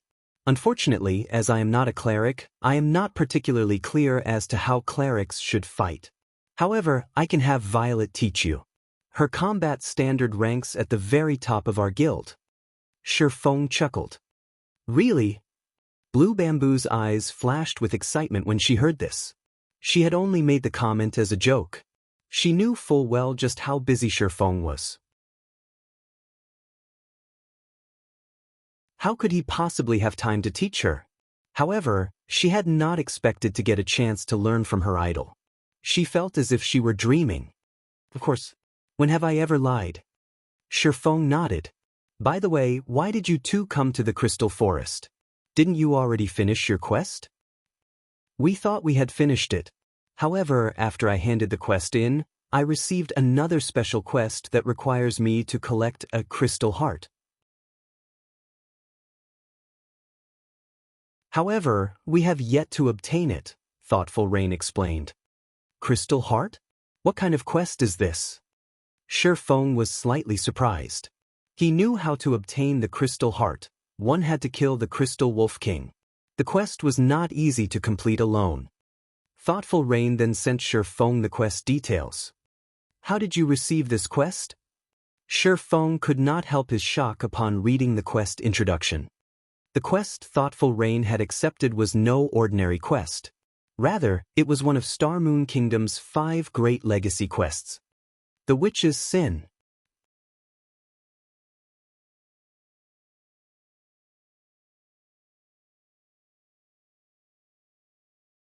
Chapter 846, Witch's Sin.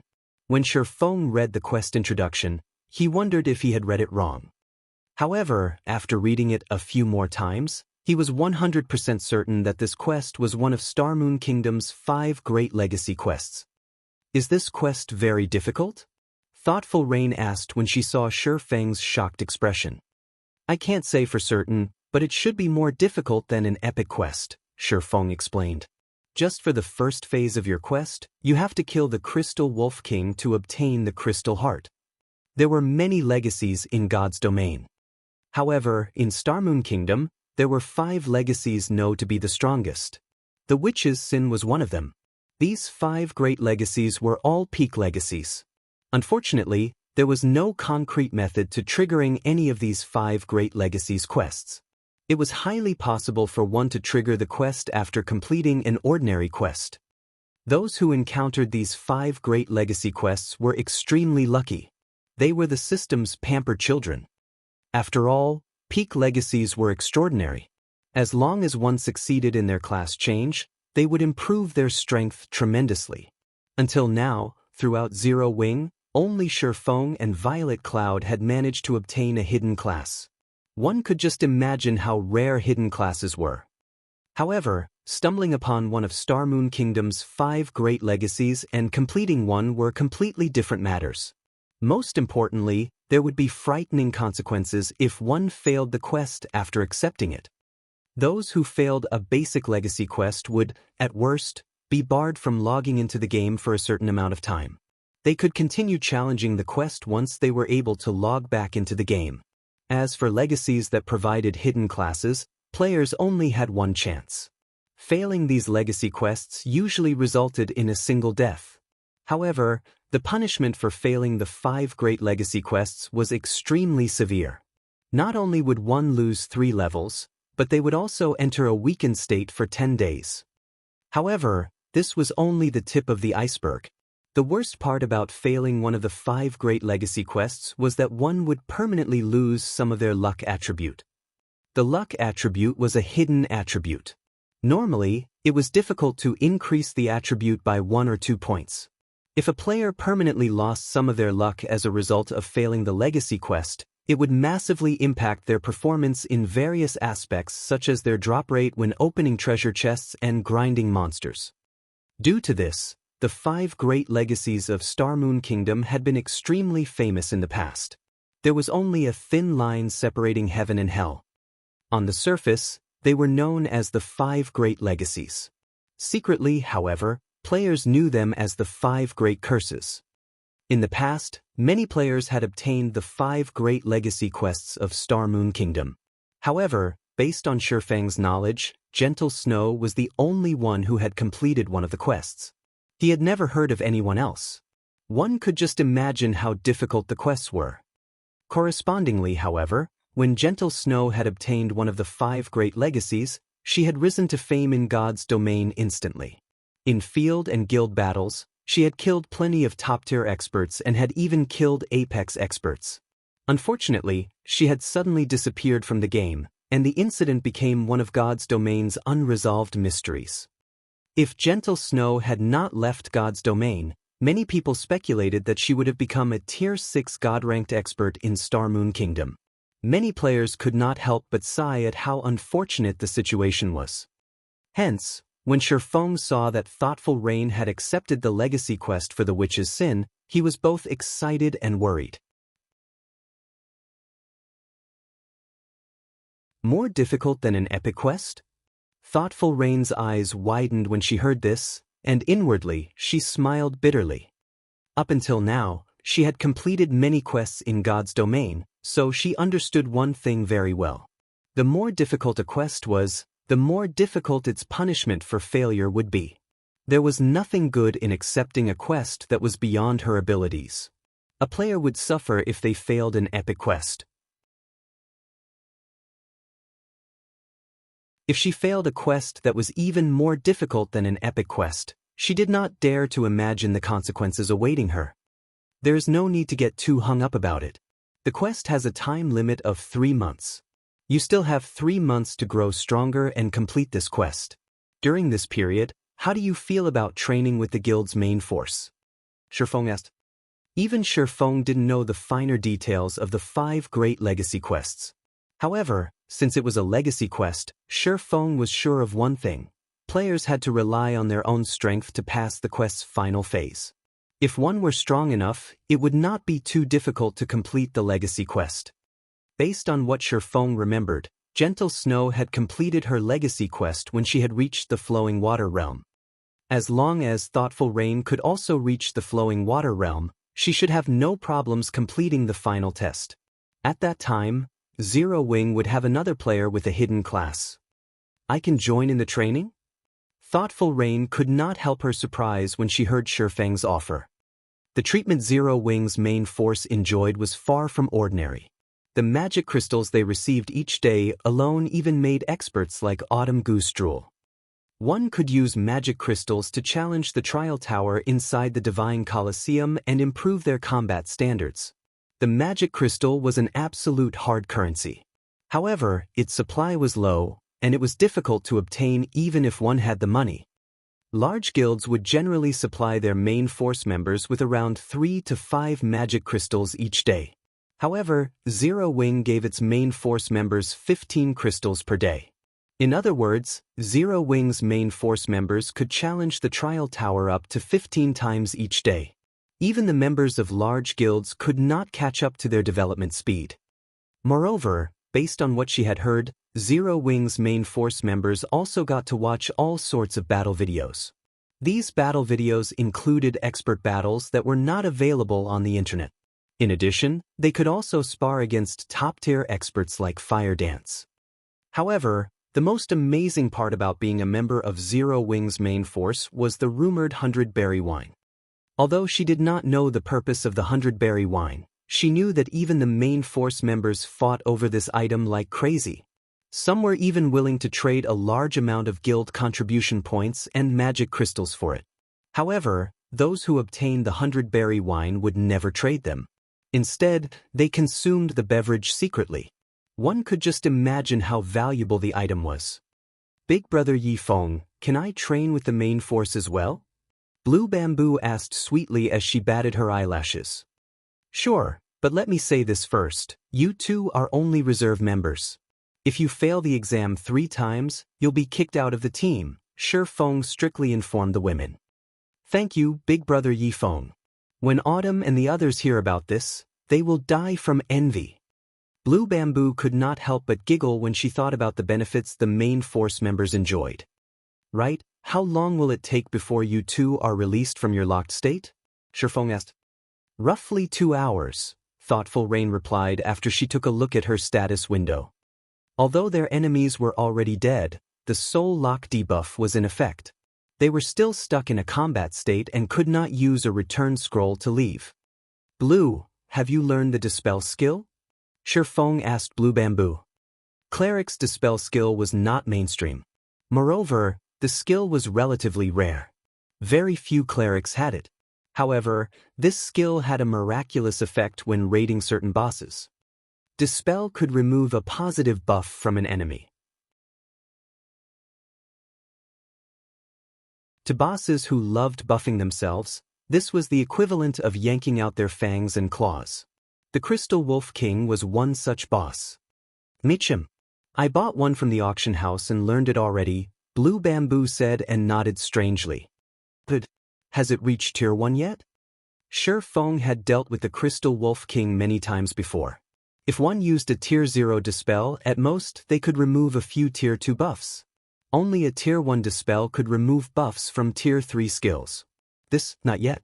I don't use this skill very often, Blue Bamboo answered awkwardly.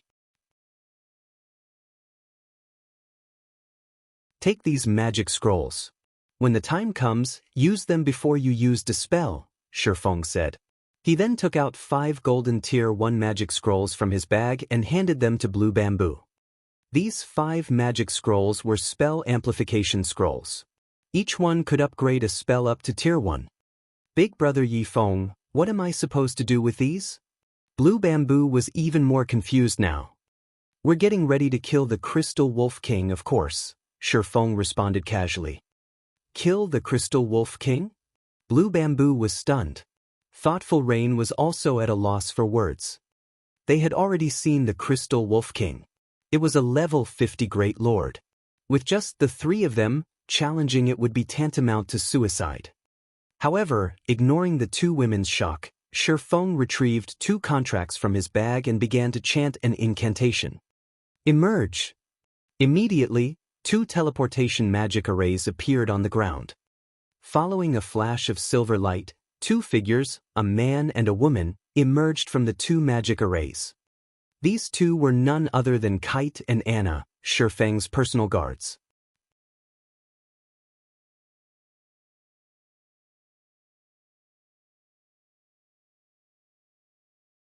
Chapter 847, Strength that Surpasses Tears.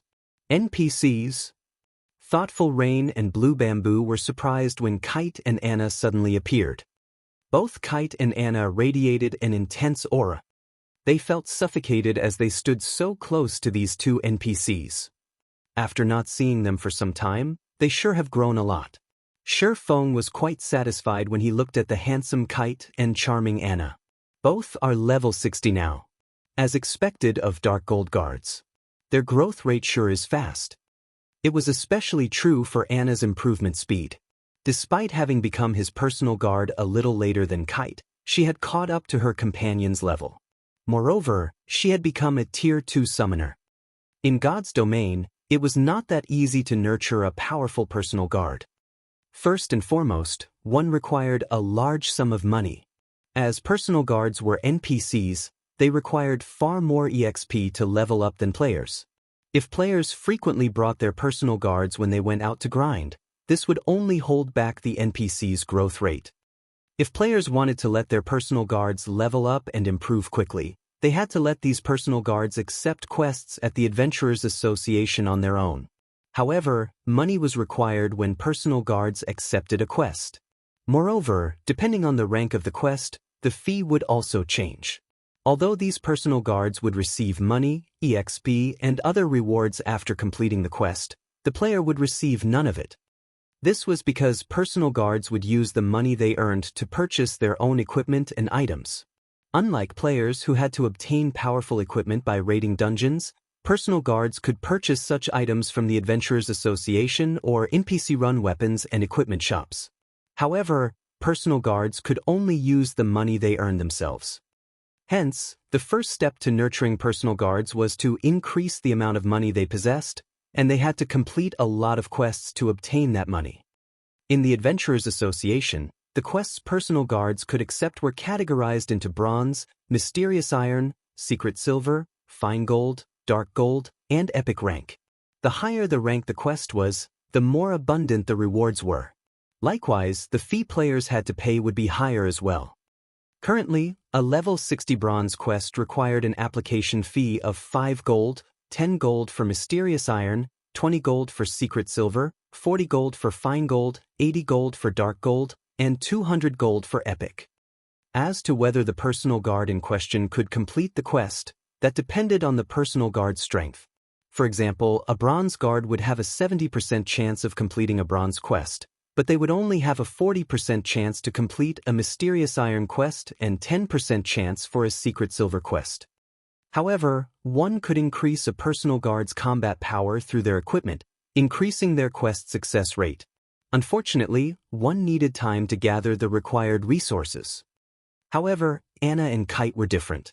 Their innate potential was dark gold rank. Even in basic equipment, they had a 50% chance of completing a dark gold quest.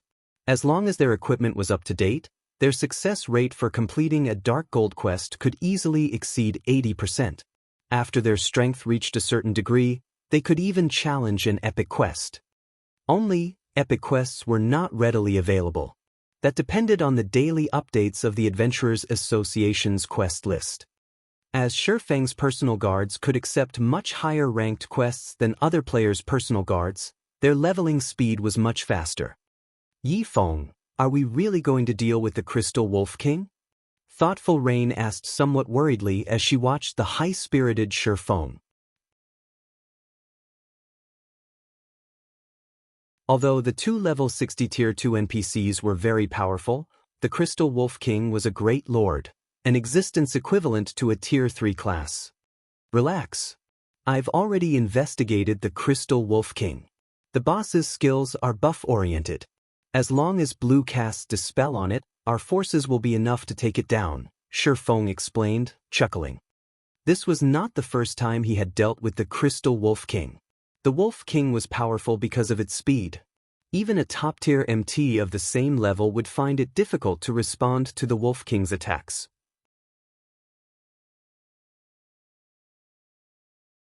In addition, the boss had a stackable gain skill that allowed it to grow stronger the longer it fought. If they did not deal with this gain buff appropriately, they would be annihilated. However, if they dealt with the boss's gain buff properly, with the strength of 2 dark gold guards, they should have no problems taking down the Crystal Wolf King. Following which, Feng led Thoughtful Rain and Blue Bamboo to a cave. A strong gale accosted the small team at the cave's entrance. As they stepped into the cave, they heard the howling of a wolf. The howl echoed throughout the cave, causing the cave walls and floor to tremble. In the next moment, a towering figure emerged from the depths of the dark, spacious cave. The figure stood over 10 meters tall. Bearing its snow-white fangs, a hint of bloodlust flashed in the figure's crimson eyes as it overlooked Feng's group. The figure's body was made entirely of crystals, and a green glow flashed where its heart should have been. Crystal Wolf King, Elemental Being, Great Lord. Level 50. HP 21, 000, 000/21, 000, 000. Kite, you'll tank the Wolf King. Anna, you'll act as support. Blue, focus on healing Kite, Feng immediately commanded. As Feng gave his orders, the tall and robust Kite transformed into a gale as he dashed towards the Crystal Wolf King. Kite only had 750,000 HP. Compared to the Great Lord, that was practically nothing. The Crystal Wolf King swung its razor-sharp claws, sending numerous streaks of silver light flying at the Sword Master. The silver lights were so fast that no ordinary player would have time to react. However, rather than dodging, Kite unsheathed his 2 swords and brandished his weapons. Ping! The guard shattered the flying, silver lights. Kite released a low growl, and the 2 swords in his hands released a dazzling, blue glow.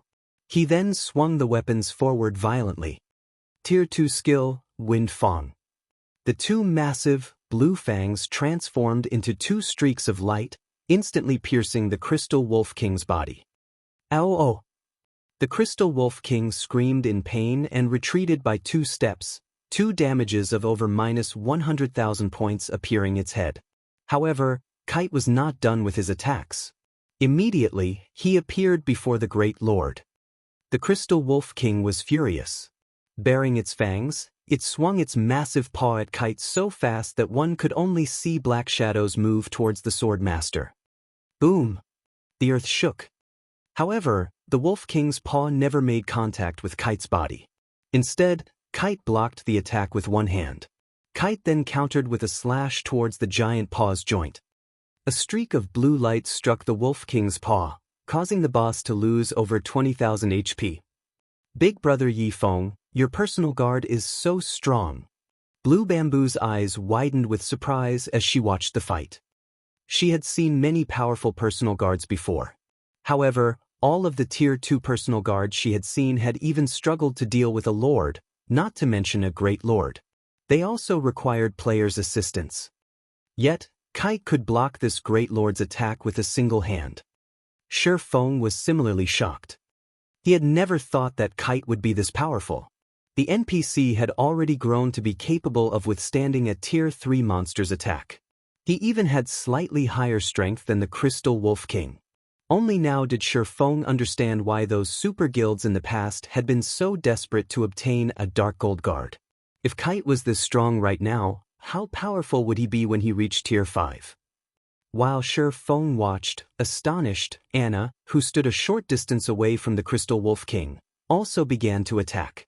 When her chanting came to an end, suddenly, a brilliant light filled the dark cave. A massive, golden magic array had enveloped over half of the cave. Anna's aura also grew by multiple times. Even Feng, who stood far away from the summoner, had trouble breathing in the dense aura.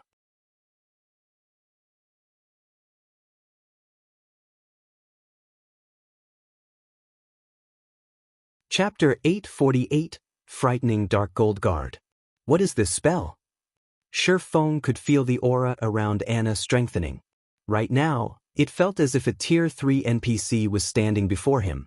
This was the first time Feng had seen such a spell. Tier 3 NPCs were generally tasked to defend a city. Even in a major city like White River City, they would be considered top-class individuals. Players would find it difficult to meet one. Feng immediately called out Anna's skill menu. What? She's grasped a Tier 2 curse already. Feng was extremely shocked when he saw the list displayed on the skill menu. Anna's growth potential was incredible. Previously, Feng had checked Kite's skill menu. Although the Sword Master had learned quite a number of Tier 2 skills, he had picked up just one Tier 2 Taboo skill. Moreover, he had obtained this Taboo skill only after completing many quests. In contrast, Anna actually already possessed 2 Tier 2 curses right now. Moreover, one of them was even a curse Feng had never heard before. Song of Summoning. Not only would the curse forcefully upgrade the caster to Tier 3 temporarily, but it would also summon a golden giant, a Tier 3 creature. In the next moment, an endless amount of mana began gathering at the center of the golden magic array. After roughly 3 seconds, the large supply of mana condensed into a golden giant over 10 meters tall. The giant was fully equipped with golden armor, and it carried a giant golden axe on its back. Golden Giant, Elemental Being, Great Lord. Level 60. HP 30, 000, 000/30, 000, 000. Feng was ecstatic when he saw the Golden Giant. Anna's performance was simply terrific. Despite being only a Tier 2 NPC, she was already capable of summoning a Tier 3 creature. Moreover, Anna herself had also reached the standard of a Tier 3, albeit temporarily. With this, dealing with a Tier 3 monster of the same level would be child's play for her.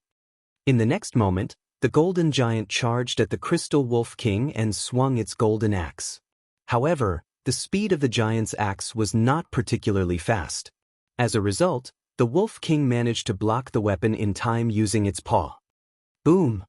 The impact of the collision sent the Wolf King flying, and then its body slammed heavily into the ground. The paw it defended itself with trembled uncontrollably as well. At this moment, when the Wolf King looked at the Golden Giant, its eyes were filled with fear. Not only had the Crystal Wolf King gone flying from this frontal clash, but it had also suffered over -5,000 damage from the resulting impact. If the Wolf King had not blocked the Golden Giant's axe, the damage it received from the Golden Giant would have definitely exceeded the damage Kite had inflicted. A single Golden Giant was already more than enough to deal with the Crystal Wolf King. After including Kite's targeted strikes at the Wolf King's weak points, the Crystal Wolf King immediately fell into an absolute disadvantage. In the end, it could only accept its fate, serving as a punching bag. It seems my plans were unnecessary. Feng laughed involuntarily as he looked at the Crystal Wolf King's constantly decreasing HP. He finally got to experience how those players had felt when they obtained a Dark Gold Guard of their own. Initially, he had still planned on taking action himself. Now, however, it would seem that his plans were utterly superfluous. If he were to join the fray as well, he would be bullying the Crystal Wolf King. However, he had to admit that it indeed felt awesome to have a Dark Gold Guard. He could practically level up even while lying down and doing nothing. Even if he were a player who did not know how to fight, he could simply rely on his personal guard to help him level up. It's no wonder those players back then had invested all their money into nurturing these Dark Gold Guards. Feng could not help but think back to those players who had been lucky enough to obtain Dark Gold Guards in the past. It turns out that the difference in strength is actually so massive. Logically, if one possessed such a powerful guard, grinding, leveling up, and earning money should be a piece of cake. After all, field bosses were practically walking ATMs to players with Dark Gold Guards. Generally, guilds would have to organize large expeditions to raid these powerful field bosses. They even had to make enormous sacrifices to take down these bosses. On the other hand, the only task players with Dark Gold Guards had to do was search for field bosses. They could leave everything else to their personal guards to handle. Even if it took 2 or 3 days to locate a single field boss, once they killed the boss, its loot would be all theirs for the keeping. Their income would definitely be far above that of experts of God's domain. Yet, in the past, any player that possessed a relatively good personal guard in God's domain was extremely poor. This was because these personal guards were no different from a bottomless pit. If the equipment and skills of a personal guard did not improve along with the increase in their levels, then raiding field bosses of the same level would become much more dangerous. After all, unlike NPCs, monsters didn't need equipment. As long as their levels increased, their attributes would increase significantly as well. In contrast, a personal guard's strength was not dependent on just their attributes. They also relied heavily on their equipment and skills.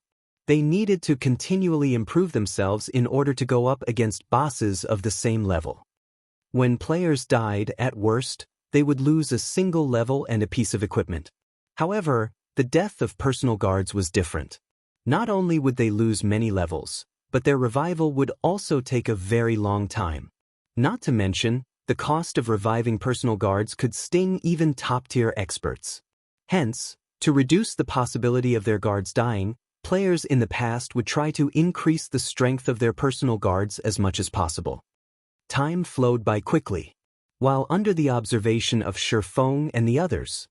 Since Blue Bamboo had dispelled all the gain buffs cast by the Crystal Wolf King on itself, its HP quickly fell to 30%.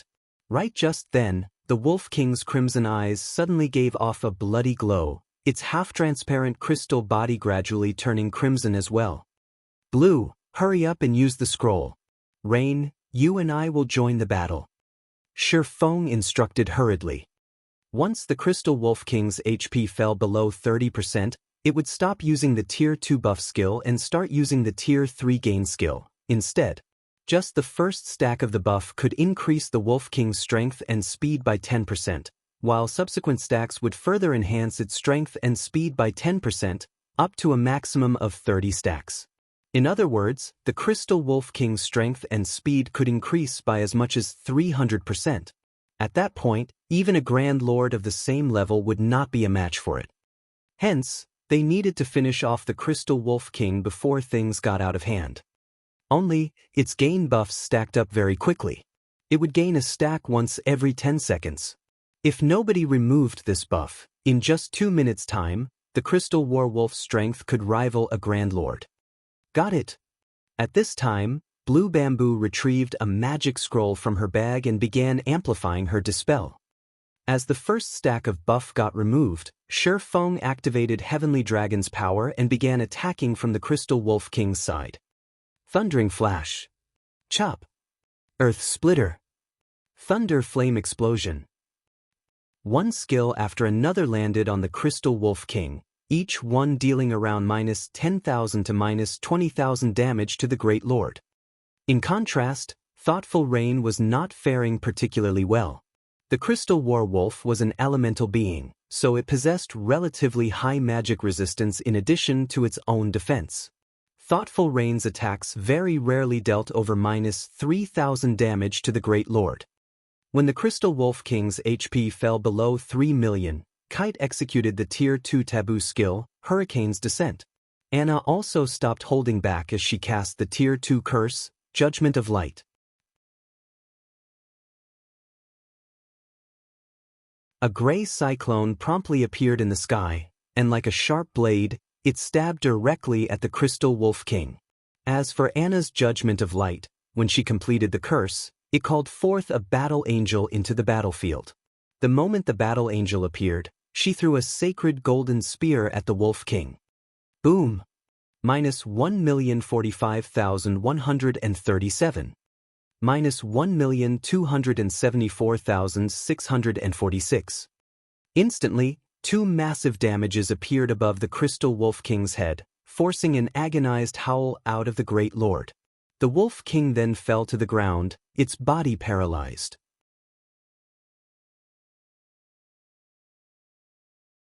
It had obviously suffered massive injuries from the 2 attacks and entered a weakened state for a short period.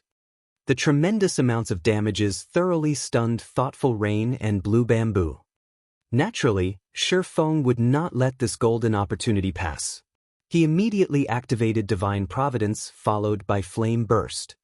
When he finished executing his 15 consecutive attacks, the Crystal Wolf King collapsed to the ground, its body completely motionless.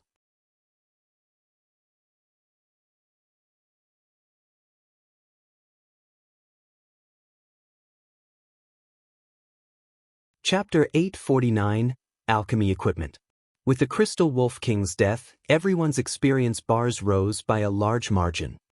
Feng reached 41% of level 40, while Thoughtful Rain and Blue Bamboo were now only 20% away from level 40. They would have to grind for just one more day, at most, to bridge this final gap.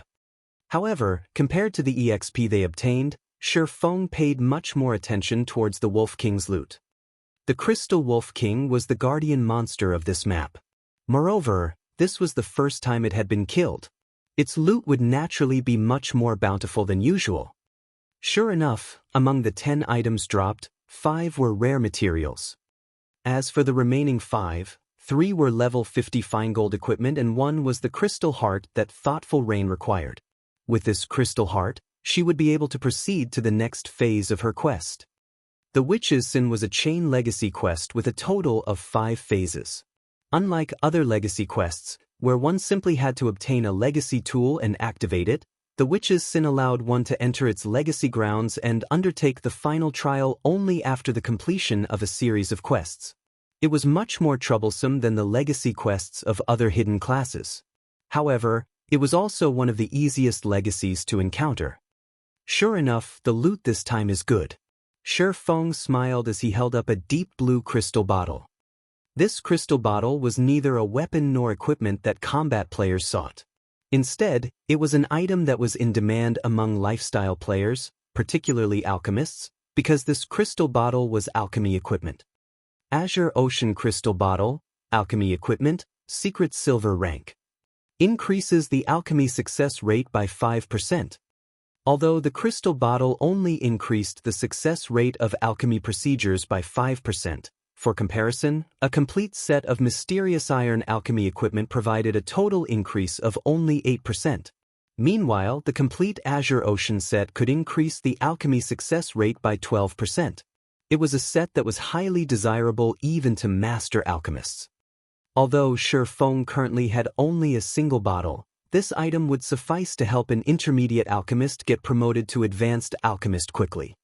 After reaching the advanced alchemist standard, an alchemist could begin producing all sorts of rare intermediate potions such as the intermediate fire resistance potion and intermediate ice resistance potion. The value of these potions would skyrocket once the eclipse gate opened. Unfortunately, the candlelight trading firm simply had too few advanced alchemists at the moment.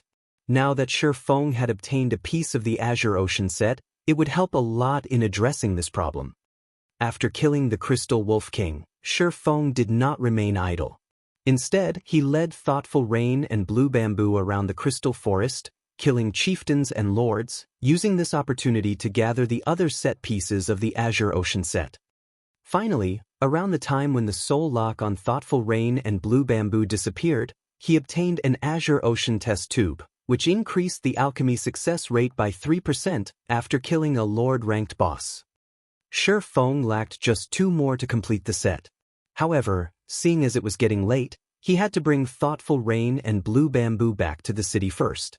As for the remaining 2 set pieces, he could only put off collecting them for the future. White River City, at an open-air restaurant close to the candlelight trading firm. Players and horse carriages constantly traveled down the street outside the restaurant, every one of these players in a hurry to raise themselves to level 40. All of this was due to the sudden appearance of a mount in White River City. This incident had whetted the appetites of White River City's players for mounts. At the same time, the number of players trying to join Zero Wing had further increased.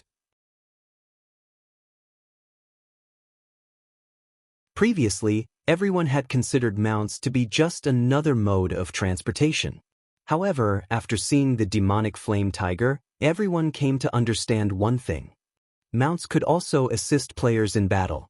This was especially true for a mount like the demonic flame tiger. Its mere presence was enough to make one shudder. One could just imagine how much more help it could provide in combat. That tiger mount sure is cool.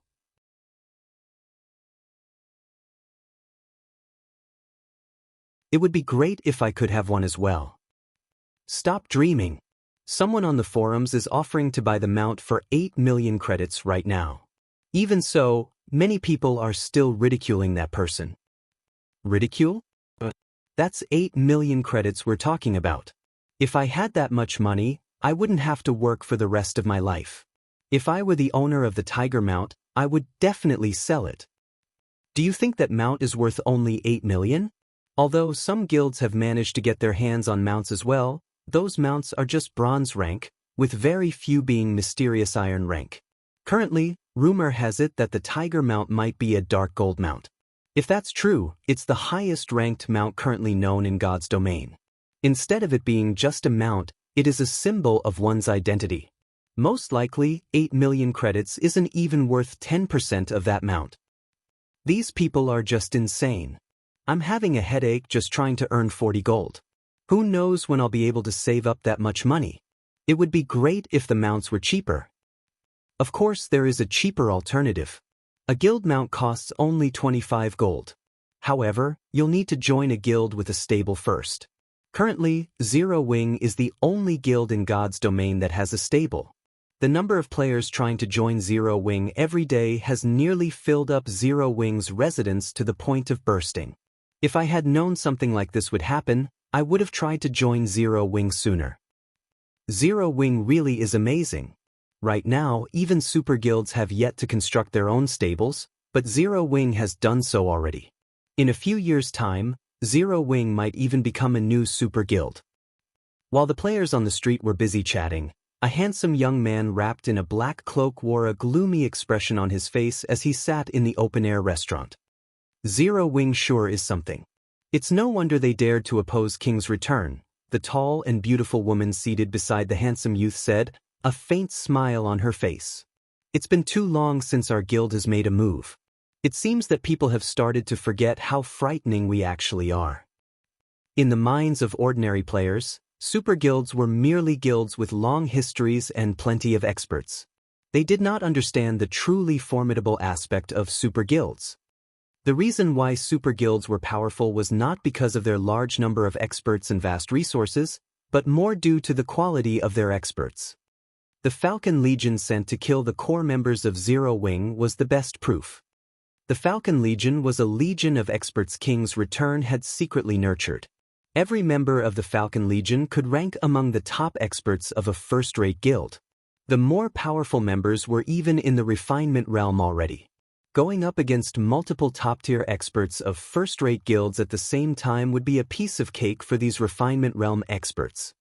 Now, not only had King's Return sent a 20-man team after Zero Wing's core members, but the guild had also assigned Quarrel, one of the team leaders of the Falcon Legion, to lead it. In addition, Ordinary Stranger and Thunder Tiger even accompanied the team. Both these men were refinement realm experts. With such a force, annihilating Zero Wing's core members would be child's play. Of course, King's Return's intention was not to exterminate Zero Wing but to give it a warning. Hopefully, Zero Wing will learn their lesson after this little warning. If they still dare to stand against me, their core members won't be the only ones to die next time, Fiend stated, a cold glint flashing across his eyes. Sind Heart has already departed from his guild residence and is currently heading over. It should be time for us to meet that guild leader of Zero Wing. It would indeed be difficult for King's Return to thoroughly exterminate Zero Wing in one fell swoop. However, other methods could be used to deal with the guild slowly. The simplest way was to repeatedly kill the upper echelons of the guild. If the guild's upper echelons were frequently killed, their deaths would negatively impact the growth of the guild. If the situation was prolonged, guild members would lose faith in their upper echelons. In the end, members would start quitting, which would, in turn, weaken the guild. This was also the reason why the various guilds were afraid of super guilds. Just as Fiend was about to head to the candlelight trading firm, 20 cloaked players appeared before him. These 20 players were none other than Ordinary Stranger's group.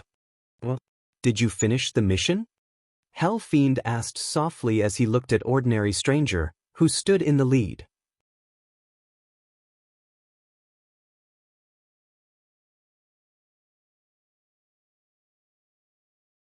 Chapter 850, Fiend's Shock. Why are you all quiet? Fiend asked sternly as he looked at Ordinary Stranger's team, which remained silent. However, Fiend's follow-up questions still failed to elicit a reply from Ordinary Stranger and the others. Instead, their heads hung even lower, their complexions becoming extremely gloomy. Did you, or did you not complete the mission? Have you all become mute? Fiend asked suspiciously. Whether it was Ordinary Stranger or Thunder Tiger, both of them were usually chatterboxes. Yet now, neither of them had uttered even a single word. How could he not find this situation odd? After a long period of silence, Quarrel finally stepped forward and answered in a low tone, "We didn't complete the mission." You didn't complete the mission? Fiend was momentarily stunned. He then looked at Quarrel and demanded in a deep tone, "Tell me exactly what happened." Following which, Quarrel and Ordinary Stranger made a full report to Fiend. After hearing their recollection, Fiend fell silent. Praying Lotus, the beautiful level 39 oracle dressed in sacred white robes who was standing beside Fiend, also revealed an astonished expression. The reason for her astonishment was not because Quarrel and the others had died. Instead, it was because of who had ambushed them. Although Ordinary Stranger had guessed that the cloaked man was Black Flame, Quarrel had personally seen the cloaked man's true appearance, and he could say with 100% certainty that their ambusher was Feng. Feng was someone who had long since entered the list of targets to pay attention to of super guilds and super first-rate guilds. He was ridiculously strong. Even if Fiend were to take action himself, the outcome of the fight would be uncertain. Fiend's chances of suffering defeat might even be higher than Feng's. Hence, it came to her as no surprise that Feng had killed Quarrel and the others. If this were normal times, she could still chalk it up to Quarrel and the others having extremely bad luck. Unfortunately, things were not as simple as just having bad luck, and this was the part that gave her and Fiend a headache. The movements of the Falcon Legion were kept top secret. Even Fiend himself had been in the dark. For the mission this time, only the 20 players on the team had known the details. Hence, before the team had made its move, it was impossible for Zero Wing to have known about the ambush. Moreover, when Quirrell and the others had taken action, they had even used Soul Lock on their targets. Their ambush targets had no way to get news out unless they died and logged out of the game. As for Feng appearing at that location by coincidence, that was also impossible. After all, Feng had ridden around White River City on his mount for a long time, causing a huge commotion in the city. When Quirrell and the others took action, Feng had still been in the city. Hence, Feng's appearance at the Crystal Forest was definitely no coincidence. It was certain that he had only rushed to the rescue after finding out about the incident. However, just how far away was the Crystal Forest from White River City? By the time Feng arrived there, even with a mount, the Falcon Legion should have long since finished their targets. Yet that was not the case. Not only had Feng slaughtered the Falcon Legion, but he had even managed to save his companions. The speed of his mobilization was simply staggering. This meant that dealing with the members of Zero Wing would be much more troublesome in the future. If they were not careful, they might even end up suffering a huge loss. However, they also could not afford to send out their guild's apex experts. These people usually had their own tasks to handle. How could they possibly have the time to play around with an upstart guild? Moreover, if they really did dispatch these experts, doing so would turn their guild into a laughingstock for other super guilds. It's no wonder even the Dragon Phoenix Pavilion is helpless against Zero Wing. It turns out that they still have such a card to play. Good. Very good. Fiend exclaimed, his mouth twitching in anger. This move of Zero Wing had foiled his plans considerably. Fiend, are we still going to meet with Black Flame? Praying Lotus asked.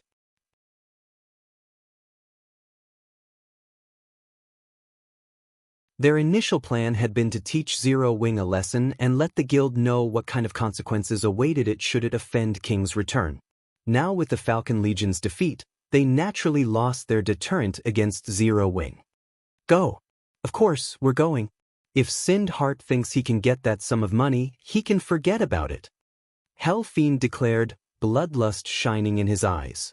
With a resolute tone, he added, since we can't do this subtly, we'll just use force to convince Zero Wing. I don't believe an upstart guild with no backing won't submit to King's return. Saying so, Fiend had ordinary stranger contact Zero Wing. White River City's teleportation hall. Suddenly, several white flashes appeared inside the building as Feng and the others returned to White River City once again. What a pity! It would be great if we could continue grinding for a few more hours, Blue Bamboo said in disappointment as she looked at her own experience bar. During their time following Feng around, their leveling speed simply left one speechless. With 2 personal guards capable of overwhelming a great lord present, dealing with those chieftain and lord-ranked monsters was extremely relaxing. The crystal wolves they slaughtered as they traveled around the crystal forest also boosted their experience bars significantly. Currently, she was only 5% away from reaching level 40. At most, she would need an hour's worth of grinding to bridge that final gap. Level 40 was a relatively major milestone in God's domain. Throughout their travels, Blue Bamboo had eyed Feng's demonic flame tiger with longing. Unfortunately, she had yet to reach level 40, so she could not even give riding Feng's mount a try. In God's domain, mounts could generally carry 2 people at the same time. If a mount was of a sufficiently high rank, it could even accommodate 3 people at once. A dark gold mount like the demonic flame tiger could bear a maximum of 3 people. However, the riders had to be level 40 or above. After exiting the teleportation hall, Feng summoned the demonic flame tiger once again. The demonic flame tiger's cool and massive body immediately attracted the gazes of the passers-by. I still have something to take care of, so I'll be leaving first. If you encounter any problems in your quest again, just contact me or Aqua and the others, Feng said as he jumped onto his mount. He gave the demonic flame tiger a tap and then sped towards the candlelight trading firm. After Feng departed, the players on the streets promptly shifted their gazes towards Thoughtful Rain and Blue Bamboo. Are those two beauties members of Zero Wing?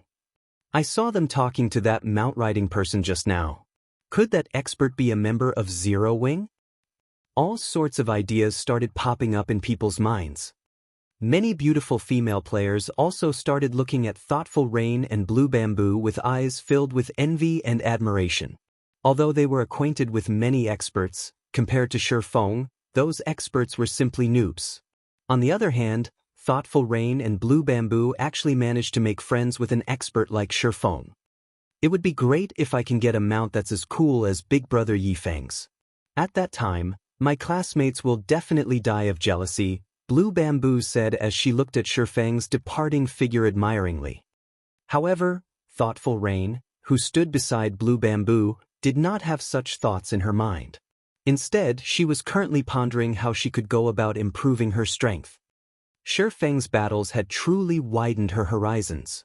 She had never imagined that there would actually be such a huge difference between players. Candlelight Trading Firm, second floor reception room. Hell Fiend, are you really going to do it? Praying Lotus asked, a frown on her face. If you do so, we'll suffer significant losses as well. I've already said that I absolutely will not let Sind Heart get that money. If Black Flame is really resolute in opposing me, I will let him know what regret tastes like. Let's see if he thinks opposing me just for a stranger like Sind Heart is worth it or not. Hell Fiend sneered and nodded decisively. As Hell Fiend and Praying Lotus were waiting quietly, the doors to the room opened suddenly.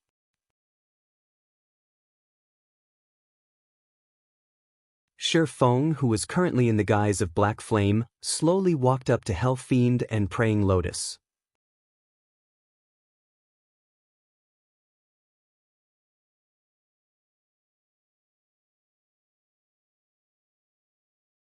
Chapter 851, Book of Disaster.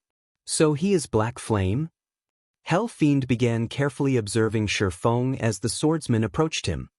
Although the general public did not have a clear grasp of Black Flame's strength, practically all experts from super guilds knew just how powerful the man was. Ranked 51st on God's Domain's experts list. Although the rankings on this list did not measure the exact strength of an expert, they were still useful as a reference. Someone ranked 51st on the list was unquestionably an expert who could rank at the top in any super guild. Moreover, the fact that Black Flame had managed to develop an upstart guild like Zero Wing to its current state showed that he was strong in more than just fighting. While Hell Fiend and Praying Lotus were observing Feng was also observing the two. Whether it was Hell Fiend or Praying Lotus, both of them had been very famous experts in the past. It was especially true for Hell Fiend.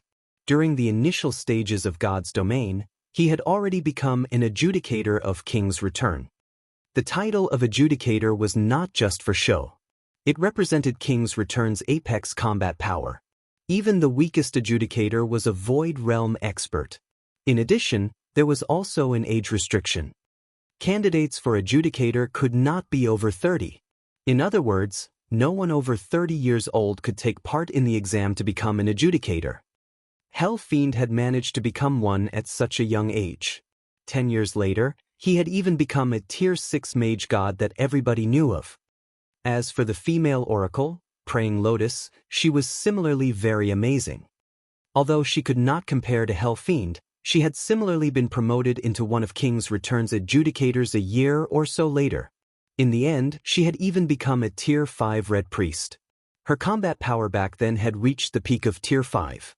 She had been an existence that countless experts looked up to. Feng had never imagined that the two people looking to talk to him would be them. What business do you have with me? Feng asked in a deep tone as he looked at Hell Fiend.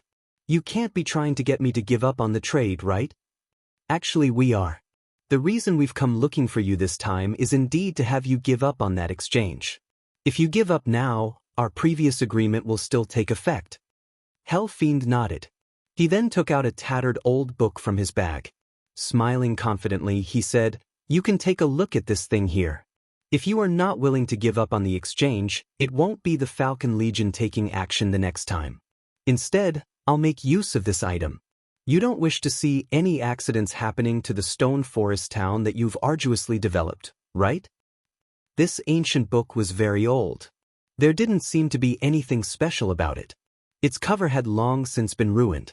However, if one tried hard enough, one could still make out the faint words written on the book's cover. Abyss Summoning.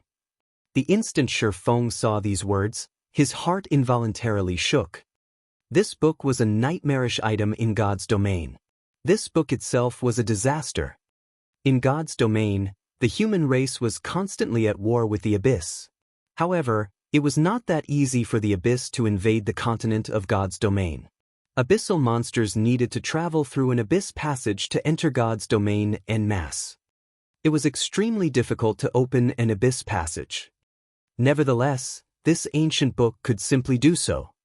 This ancient book was an item monsters from the Dark Abyss had specifically sent over. The reason for doing so was to have the people residing on the continent of God's domain use it. The book would then act as a marker that allowed abyssal monsters to open a passage to God's domain much more readily. The opening of an abyss passage would mean that endless abyssal monsters would surge into God's domain.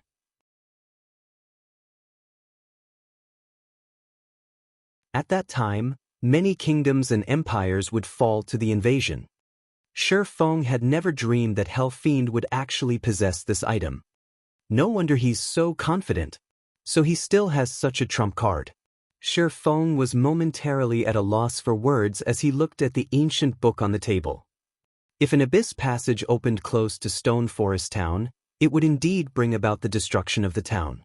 However, opening an abyss passage was no laughing matter.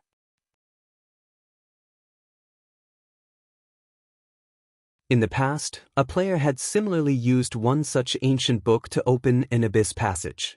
The abyssal monsters that came out had ended up destroying an entire kingdom and even spreading to several neighboring kingdoms. The Glory Empire was only a short distance away from Star Moon Kingdom. With the scope of the abyss passage, the Glory Empire would naturally suffer from the invasion. In such a case, King's Return would not escape unscathed either. However, this ancient book had one more secret that was not mentioned by the system. If you don't mind losing Stone Forest Town, you can go ahead and trade with Sindheart, Fiend laughed. This ancient book was extraordinarily precious. Originally, he had not intended to use it for such a matter.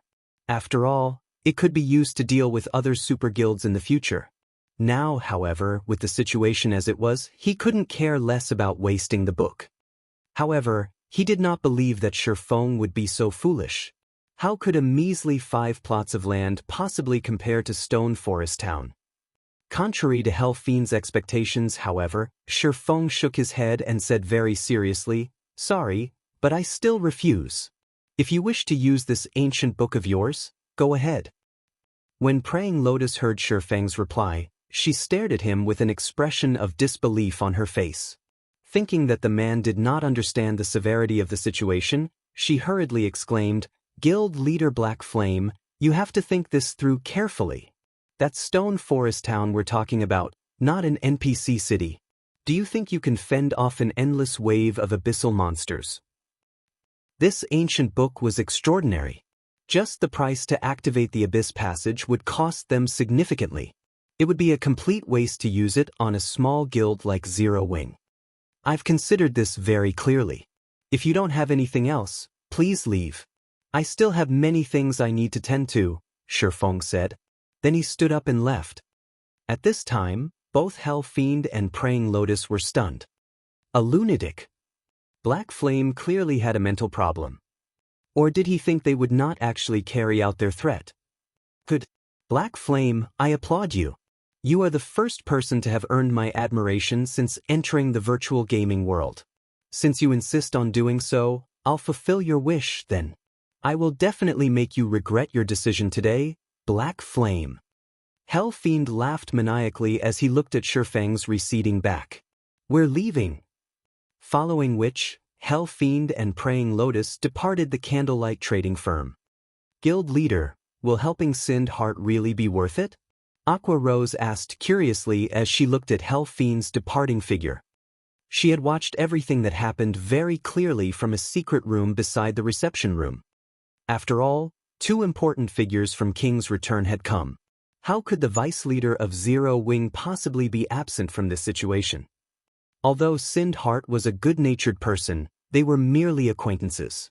If Feng were to abandon Stone Forest Town just because of a promise, it would be the epitome of foolishness.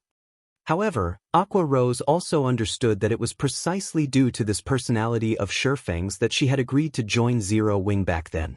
If Feng were someone who readily bowed to threats, he wouldn't have so many people placing their trust in him right now.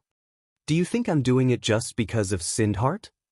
Feng could not help but laugh. If Hell Fiend really does open up an abyss passage near Stone Forest Town, then I would have to thank him. Thank him? The abyss passage will call forth an endless wave of abyssal monsters. How could Stone Forest Town possibly defend against so many monsters? Aqua Rose asked, confused.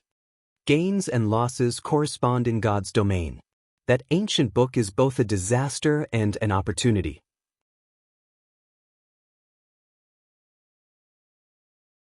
Just like an epic quest, while terrific rewards are possible, the punishment for failure is similarly terrifying, Feng explained, smiling. Hopefully, Hell Fiend doesn't disappoint me. Hell Fiend could not know about the true secret of the ancient book. This secret was something that players had found out only after God's domain had experienced such disasters multiple times. Shortly after Hell Fiend and Praying Lotus left, Feng similarly departed the candlelight trading firm. However, to avoid attracting too much attention, Feng hailed an advanced horse carriage and headed towards the library. Previously, due to thoughtful Rain's matter, he had not managed to deal with the Golden Tablet's quest. Now that he was done with that matter, he naturally could not leave the tablet quest alone. However, after arriving at the library, before Feng could head to the entrance of the building, a beautiful figure suddenly intruded into his path, blocking him. Taking a closer look, Feng discovered that the person blocking him was actually Yulan of Underworld. Guild leader Black Flame, you really are difficult to find. May I know if you have time for a private chat? Yulan asked softly, smiling as she looked at the cloaked Feng.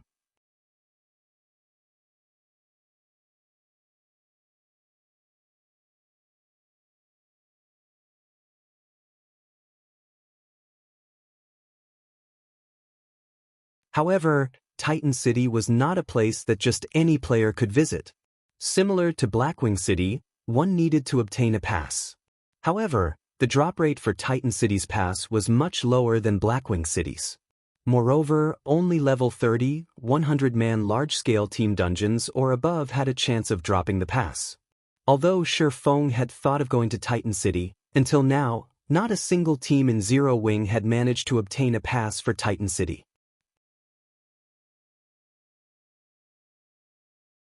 In Feng's opinion, though, this was a very normal occurrence.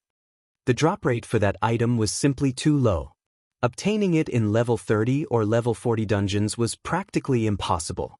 Only after reaching level 50 would 100-man team dungeons have a slightly higher possibility of dropping the pass. Even so, the probability was only 1 in 1,000. In other words, one had to raid 1,100-man team dungeons to obtain a pass to Titan City. Moreover, the drop rate for the pass was unaffected by one's luck attribute. Hence, Feng had excluded the holy city of Titan when thinking of ways to nurture guild experts. That method simply relied too heavily on luck. It seems guild leader Black Flame really does know about Titan City. That will make the following discussion easier. Yulan smiled. I have a pass to go to that place. Have I managed to catch your interest now? You've got me. Feng could not help but laugh. He had never imagined that this woman before him would actually be so capable. A pass to the holy city of Titan. The value of this item far surpassed that of an epic weapon. In the past, some guilds had even been willing to pay 20,000 gold just for a pass. Unfortunately, no guild was willing to sell this item. After all, the value of going to Titan City was far above 20,000 gold. Following which, Feng followed Yulan to a high-class restaurant. The restaurant was located in the Nobles District, so the prices here were way beyond the means of independent players. As a result, Feng and Yulan were the only players within the restaurant. Inside a quiet VIP room on the second floor, Feng and Yulan quietly sat facing each other. Miss Yulan, I'm very curious. With Underworld's power, you guys should have a high chance of getting through the entrance trial. Why have you come looking to cooperate with me? Feng asked curiously. Guild leader Black Flame, surely you jest. Underworld has existed for a long time already. Like those super guilds, the power structure inside the organization is very complicated. Everyone has their own opinions and motives. For example, Feng Xianyang and I are under different superiors. How could Underworld possibly compare to a straightforward organization like Zero Wing? Yulan laughed. This Titan City's pass is something I just happened to chance upon. Nobody in the guild has found out about it yet. However, with my own abilities, it is very difficult to get through the entrance trial. In addition, I only have 3 chances to challenge the trial. I won't gain anything if I fail all 3 chances. Hence, I thought of asking for your help, Guild Leader Black Flame. So that's the case. Feng found Yulan's words readily convincing. After all, if even Ouroboros had faced such problems, what more an organization like Underworld?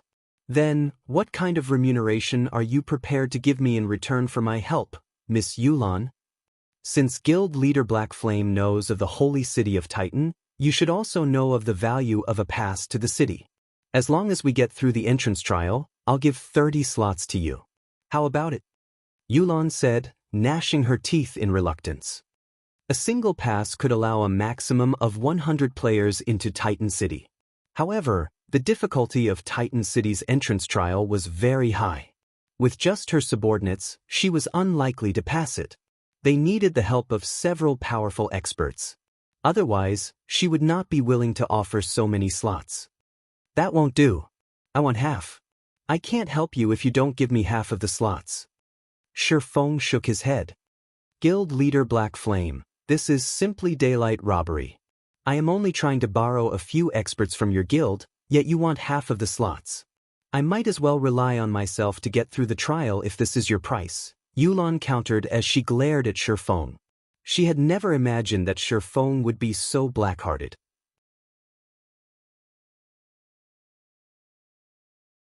If Feng were not someone known to keep his word, she would have long since sought out other experts.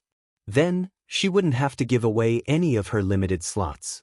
Just paying some coins would suffice.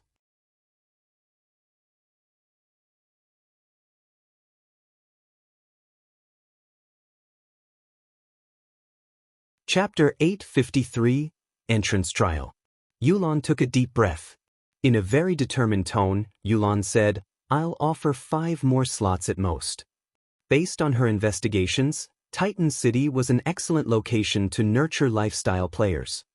Nowadays, the impact lifestyle players had on the game was increasing. The various large guilds were all investing heavily in lifestyle players in the hopes of nurturing many more powerful lifestyle players. It was especially true for forging and alchemy lifestyle players. In addition, enchanting, tailoring, engineering, and other fields were also becoming increasingly important in the game.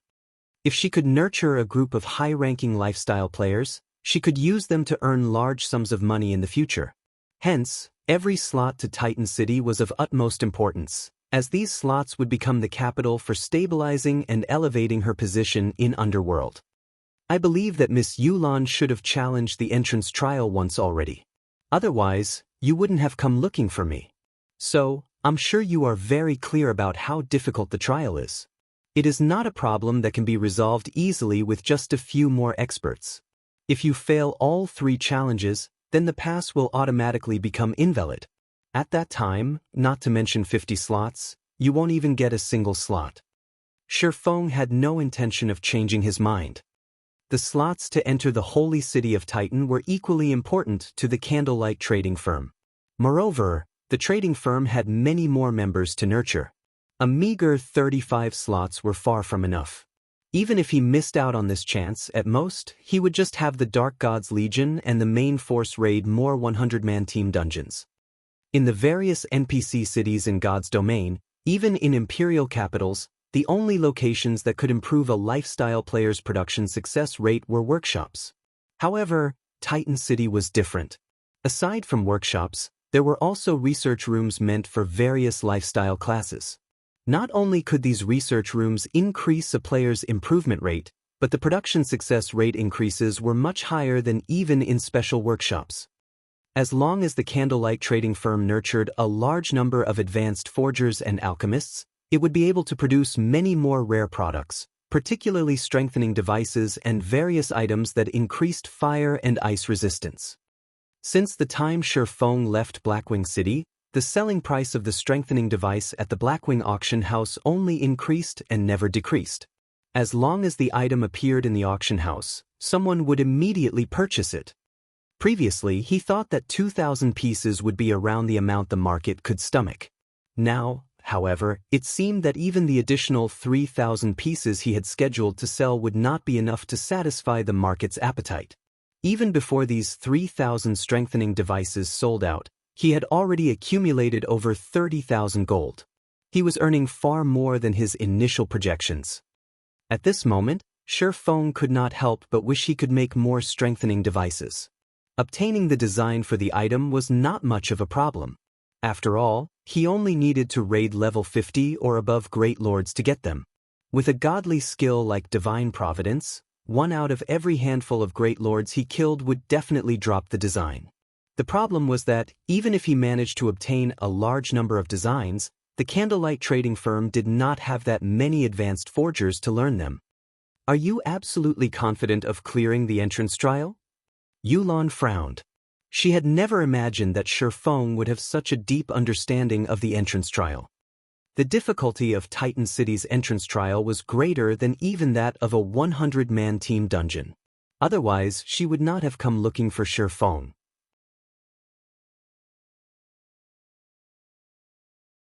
She would have long since monopolized the entry slots herself. I won't say absolutely, but I'm at least over 70% certain, Feng laughed. He had visited the holy city of Titan multiple times in his previous life, so he was very familiar with the holy city's entrance trial. The system set the difficulty of the trial based on the levels of the players undertaking it, so players would always feel that the trial's difficulty was the same, regardless of when they challenged it.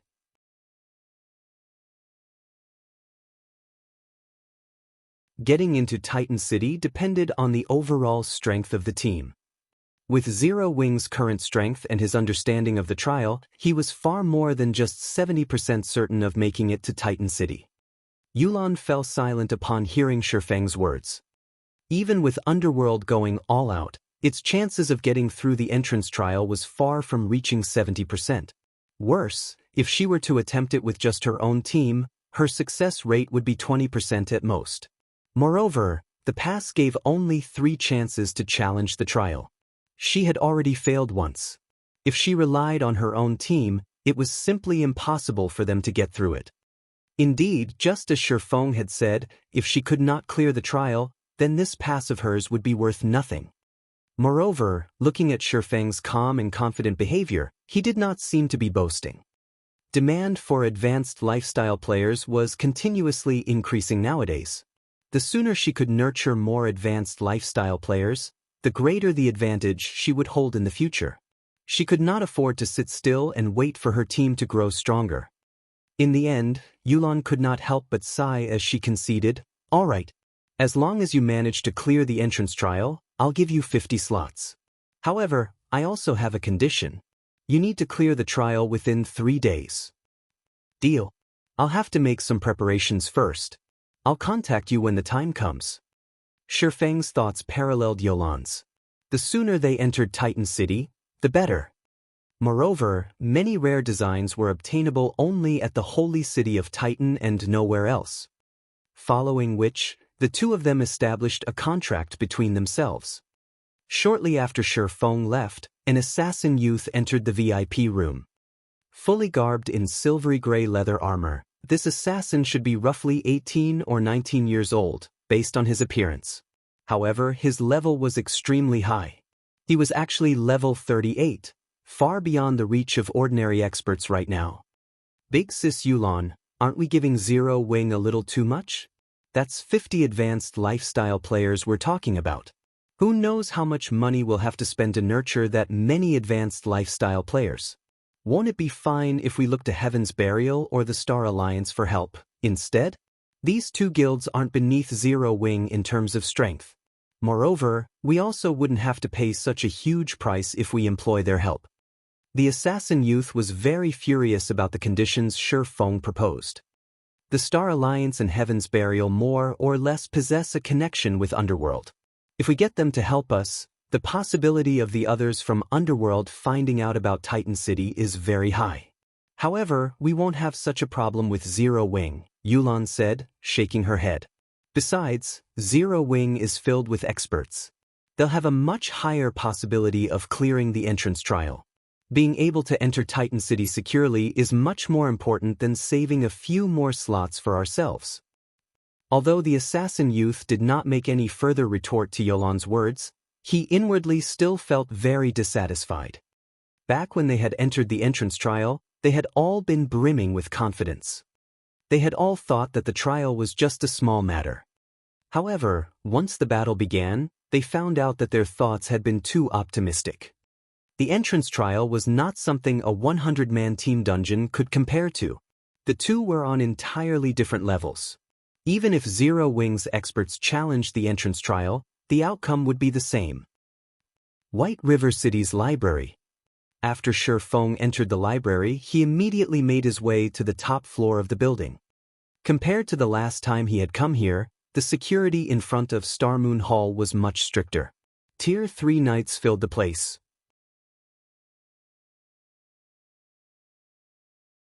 Even his identity as a demon hunter would not have gotten him entry into the hall. If not for his identity as a Count of White River City, the most he would have been able to do now was stand at the entrance of the hall. Walking inside, Feng was immediately greeted by the sight of the white-robed Charlene sitting before a table and quietly observing a floating crystal ball. Magic arrays encircled her as she radiated an incredibly powerful aura. Even Feng found himself paralyzed when bathed in this aura.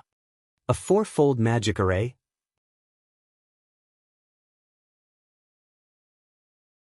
An expression of disbelief appeared on Feng's face. It would be understandable if this pressure he was feeling was due to a domain released by an NPC. However, Charlene did not have her domain out right now. This pressure he was currently experiencing was only a side effect of the mana gathered at the magic array. Just what kind of spell is this? It is actually this strong. At this moment, there was an image displayed inside the crystal ball. Meanwhile, this image was none other than the scene of the Blackwing auction house under the effects of space freeze. The crystal ball had completely locked on to the appearance and aura of the mysterious youth back then. His every action was clearly replicated in the crystal ball. However, when the mysterious youth vanished from Blackwing City, the crystal ball suddenly cracked and shattered into countless tiny pieces. In the end, the broken fragments of the crystal ball ignited into silver flames before disappearing into nothingness.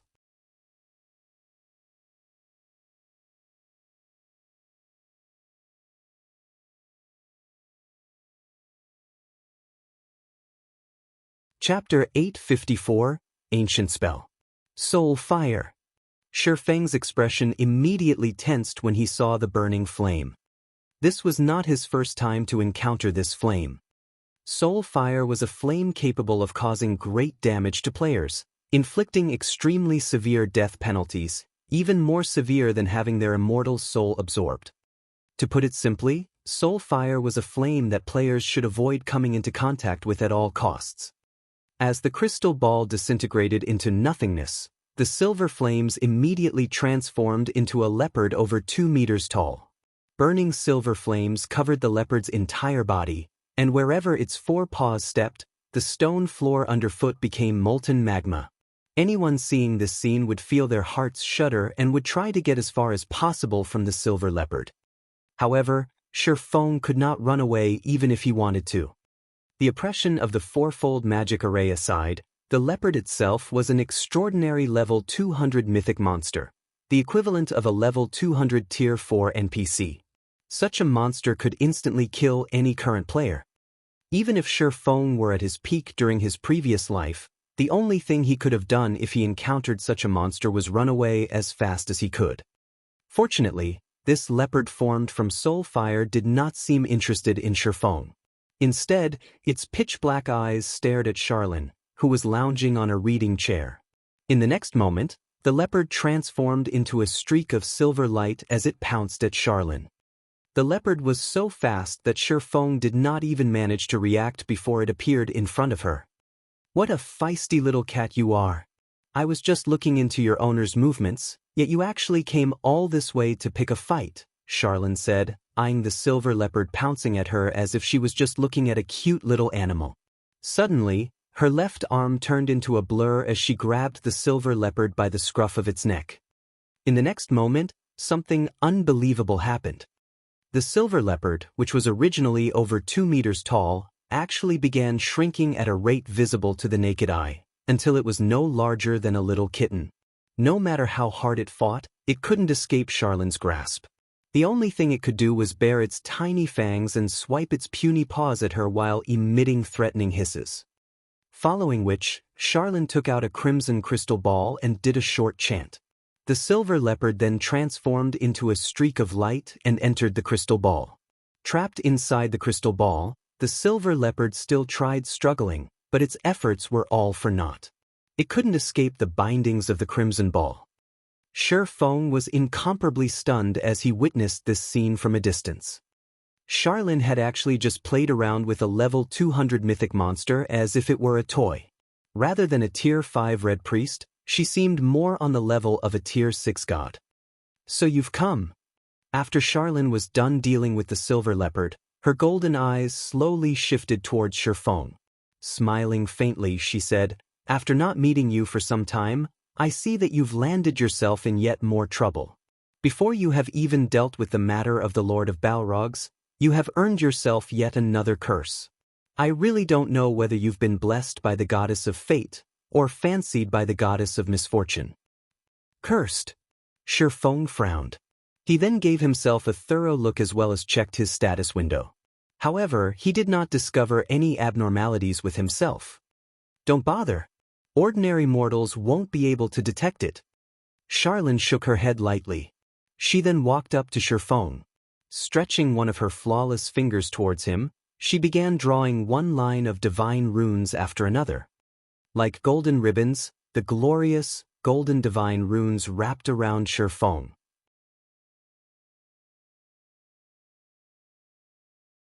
As the number of divine runes increased, the mana fluctuations surrounding him began weakening. After a short moment, his surroundings were devoid of mana. This form of mana nullification was different from the silencing skills used by players, which only froze the flow of mana. What Charlene used thoroughly erased the existence of mana. With the absence of mana in his surroundings, Feng felt as if his brain was suffering from oxygen deficiency. Momentarily his vision blurred a bit.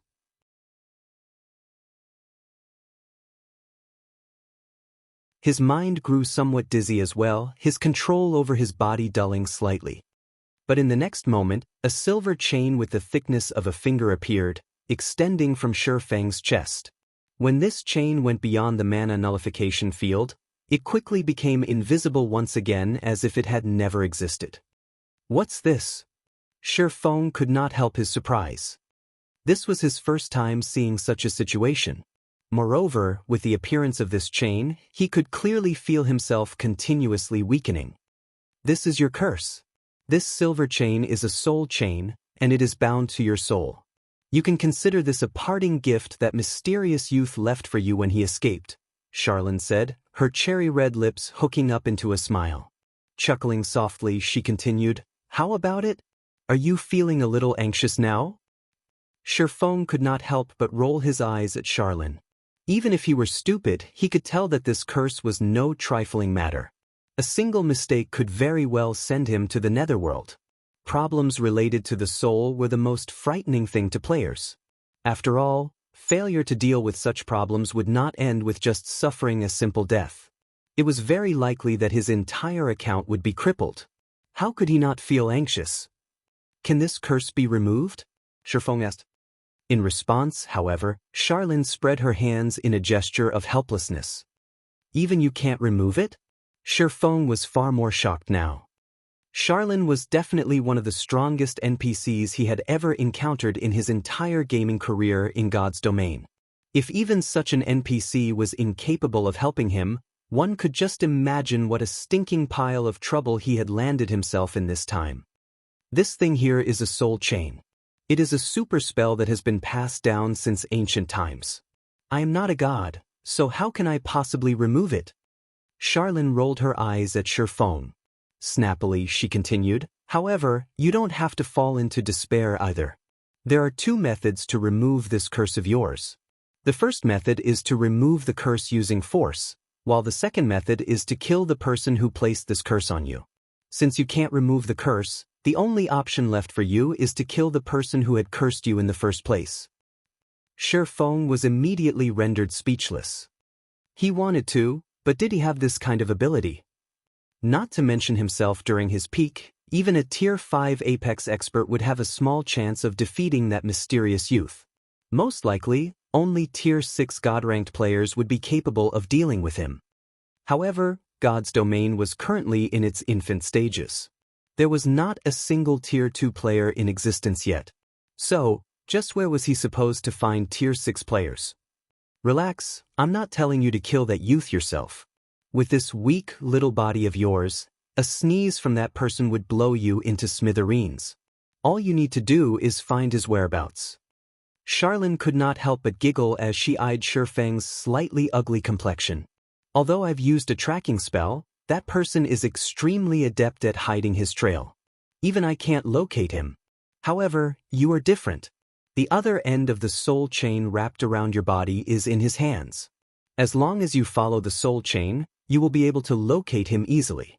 At that time, all you need to do is contact me. System: Legendary Quest Lost Magic accepted. Quest content: Locate the youth who has cursed you. Rewards unknown. But how will I find him? If I'm not inside this magic nullification field, I won't be able to see the chain at all. Feng was inwardly at a loss for words after hearing the very simplified system notification. You're tuning in to the Wang Lin's Journey YouTube channel. Don't forget to subscribe and join us on this journey to catch the most captivating stories.